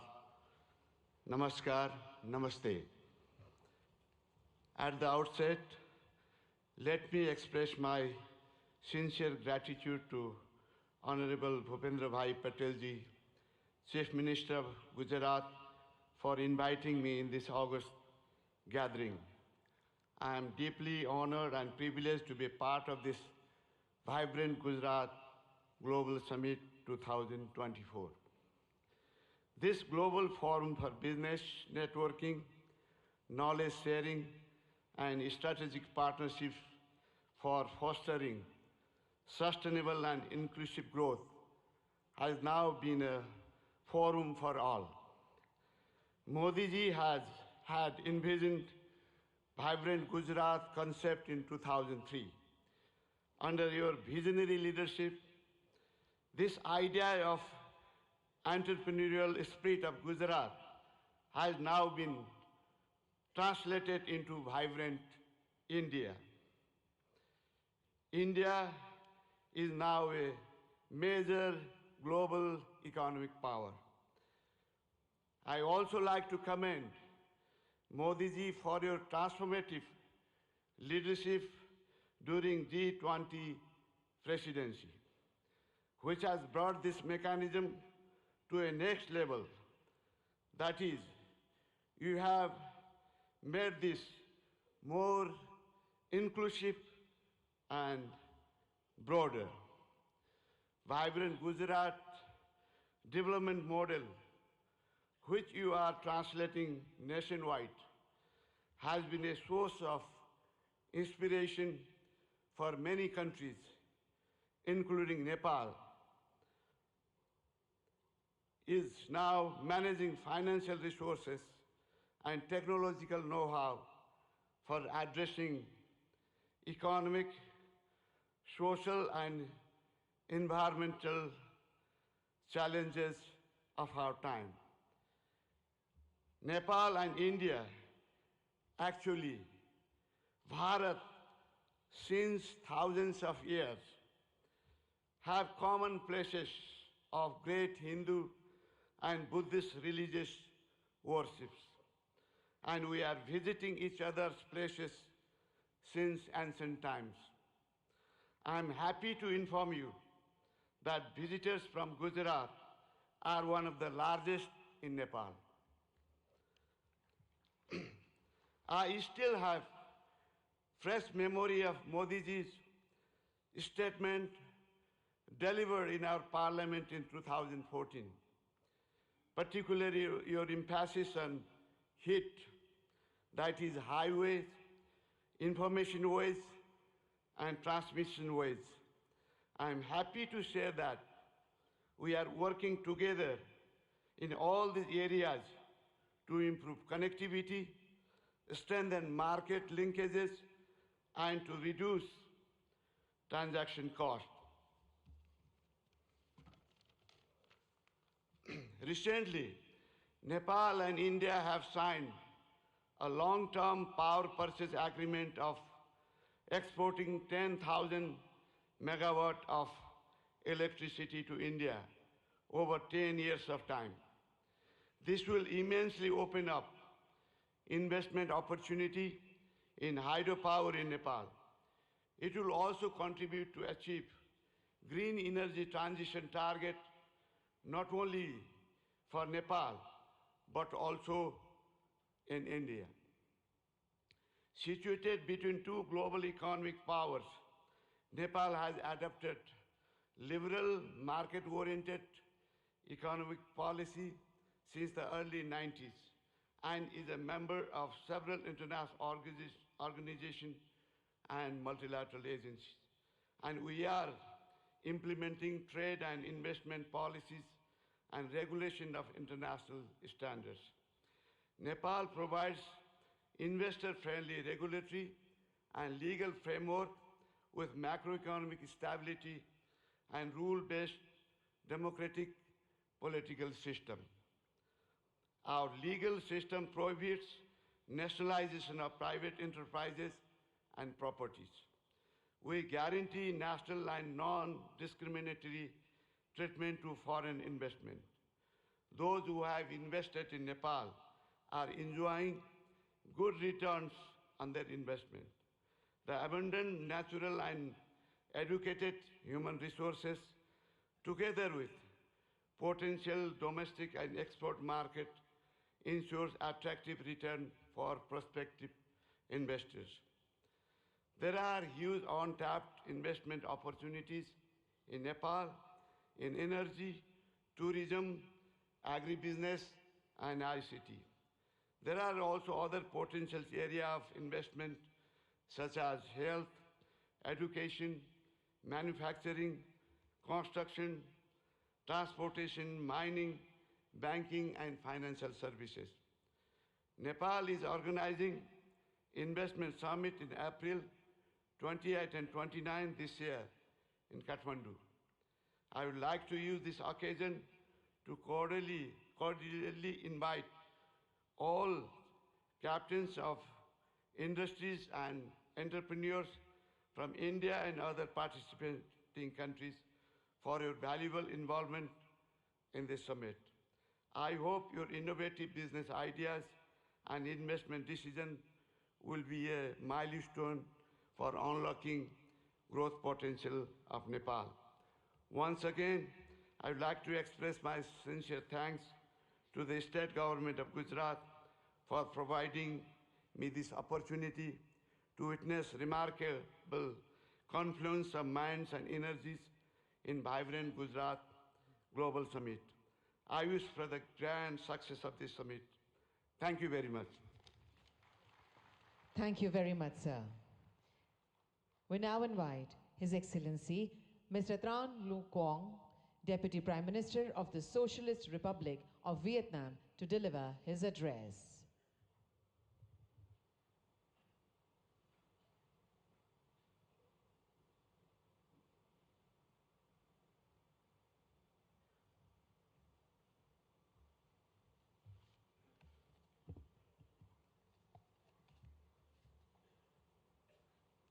Thưa ngài Narendra Modi, Thủ tướng nước Cộng hòa Ấn Độ, thưa ngài Thủ tướng bang Gujarat, thưa các vị nguyên thủ quốc gia, người đứng đầu chính phủ các nước, thưa toàn thể quý vị.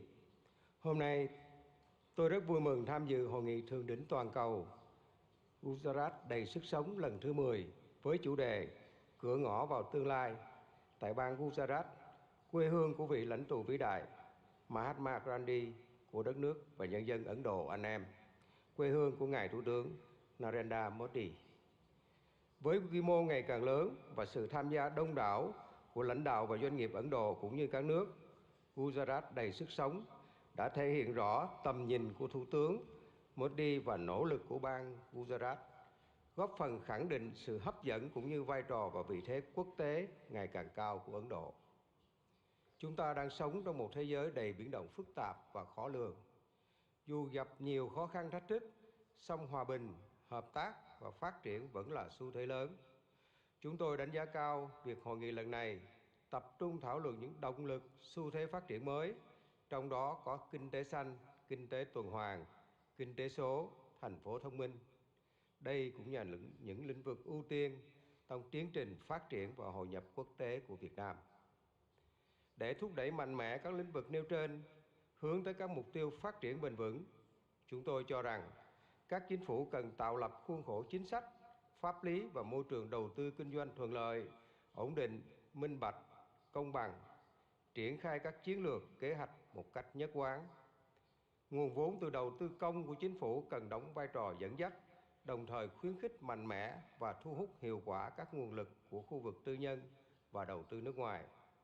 Trong hợp tác quốc tế, cần đưa các lĩnh vực này thành nội dung hợp tác chủ đạo và ưu tiên dành nhiều nguồn lực hơn nữa để hiện thực hóa. Các nước phát triển cần tăng cường hỗ trợ các nước đang phát triển về vốn, chuyển giao công nghệ, kỹ thuật, quản trị hiện đại, đào tạo nguồn nhân lực. Là nền kinh tế phát triển nhanh và năng động, có quy mô lớn thứ 5 thế giới, Ấn Độ hoàn toàn có thể và đang ngày càng phát huy tốt hơn nữa vai trò dẫn dắt trong tiến trình này. Thưa tất cả quý vị, thời gian qua, quan hệ hữu nghị truyền thống và đối tác chiến lược toàn diện giữa Việt Nam và Ấn Độ không ngừng phát triển trên các lĩnh vực.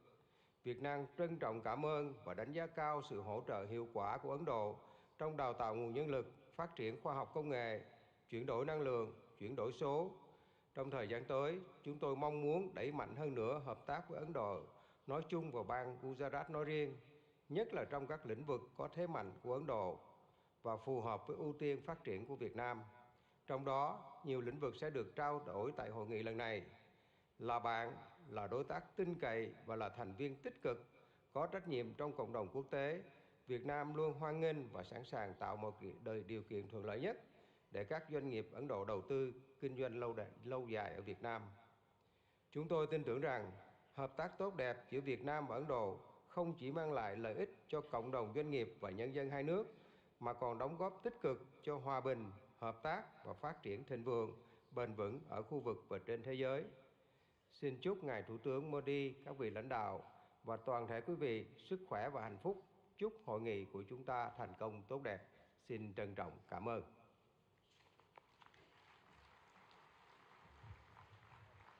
Thank you very much, sir.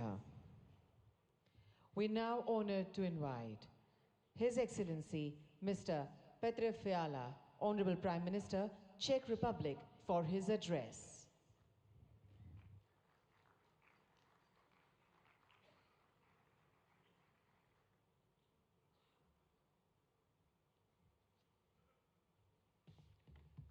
Honorable Prime Minister Modi, Chief Minister Patel, Presidents, Excellencies, ladies and gentlemen. First, please let me congratulate you on 20 years of this successful summit. I'm excited to see Gujarat's impressive economic growth and to feel the energy of the largest democracy in the world. Thank you, Chief Minister Patel, for your kind hospitality. It is a real pleasure to be here.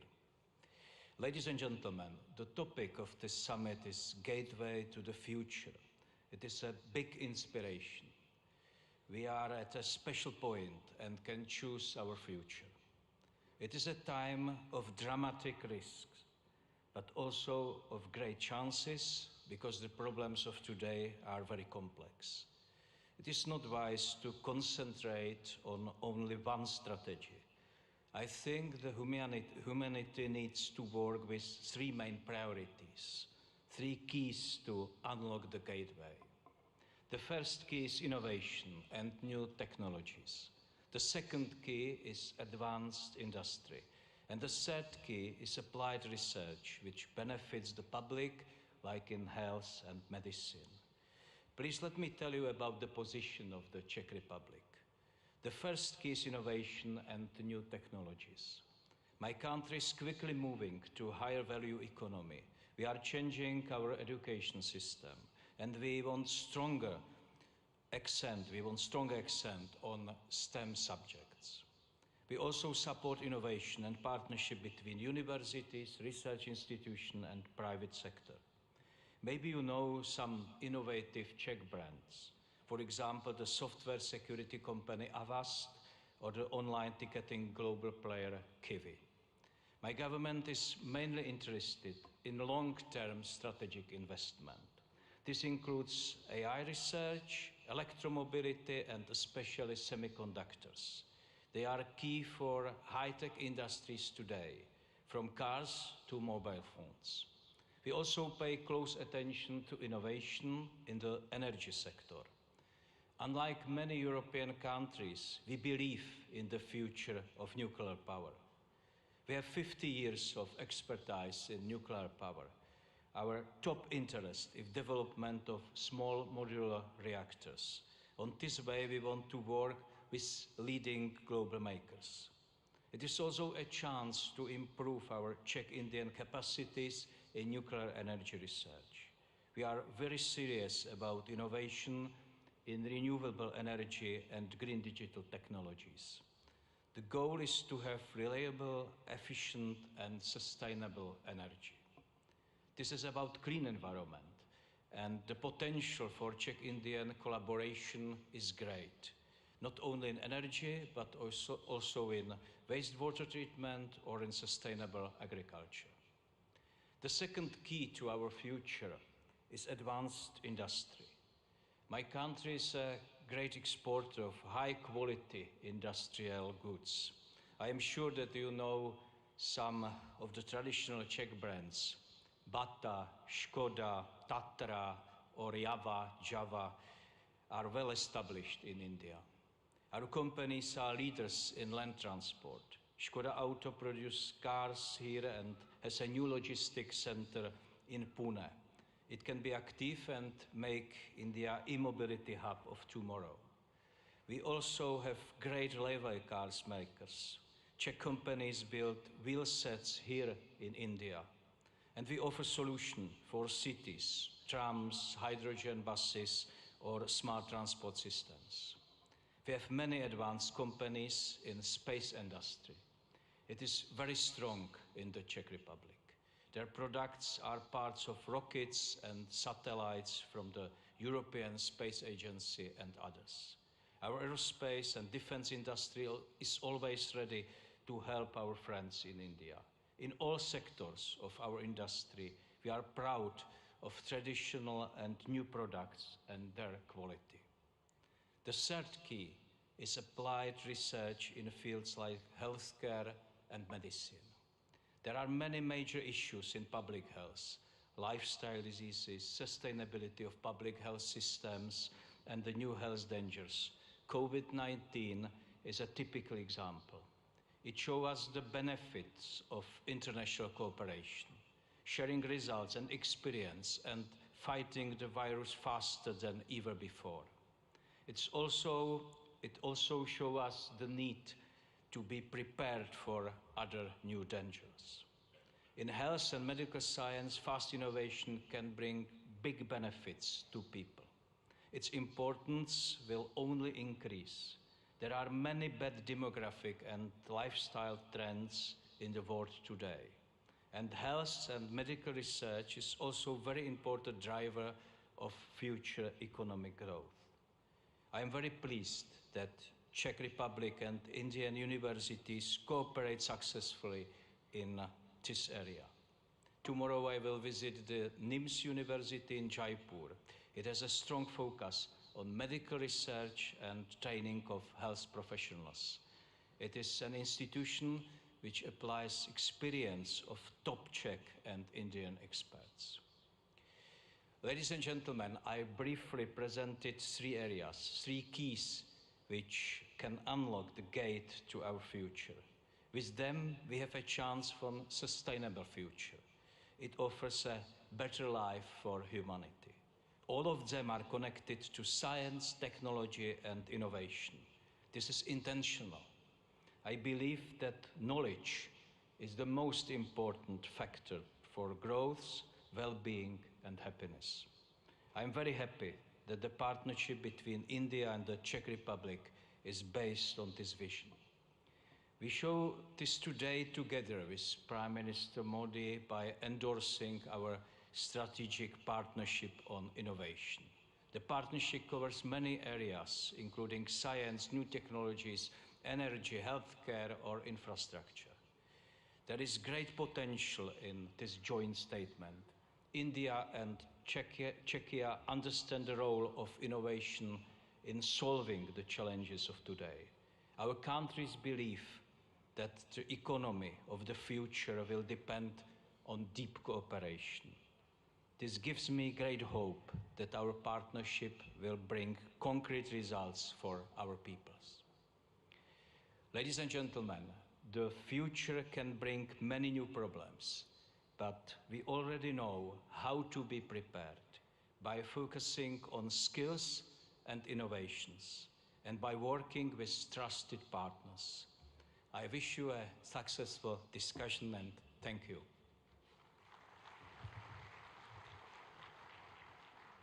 Thank you very much, sir, for your words of appreciation and encouragement. We now feel proud in inviting His Excellency, Mr. Philip Nyusi, Honorable President, Mozambique, to deliver his address.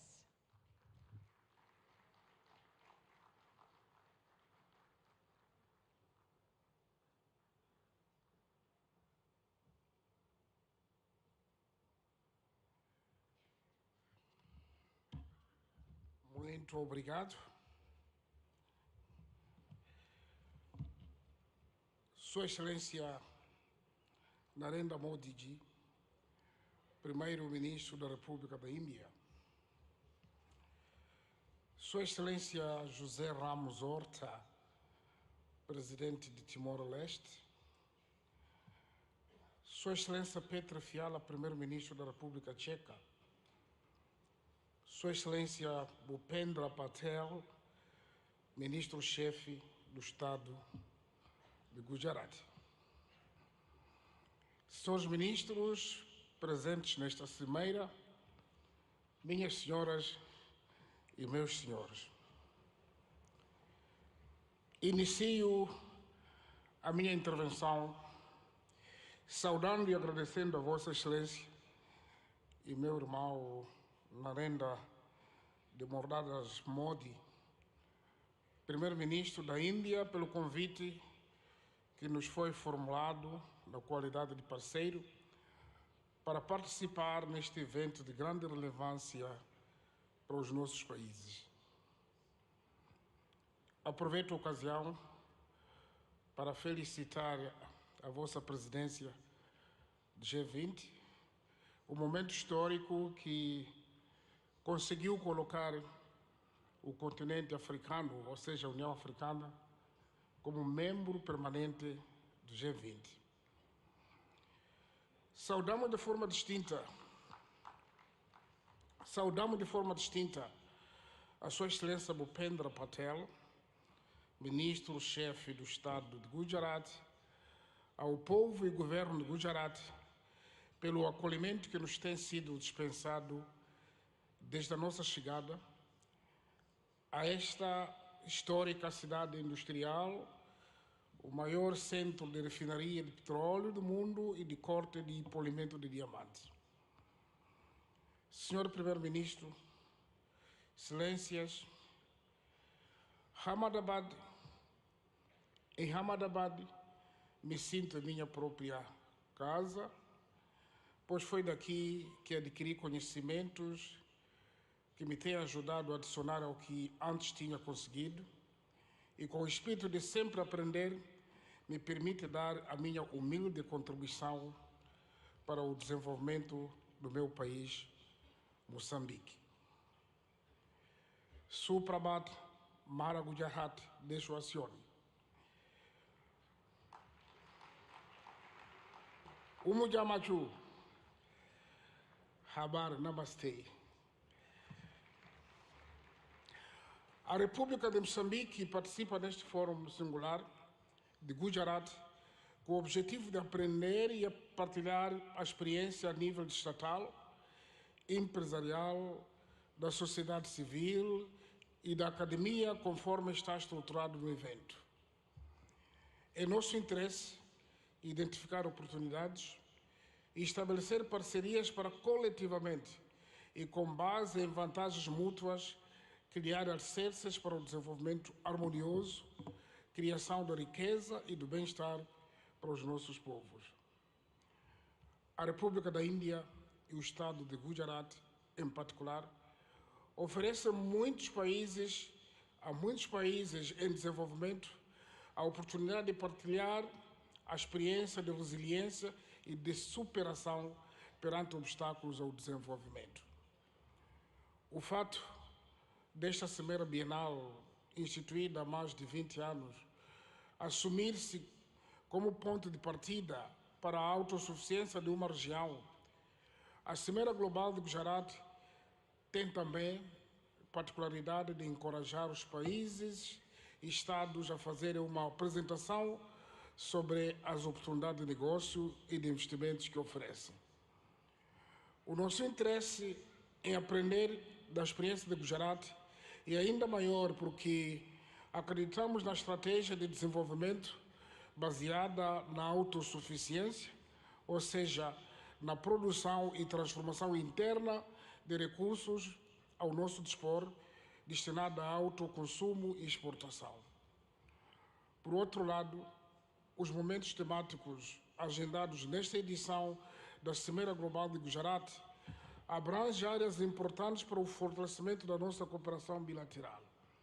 Destacamos a promoção da feira comercial, os temas sobre a transição para a economia verde no âmbito do desenvolvimento econômico sustentável, tecnologia e inovação como motores de crescimento econômico e a questão do financiamento de infraestruturas sustentáveis. Excelências, Moçambique é um país com potencialidades econômicas ainda por explorar. Pois vejamos, possui terras aráveis e rios abundantes, condições propícias para a prática de agricultura industrial, pecuária e pesca. Mantém enormes reservas para o desenvolvimento da indústria extrativa e transformadora. O país dispõe ainda de grandes reservas de areias pesadas, para além de outros minérios de elevado valor comercial, como tais diamantes, pedras preciosas, cobre, ferro, grafite. Aliás, falando do grafite, o CEO da Suzuki falou da produção de baterias. Imediatamente eu convido para produzir em Moçambique, porque grafite está em abundância.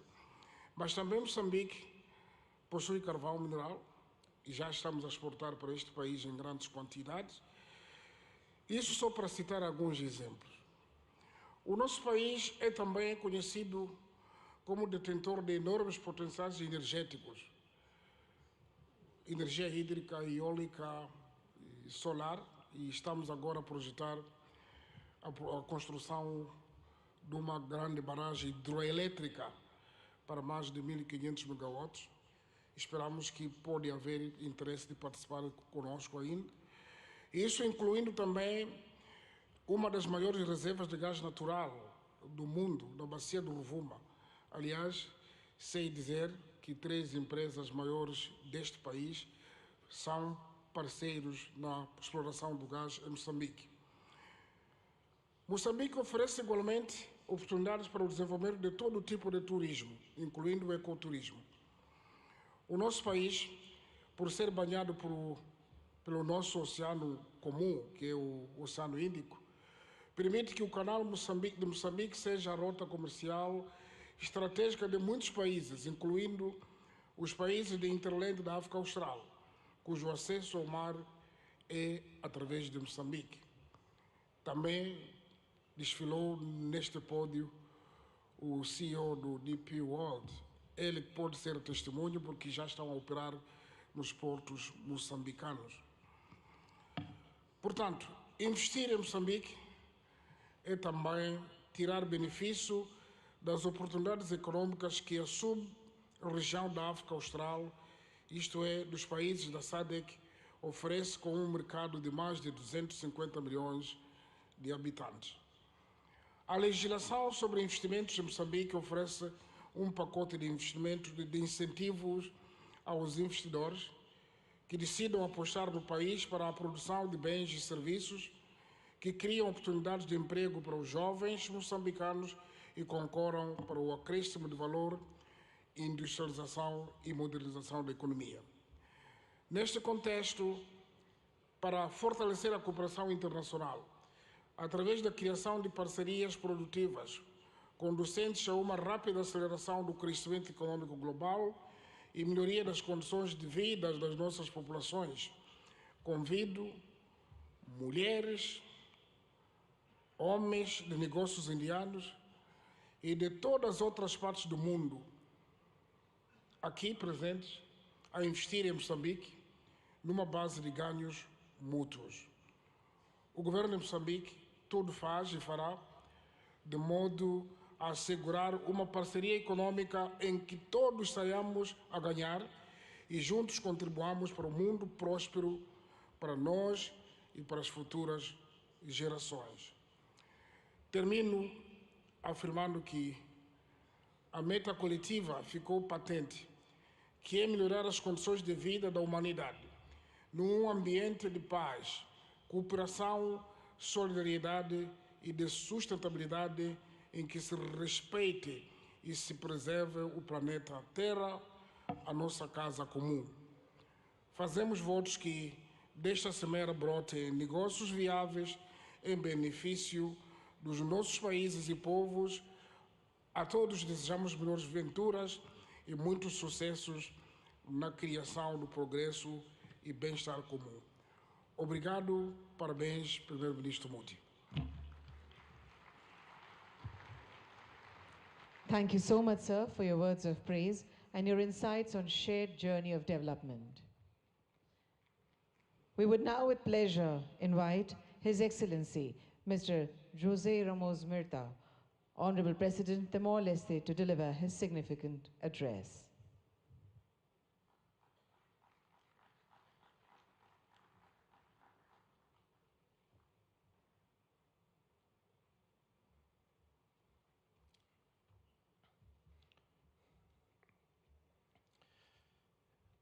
Excellency Prime Minister Modi, Chief Minister Patel, Excellency President of Mozambique, Felipe Jacinto Nyusi, Prime Minister of Czech Republic, ladies and gentlemen. It is always a real pleasure to set foot on this land of a great ancient civilization.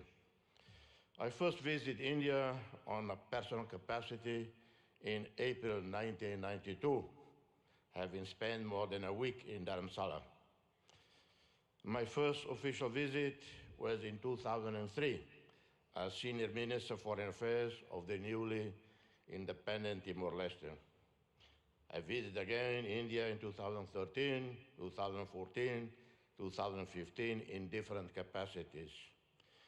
In my previous position as Senior Minister of Foreign Affairs, I wholeheartedly supported India's meritful right to be a permanent member of the UN Security Council. And I'm continuing to advocate for India and for Indonesia, two Asian countries, to be permanent members of a reformed, expanded, more representative UN Security Council.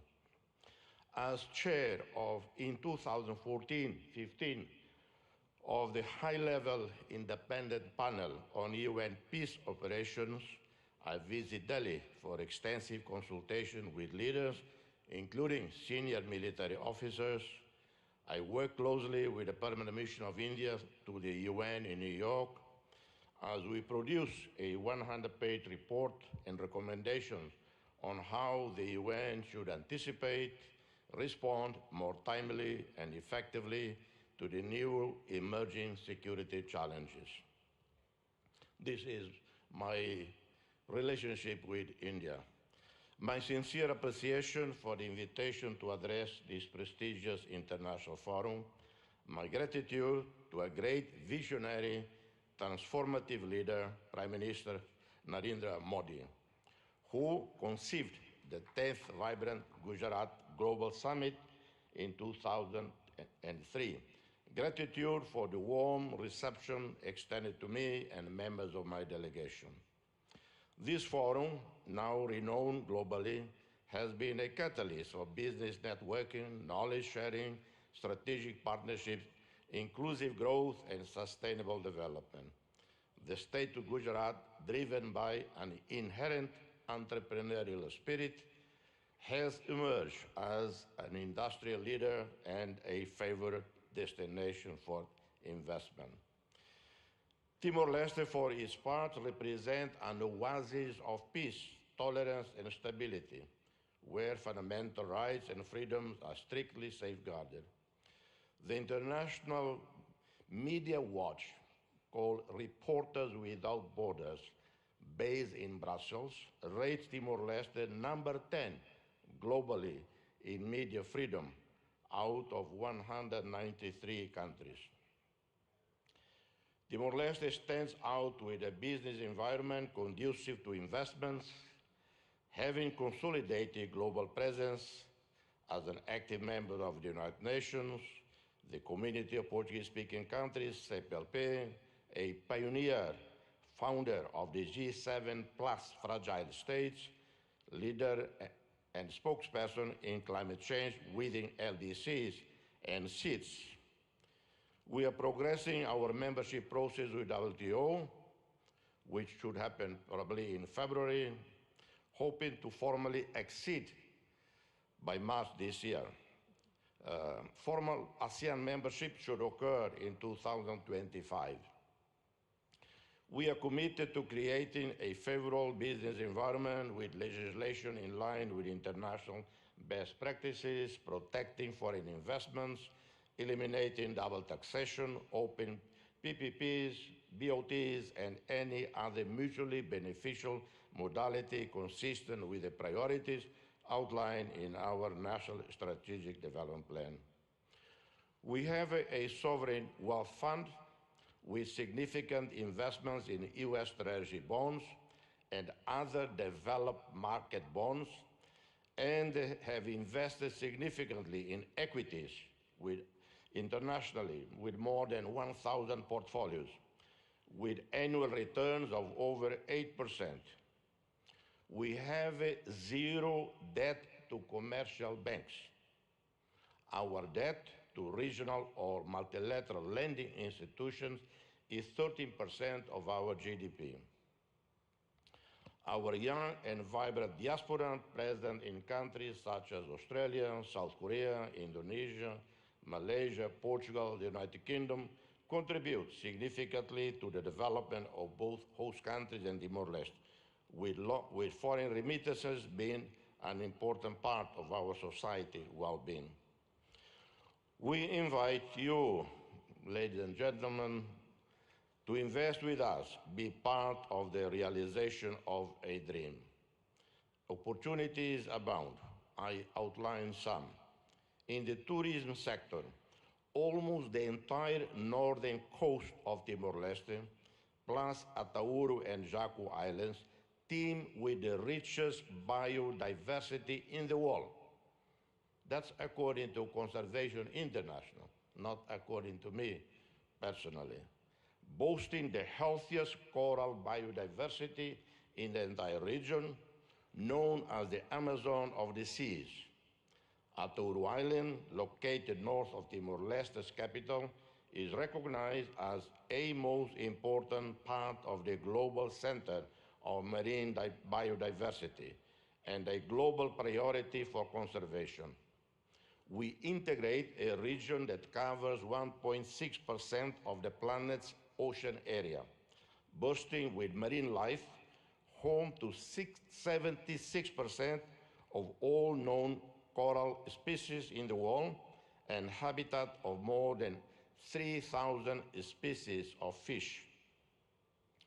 We are seeking investments and partnerships in hotels, resorts, homestays, convention centers, restaurants, services, customer support, wellness, and hospitals.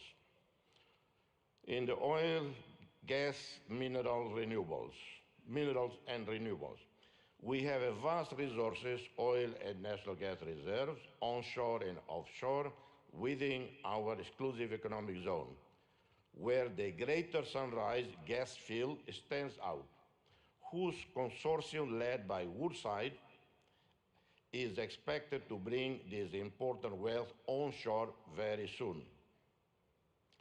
In the coming years, Timor-Leste will invest in the construction of a modern gas pipeline and petrochemical industry as part of our major Tasimane project. This major national investment includes, among others, the construction of a refinery, the adaptation of our power station to natural gas, and the development of a multifunctional supply base for all their related needs. We also have large reserves of other minerals, huge marble structures, limestone, as you know, a key resource for the development of cement industries and other construction products, capable of feeding the domestic market and supplying growing foreign demand. Green economy, renewable energies. Committed to sustainable development, we seek to invest in renewable energy as prudent, incremental transition to renewable energies. We are looking forward to working with the UAE, led by a visionary leader, our friend, President Sheikh Mohammed bin Zayed Al Nahyan, with whom we share many commonalities. This is in line with commitments made at the recent COP28 summit held in Dubai. I take the opportunity to congratulate His Royal Highness, the President of UAE, Sheikh Mohammed bin Zayed Al Nahyan, for the success of the UAE chairmanship of the 28th Conference of the Parties to UNFCCC. We have a great potential for developing solar and wind energy production fields, and some projects are underway with the support of the Asia Development Bank, namely in the municipality of Manatut, where an initial investment of US $120 million is expected to produce in 25 years overall return above US $300 million. We seek to develop hydroelectrics with the construction of dams and mini hydroelectric plants that can take advantage of the mountainous terrain and rainy season, guaranteeing access to clean energy and reserve water for irrigation and urban supply. Infrastructure and transport. In the last 15 years, we have seen dramatic improvements in our infrastructure sector. National roads, electricity now covering 96.1% of the country, one state-of-the-art port, the Port of Tiber Bay, operating since 2022 with a total investment of $280 million. This was a first public-private partnership celebrated between Timor-Leste with the French Bolloré Group and the World Bank. One of the best projects in this sector, it is capable of transforming this port into a hub for connecting people and goods at regional level. We are also starting the first phase of the expansion of Dili International Airport with an initial investment of $97.7 million, partially funded by the ADB, IFC, and the governments of Australia and Japan. This includes expanding the runway, building a modern terminal. This links up to a wider program facilitating air services with other national and regional airports, combined with aircraft maintenance network capable of transforming Timor-Leste into a hub for air connectivity and services. In connectivity, we are looking forward to the arrival onshore in Dili in 2024, 9 months from now, of a submarine cable from Port Hedland, Australia, a project funded by the Australian government. Health. The development of the national health system with improvement and modernization of our primary, secondary, tertiary healthcare network go hand in hand with investments planned in tourism, infrastructure, in different economic activities, responding to the needs of our national and foreign customers. We are looking at building new, modern, well-equipped hospitals. In 2002, we had 20 medical doctors for roughly 900,000 people. In 2024, we have over 1,200 medical doctors for 1,400,000 people. Our ASEAN roadmap and accession anticipates the construction of suitable infrastructure to host international summits, such as airports, communication facilities, five-star hotels, convention centers, modern health and hospital services. Agriculture, fisheries, and forestry. Timor-Leste has great potential for agricultural development. Traditional crops such as rice, coffee, maize, cassava, cocoa, vanilla. We have one of the best, or I would say the best coffees in the world. I apologize to any coffee producing country here, but I think we are rated the best in the world. And the Prime Minister, I suggest Indians should drink more coffee. That would help selling our coffee. We plan to develop projects that can respond to the needs of domestic consumers, enhance food security and self-sufficiency in order to reduce excessive dependence on imported food. We will invest more in the production, processing, distribution, and export of meat, fish, and seafood, milk, and dairy products with added value that may contribute to reducing malnutrition and poverty. Investments can also be in the reforestation of areas at risk of natural disasters, planting traditional species such as sandalwood, or those with great commercial potential such as mahogany. Inspired by India, we seek technologically sustainable growth, promoting innovation and digital economy. India has highly trained and specialized human resources in the new technology sector, taking advantage of the different telecommunications infrastructures. You have also been successful in developing highly profitable digital economy projects that benefit the entire production value chain. You have linked producers, distributors, retailers, and consumers on the one hand, and promoting increasingly innovative, creative, competitive products through digital platforms and social online networks on the other. Prime Minister, dear friend, we eagerly anticipate the inauguration of the Embassy of Democratic Republic of Timor-Leste in Delhi soon, this year. Simultaneously, we await with great anticipation the opening of the Embassy of India in Delhi, thereby solidifying the visionary concept put forth by Your Excellency Prime Minister Modi, a call to forge a Delhi axis of progress and development. The problem with Delhi is sometimes people intend to come to Delhi. Instead, they end up in Delhi. And it happened many times. This axis of progress is set to build upon the robust foundations laid by our shared bilateral and multilateral cooperation. It promises to be a testament to an enduring friendship, echoing the dedicated service of Indian diplomats, such as Ambassadors Kamalesh Sharma, Atul Kar, two dear friends, who serve in our country as special representatives of the UN Secretary General in Timor-Leste. Our gratitude extends to the 7,737 peacekeepers, military and police, who played a critical role over a decade of United Nations missions in Timor-Leste. India, a contributor, active contributor to UNTAED, UNICEF, UNOTIL, UNMIT, played critical role in fostering stability and security in Timor-Leste. India's commitment to assisting Timor-Leste in developing essential human resources, diplomats, and the leadership officers as part of its process to ASEAN, accession to ASEAN, is highly commendable, and we are very grateful to you, Prime Minister. Notably, 12 diplomats have recently undergone training at the Sushma Swaraja Institute of Foreign Service, a demonstration of fulfillment of this commitment. We hope to expand this partnership in coming years. May this summit thrive as a catalyst for fostering fruitful partnership for global sustainable development and shared prosperity.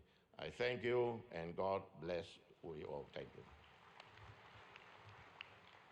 We are privileged to have heard the Nobel laureate, His Excellency Mr.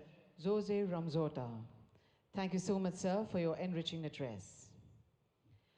Honorable Prime Minister Shri Narendra Modi ji, a global leader rooted in the philosophy of Vasudhaiva Kutumbakam, envisions a sustainable future through initiatives like Viksit Bharat at 2047, aiming for a developed India by 2047 with a 5 trillion economy.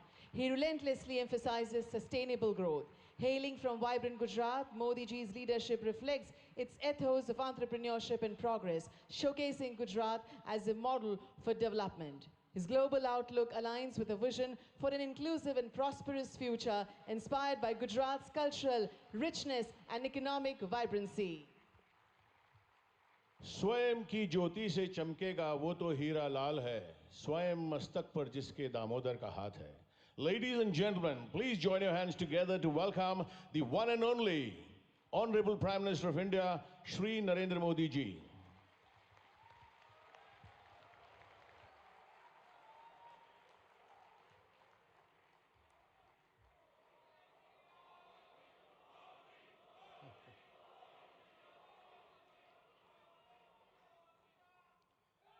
His Excellency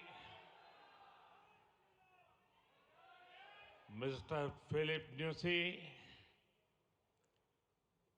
President of Mozambique, His Excellency Mr. Ramos Horat, President of Timor-Leste, His Excellency Mr. Petr Fiala, Prime Minister of Czech Republic, Gujarat के governor Acharya Devvrat जी, यहाँ के लोकप्रिय मुख्यमंत्री भूपेंद्र भाई पटेल, देश विदेश से आए हुए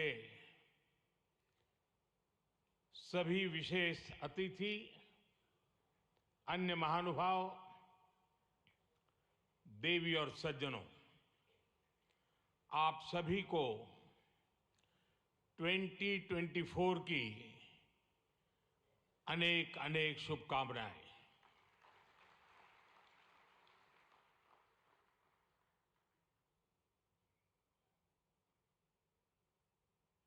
निकट भूतकाल में भारत की आजादी के 75 साल पूरे हुए और अब भारत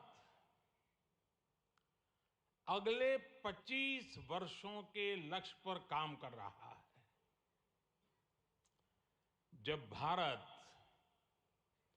अपनी आजादी के 100 वर्ष मनाएगा, तब तक हमने भारत को विकसित बनाने का लक्ष्य रखा है और इसलिए ये 25 साल का कार्यकाल भारत का अमृतकाल है।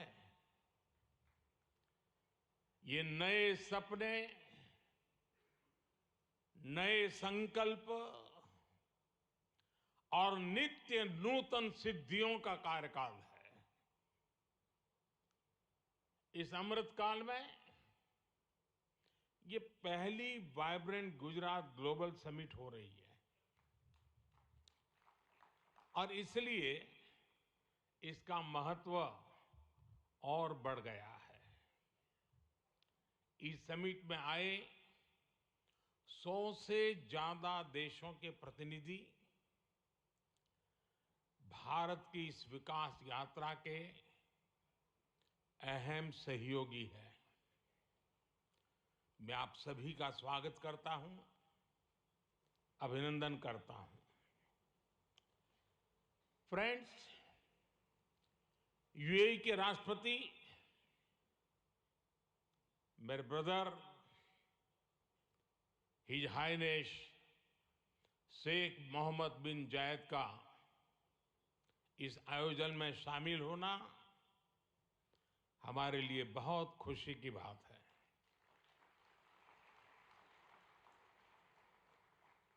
वाइब्रेंट गुजरात में इस समिट में उनका यहां चीफ गेस्ट के तौर पर उपस्थित होना भारत और यूएई के दिनों दिन मजबूत होते आत्मीय संबंधों का प्रतीक है। कुछ देर पहले हमने उनके विचार सुने। भारत को लेकर उनका विश्वास, उनका सहयोग बहुत ही गर्मजोशी से भरा हुआ है। जैसा उन्होंने कहा, vibrant Gujarat summit economic development और इन्वेस्टमेंट से जुड़ी जानकारियों और अनुभव साझा करने का ग्लोबल प्लेटफॉर्म बन गई है। इस समिट में भी भारत और यूएई ने फूड पार्क्स के विकास के लिए, रिन्यूएबल एनर्जी के क्षेत्र में सहयोग बढ़ाने के लिए, इनोवेटिव हेल्थ केयर में निवेश के लिए कई महत्वपूर्ण समझौते किए हैं। भारत के पोर्ट इंफ्रास्ट्रक्चर में यूएई की कंपनियों द्वारा कई बिलियन डॉलर के नए निवेश पर सहमति बनी है। यूएई के सॉवरेन वेल्थ फंड द्वारा गिफ्ट सिटी में ऑपरेशन शुरू किए जाएंगे। ट्रांसवर्ल्ड कंपनी यहां एयरक्राफ्ट और शिप लीजिंग एक्टिविटीज भी शुरू करने जा रही है। भारत और यूएई ने जिस तरह अपने रिश्तों को एक नई ऊंचाई दी है, उसका बहुत बड़ा श्रेय मेरे brother his highness Sheikh Mohammed bin Zayed को जाता है। फ्रेंड्स, मोजाम्बिक के प्रेसिडेंट हिज एक्सेलेंसी न्यूसी से कल भी मेरी बहुत विस्तार से बात हुई है। उनके लिए तो गुजरात आना पुरानी यादों को ताजा करने जैसा है। प्रेसिडेंट न्यूसी आईआईएम अहमदाबाद के एल्यूमनाई है।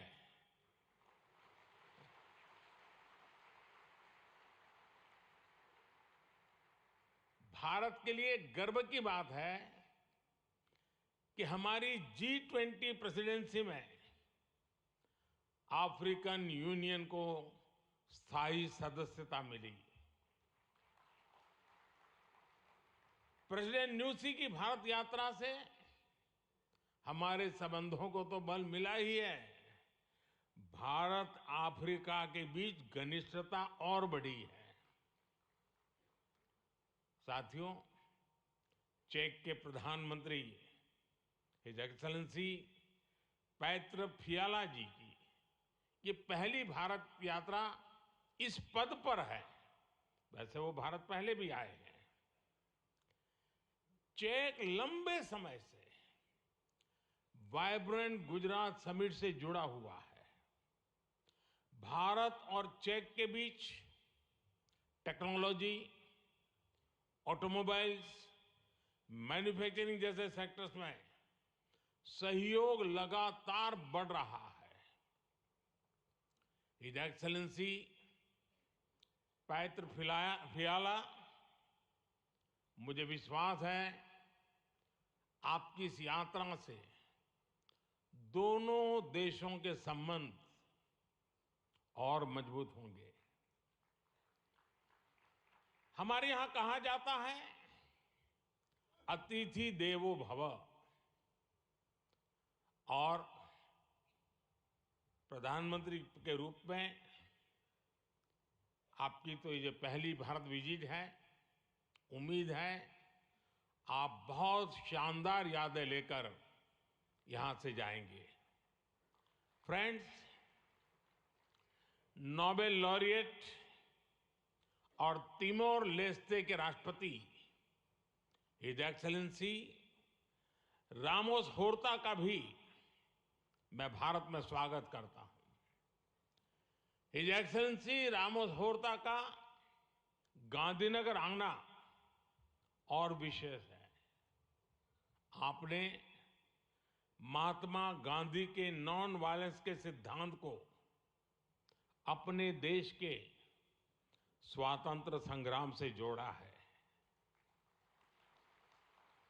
आसियान और इंडो पैसिफिक क्षेत्र में तिमोर लेस्ते के साथ हमारा सहयोग बहुत अहम है।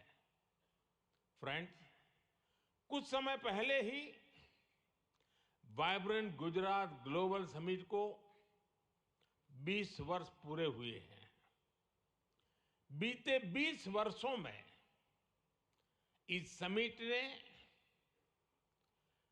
नए आइडियाज को प्लेटफॉर्म दिया है। इसने इन्वेस्टमेंट्स और रिटर्न्स के लिए नए गेटवे बनाए हैं। और अब वाइब्रेंट गुजरात ग्लोबल समिट की इस बार की थीम है गेटवे टू द फ्यूचर। 21वीं सदी की दुनिया का फ्यूचर हमारे साझे प्रयासों से ही उज्जवल बनेगा। भारत ने अपनी G20 प्रेसिडेंसी के दौरान भी ग्लोबल फ्यूचर के लिए एक रोडमैप दिया है। वाइब्रेंट गुजरात ग्लोबल समिट के इस एडिशन में भी इस विजन को और आगे बढ़ा रहे हैं। भारत I2U2 और दूसरे मल्टीलेटरल ऑर्गेनाइजेशन के साथ पार्टनरशिप को लगातार मजबूत कर रहा है। One world, one family, one future का सिद्धांत विश्व कल्याण की अनिवार्य आवश्यकता है। फ्रेंड्स, आज तेजी से बदलते हुए वर्ल्ड ऑर्डर में भारत विश्व मित्र की भूमिका में आगे बढ़ रहा है।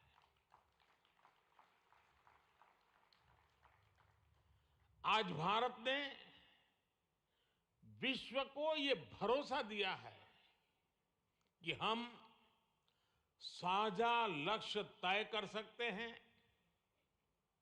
अपने लक्ष्य प्राप्त कर सकते हैं।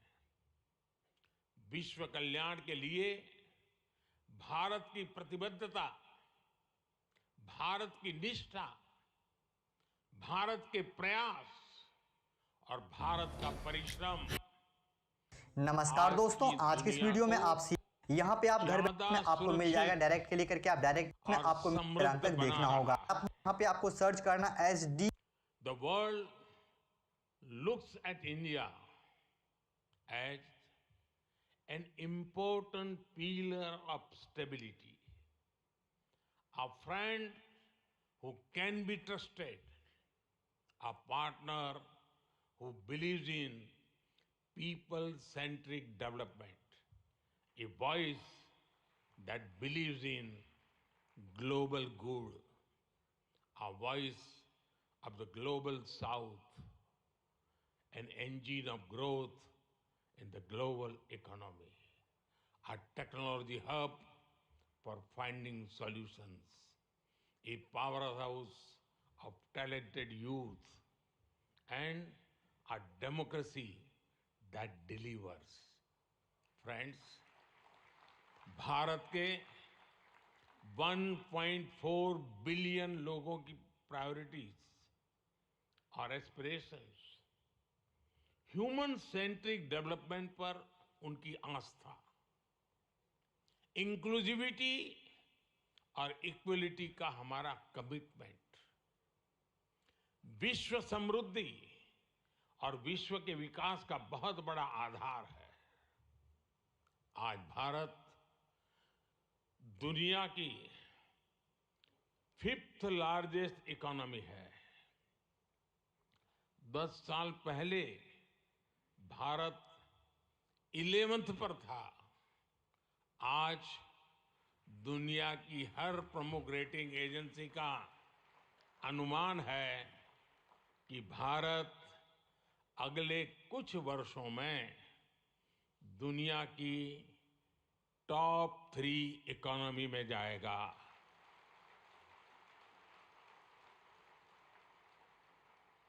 दुनिया के लोग जो एनालिसिस करना है करते रहे, मेरी गारंटी है कि हो जाएगा।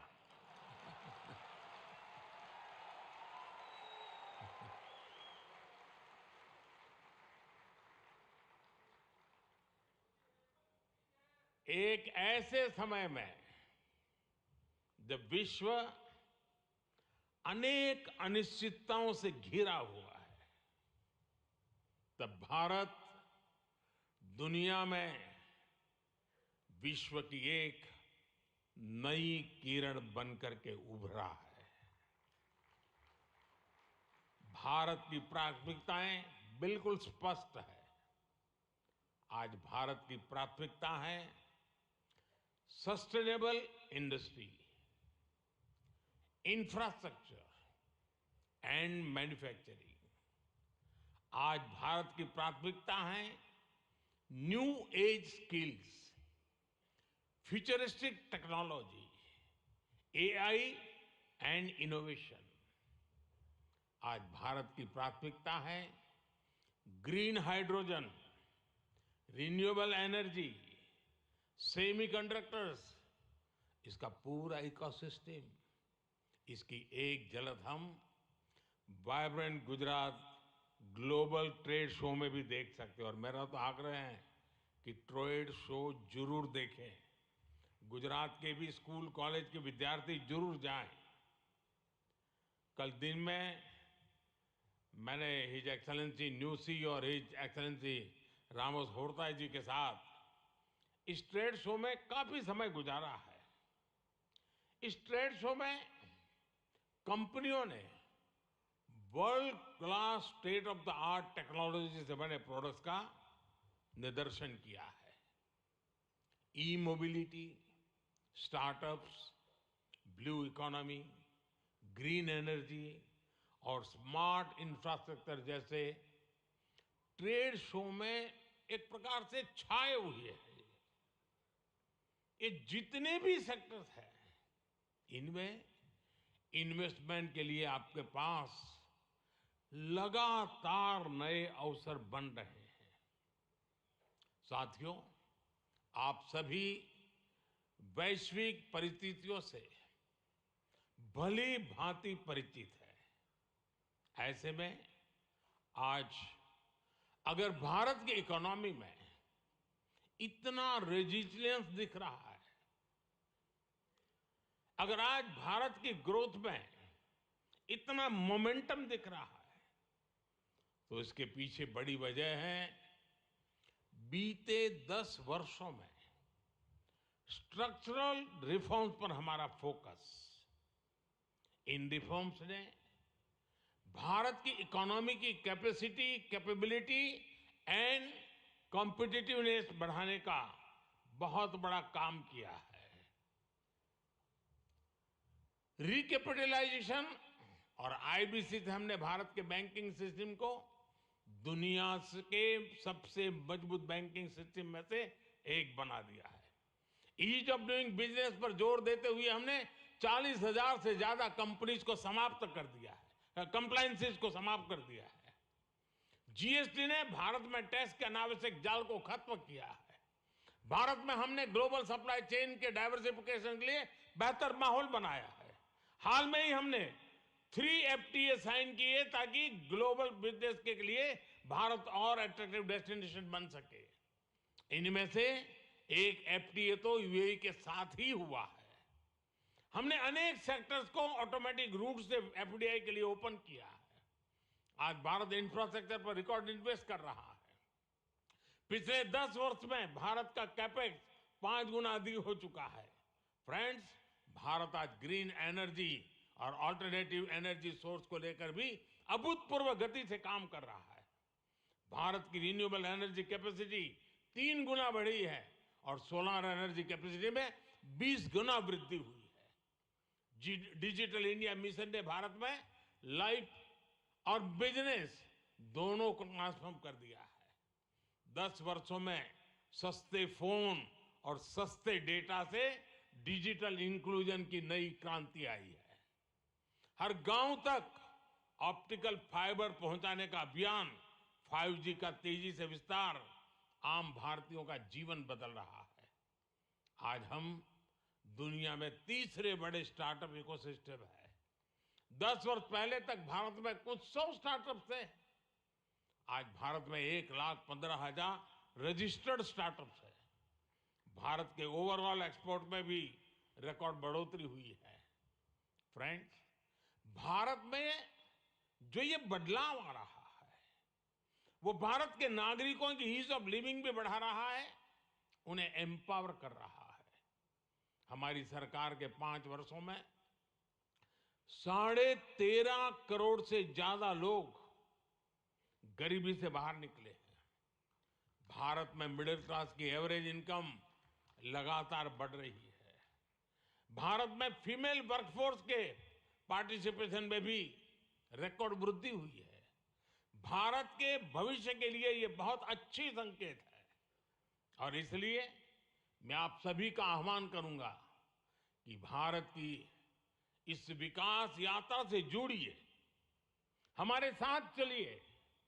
साथियों, लॉजिस्टिक्स को लेकर ईज ऑफ ट्रांसपोर्टेशन के लिए भी भारत में आधुनिक पॉलिसीज पर काम हो रहा है। 10 साल पहले भारत में 74 एयरपोर्ट्स थे, आज भारत में 149 एयरपोर्ट्स हैं। भारत का नेशनल हाईवे नेटवर्क पिछले 10 सालों में करीब करीब 2 गुना हो चुका है।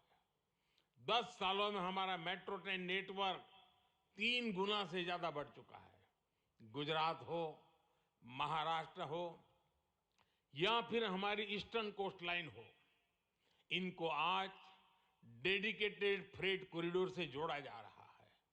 भारत में आज अनेक नेशनल वाटरवेज पर एक साथ काम चल रहा है। भारतीय पोर्ट्स का टर्न अराउंड टाइम आज बहुत कॉम्पिटिटिव हो गया है।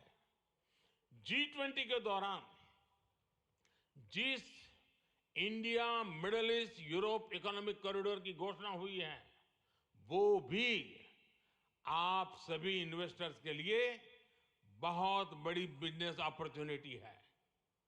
फ्रेंड्स, भारत के कोने कोने में आपके लिए नई संभावनाएं हैं। वाइब्रेंट गुजरात समिट इसके लिए भी एक गेटवे की तरह है, गेटवे टू द फ्यूचर। और आप भारत में सिर्फ इन्वेस्टमेंट ही नहीं कर रहे, बल्कि यंग क्रिएटर्स और कंज्यूमर्स की एक नई जनरेशन को भी शेप कर रहे हैं। भारत के एस्पिरेशन से भरी यंग जनरेशन के साथ आपकी पार्टनरशिप को वो रिजल्ट लाकर दिखा सकती है जिसकी आपने कभी कल्पना भी नहीं की होगी। और इसी विश्वास के साथ एक बार फिर आप सभी का वाइब्रेंट गुजरात समिट से जुड़ने के लिए मैं हृदय से बहुत बहुत आभार व्यक्त करता हूं। और मैं आपको विश्वास दिलाता हूं कि आपके सपने ये मोदी का संकल्प है।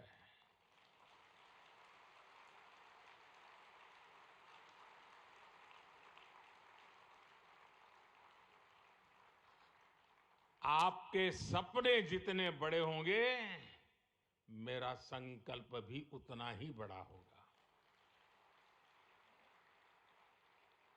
आइए, सपने देखने के अवसर अनेक हैं, संकल्प पूरा करने का सामर्थ्य भी मौजूद है।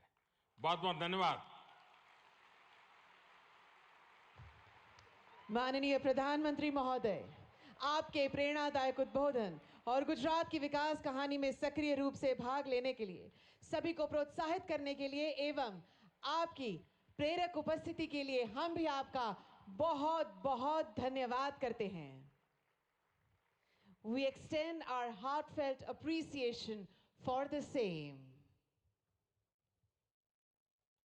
एक बार फिर यहाँ उपस्थित सभी गणमान्य अतिथि एवं समस्त सभागण का हम आभार व्यक्त करते हैं। बहुत बहुत धन्यवाद।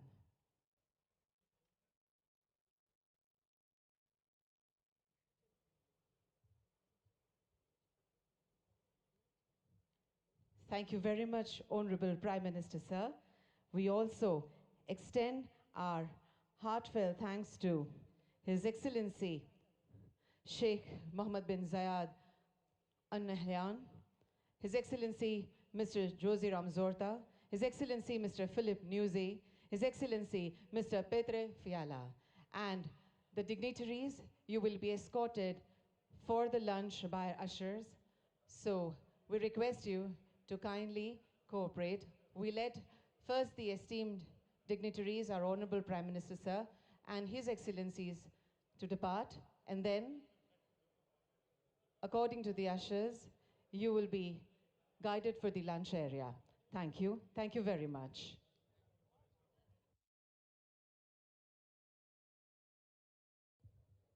There is a humble request to everyone who used the handsets for the interpretation. Kindly leave them on the chairs. Thank you very much.